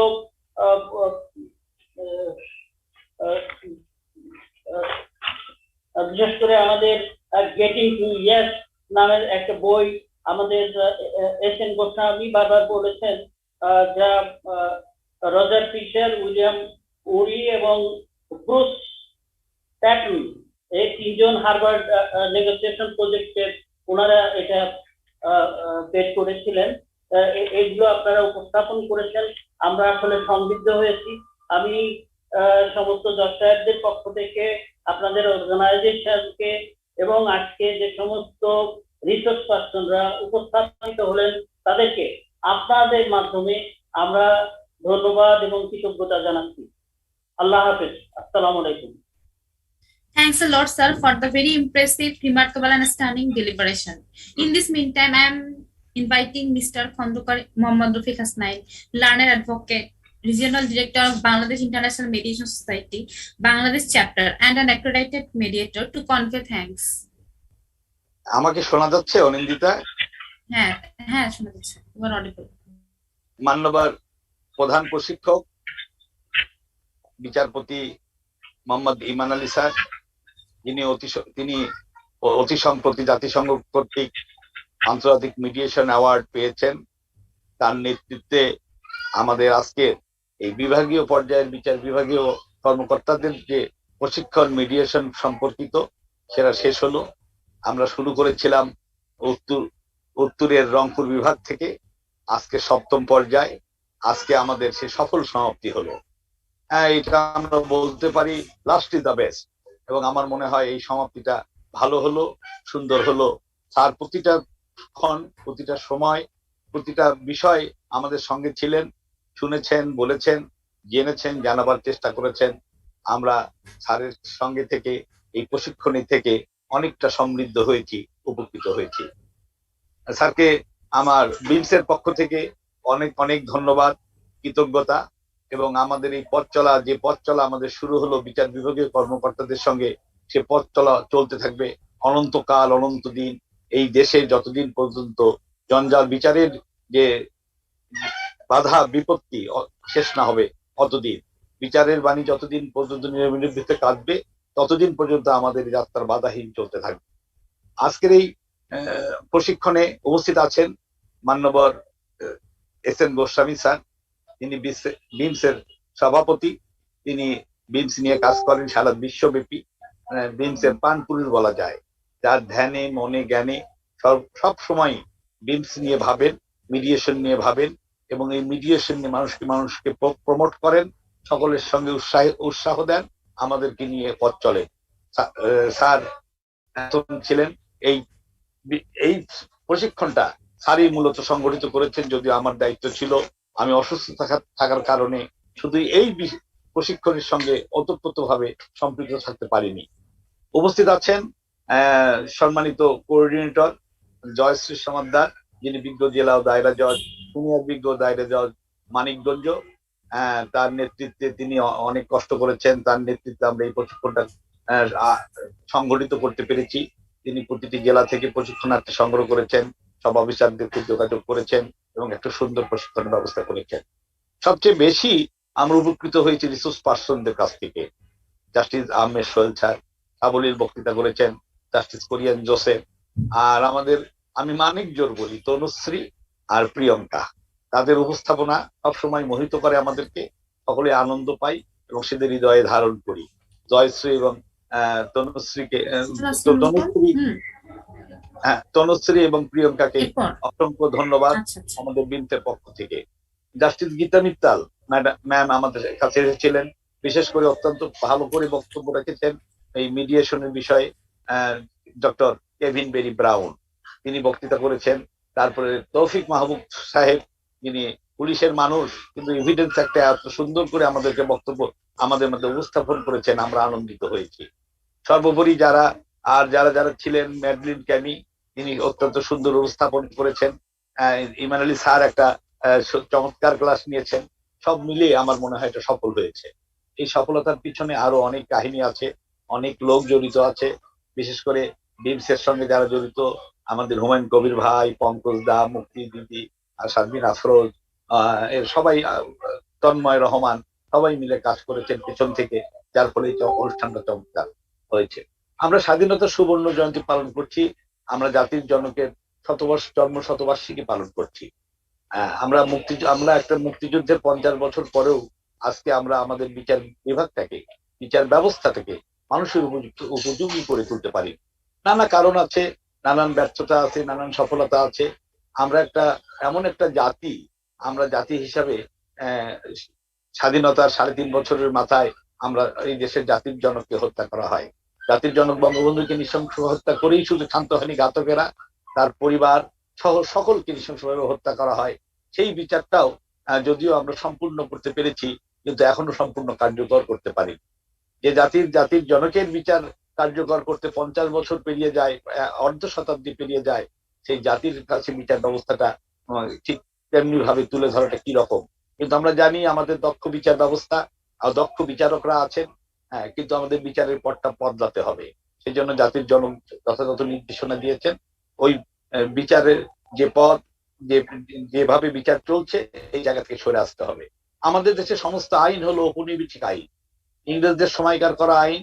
সেই আইনটা করা হয়েছিল শাসনের জন্য, শোষণ করবার জন্য। এখন আমাদের স্বশাসনের জন্য, স্বাধিকারের জন্য আইন তৈরি করতে হবে, স্বাধিকারের জন্য বিচার ব্যবস্থাকে প্রতিষ্ঠিত করতে হবে। এর জন্য সর্বাগ্রে প্রয়োজন হলো আমাদের দেশের বিচারকদের প্রশিক্ষণ দিয়ে তাদেরকে প্রশিক্ষিত করে তোলা। যদি বিচারকেরা সঠিকভাবে এটা উপলব্ধি করতে পারেন, জাতির জনকের স্বপ্নটা উপলব্ধি করতে পারেন, তাহলে আমরা স্বাধীনতার যে মহান স্বাধীনতার যে সুফলটা, সেটা পৌঁছে পাবো জনগণের কাছে। সংবিধানে মানুষের বিচার পাওয়ার অধিকার আছে, কিন্তু বিচার পেতেই যদি অনেক দিন চলে যায়, দিনের পর দিন চলে যায়, সেই অধিকারটা অনধিকারে পরিণত হয়। সেই জন্য মিডিয়েশন মাধ্যমে এই বিচার ব্যবস্থাকে আরো সহজলভ্য করতে হবে, মানুষের কাছাকাছি নিয়ে আসতে হবে। আজকে আমরা আমাদের এই বাংলাদেশের জাতির জনকের কন্যা জননেত্রী শেখ হাসিনা ক্ষমতায় রয়েছেন, প্রধান নির্বাহী। তিনি বিভিন্নভাবে নির্দেশনা দিচ্ছেন। তিনি এই মিডিয়েশন আইন বাস্তবায়নের ক্ষেত্রে অত্যন্ত গুরুত্বপূর্ণ ভূমিকা পালন করছেন। আমরা আশা করি খুব শীঘ্রই মিডিয়েশন আইনটা পুরোপুরি পাস হবে, বাস্তবায়ন হবে, আমরা সে সুফল দেখতে পারবো। আজকে আমাদের জননেত্রী শেখ হাসিনাকে এই আমাদের বিমসের পক্ষ থেকে অসংখ্য ধন্যবাদ জানাই। তিনি বিমসকে প্রমোট করছেন, সবসময় আমাদের খবর রাখেন, আমাদের খবর নেন। আমি ধন্যবাদ জানাই বাংলাদেশ সুপ্রিম কোর্টকে, মাননীয় প্রধান বিচারপতি সহ যারা আছেন, সকলে মিলে এই আমাদের এই মিডিয়েশনের বিষয়টাকে প্রমোট করছেন, বিভিন্ন সার্কুলার জারি করছেন, মিডিয়েশনকে উৎসাহিত করছেন। আমি ধন্যবাদ জানাই বাংলাদেশ সরকারের আইন মন্ত্রণালয়কে, যারা আমাদের এই প্রশিক্ষণার্থীদেরকে যথেষ্ট সময় ডেপুটেশন দিয়ে এই সুন্দর প্রশিক্ষণের ব্যবস্থা করেছেন। সর্বোপরি আজকে সময় নাই, অনেক সময় পেরিয়ে গেছে। আপনাদের সঙ্গে দেখা হবে, কথা হবে, একসঙ্গে পথ চলা হবে। বিচারক এবং মানুষ দুটো এই বাংলাদেশেরই মানুষ। 30 লক্ষ শহীদের রক্তের বিনিময়ে অর্জিত স্বাধীনতা এবং লক্ষ ভাবনের ইজ্জতের বিনিময়ে অর্জিত স্বাধীনতাকে অর্থবহ করতে হবে। এই স্বাধীনতাকে আমাদের সকলের মতো করে, আমাদের মানুষের মতো করে তৈরি করতে হবে। স্বাধীনতাহীনতায় কে বাঁচিতে চায়, কে বাঁচিতে চায়। আমরাও সেই স্বাধীনতাহীনতায় বাঁচিতে চাই না, আমরাও বিচারহীনতা বাঁচিতে চাই না। আমরা আপনাদেরকে নিয়ে জুডিশিয়াল বিচারকে নিয়ে এই বাংলাদেশ বিনির্মাণে, সুন্দর বাংলাদেশ বিনির্মাণে, সোনার বাংলাদেশ বিনির্মাণে কাজ করতে চাই। এই বলে আমি আমার সংক্ষিপ্ত বক্তব্য শেষ করছি। জয় বাংলা, জয় বঙ্গবন্ধু, বাংলাদেশ চিরজীবী হোক। Thank you very much, sir, for your mesmerizing and fabulous speech. We can't thank you enough. At this juncture, I want to request most humbly His Lordship Honorable Justice Muhammad Iman Ali Sir, most senior judge of Appellate Division of Supreme Court of Bangladesh and recipient of International Mediation Award, for some final words and drawing the epilogue of the All Divisional Judges Training on Introduction to International Mediation. আমাকে শোনা যাচ্ছে? Yes, sir, you are audible. Yes, thank you, Anindita. Thank you to all the participants, everyone who has spent the last 2 days with us. I hope you have learned. I believe we are all on the same path. We all want to see justice being delivered in a quick, inexpensive manner. And it is not difficult. The law is there, it is in our favor. Yes, we need perhaps a law which will be all-encompassing. আমাদের দেশে বিভিন্ন জায়গায় মিডিয়েশনের ব্যাপারে আইন আছে। আমরা সকালে বলেছি, জাস্টিস আহমেদ সোহেল বলেছেন, বিভিন্ন যেসব আইনের মধ্যে মিডিয়েশনের বিষয়বস্তু আছে সবই রেলেভেন্ট ফর মিডিয়েশন অফকোর্স, কিন্তু আমাদের এই সবকটি আইন যদি এক জায়গায় থাকে তাহলে আমার মনে হয় আমাদের জন্য বেটার হয়, মোর ইউজফুল হবে। তাছাড়া মিডিয়েশন, আমাদের এইসব আইন হচ্ছে লোকালাইজড, আমাদের দেশের মিডিয়েশন, আমাদের দেশের আইনের ব্যাপারে এগুলো প্রযোজ্য। কিন্তু আজকাল আমাদের যে আমাদের কমার্স, ইন্টারন্যাশনাল কমার্স যেভাবে ডেভেলপ হচ্ছে, সেই সব ক্ষেত্রে আমাদের এই আইনগুলা প্রয়োগ করা হয়তো সম্ভব হবে না, এবং হইলেও অ্যাওয়ার্ড কিভাবে বাস্তবায়ন করা যাবে এটা ডিফিকাল্ট হবে। সুতরাং আমাদের একটা আইন, যেমন আরবিট্রেশন আইনের মধ্যে একটা সেকশন আছে স্পেসিফিকলি ফর ইন্টারন্যাশনাল আরবিট্রেশন, ঠিক তদ্রূপ আমাদের ইন্টারন্যাশনাল মিডিয়েশনের ব্যাপারেও আইন করা প্রয়োজন। এবং আমাদের যথাশীঘ্র সম্ভব আমাদের এই সিঙ্গাপুর কনভেনশন সই করা, সিগনেটারি হওয়া দরকার, এবং এইটাতেই আমরা যে মিডিয়েশনের যে এগ্রিমেন্টটা হবে সেটা বাস্তবায়ন করার জন্য এই কনভেনশনে আমাদের সিগনেটারি হওয়া দরকার। কারণ আদারওয়াইজ বাইরের কোনো সংস্থার সাথে, বাইরের কোনো কন্ট্রাক্টরের সাথে, বাইরের কোনো পার্টির সাথে আমাদের যদি মিডিয়েশন করার পরে এগ্রিমেন্ট হয়, চুক্তি হয়, সেটা বাস্তবায়ন করার জন্য আমাদের দেশের আইনে সেটা কভার করবে না। সো এগুলা আমাদের মনে রাখতে হবে। এবং সর্বোপরি আমাদের যেটা করতে হবে সেটা হলো যে আমাদের এই মিডিয়েশন যে কত বেনিফিশিয়াল সেই বিষয়টা প্রচার করতে হবে। এবং আমি আশা করি, বিশ্বাস করি, গোস্বামী সাহেব যে কথাটা সেদিন বলেছিলেন এবং আজকে হাসনাইন সাহেব যে কথাটা বললেন, যে আমাদের মাননীয় প্রধানমন্ত্রী আমাদের সাথে আছেন, এবং উপরের স্তর থেকে ওনারা যদি আগ্রহী হন, ওনারা যদি চেষ্টা করেন, আমাদের মিডিয়েশনের ব্যবস্থাটা আরো আমরা সামনে নিয়ে যেতে পারবো। এবং সেই মিডিয়েশনের ফলে আমাদের দেশের বিচার ব্যবস্থা অনেকটা এগিয়ে যাবে। এবং access to justice is part of rule of law. Access to justice না হলে রুল অফ ল কিন্তু কাজ করবে না। যত রুল অফ ল দেশে থাকুক না কেন, যদি গরিব যে লিটিগেন্ট গ্রামের থেকে এসে বিচার জায়গা না পায়, বিচার করতে করতে তার সময় পার হয়ে যায়, ছেলের দিন পার হয়ে যায়, নাতি এসে মামলা চালিয়ে যায়, এগুলো বিচার না। That is not access to justice. তাছাড়া আমাদের দেশে কত দূর দূরান্ত থেকে এসে ঢাকায় মামলা করতে হয়। তো এই বিচার ব্যবস্থা যদি আমরা লোকালাইজ করতে পারি, বিচার ব্যবস্থা যদি সহজলভ্য হয়, তাহলে আমাদের দেশের যে জনগণ, যারা লিটিগেন্ট পাবলিক, তাদের জন্য ভালো হবে, সুবিধা হবে, এবং সেই সুবাদে আমাদের সিস্টেমের জন্য ভালো হবে। এবং সেই সিস্টেমটা কে চালায়? জজ সাহেবরা চালায়, অ্যাডভোকেট সাহেবরা চালান, আমরা সবাই মিলেই তো সিস্টেম। জাস্টিস ডেলিভারি সিস্টেম একজনে চলে না, চিফ জাস্টিস দিয়ে কাজ হবে না, ল মিনিস্ট্রি দিয়ে কাজ হবে না। তবে অ্যাডভোকেট, জাজ সিস্টেমটা, যেটা জুডিশিয়ারি আছে এজ এ হোল, পুরো সিস্টেমটা যদি আমরা কার্যকরী করতে পারি এবং মানুষের জন্য সহজলভ্য করতে পারি, তখনই আমাদের জাস্টিস ডেলিভারি সিস্টেমটা ফলপ্রসূ হবে। আমি আবার সবাইকে ধন্যবাদ জানাই আমাদের সাথে থাকার জন্য, এবং আমি আশা করি, আমি বিশ্বাস করি, আই অলওয়েজ থিঙ্ক পজিটিভলি, যে আমাদের ভবিষ্যৎ আমরা যদি চেষ্টা করি অবশ্যই ভালো হবে, ভালো না হওয়ার কোনো কারণ নাই। এবং এই যে মামলার জট আছে, 40 লাখ মামলা পেন্ডিং আছে, এগুলো 40 লাখ থাকবে না, আর 40 লাখ আসবে না যদি আমরা মিডিয়েশন ঠিক মতো চালাইতে পারি। একটা মিডিয়েশন নিষ্পত্তি হইলে পরে 4টা কেস, 5টা কেস আমাদের সিস্টেমের মধ্যে থেকে একদম উদাও হয়ে যাবে, আসবেই না। এই জিনিসগুলো আমাদের লক্ষ্য রাখতে হবে এবং মিডিয়েশন সিস্টেমটা যাতে খুব ভালোভাবে চলে সেই দায়িত্ব কিন্তু আপনার আমার সবার উপর। একা কেউ কিছু করতে পারবে না, কিন্তু সমষ্টিগতভাবে আমরা যদি চেষ্টা করি নিশ্চয়ই আমরা পারবো ইনশাআল্লাহ। সবাইকে আবার ধন্যবাদ জানিয়ে এখানে শেষ করছি। সবাইকে ধন্যবাদ। Anandita. Another big thanks to Honorable Justice Iman Ali sir for this very beautiful and fruitful training session and wonderful deliberation. We are really grateful to you. Now I am humbly requesting Mr. S.N. Goswami, Advocate, Accredited Mediator and Chairman of Bangladesh International Mediation Society, to address some... lordship বলেছেন, এরপর কোনো বক্তব্য না। Okay, sir. It is really hard and difficult to find words to express my gratitude to each and everyone for your patience and assistance and making this session a successful one. Thank you for staying with us and engaging in this communicative and interactive training session. It was lively, engaging, educative and fulfilling because of your presence. Due to pandemic, we had to conduct the sessions virtually. Please take care of yourself and your surroundings. I wish someday we would meet physically. Up to then, stay safe, stay fine. Joy Bangla, Joy Bangabandhu, Bangladesh Chirojibi Hok. Recording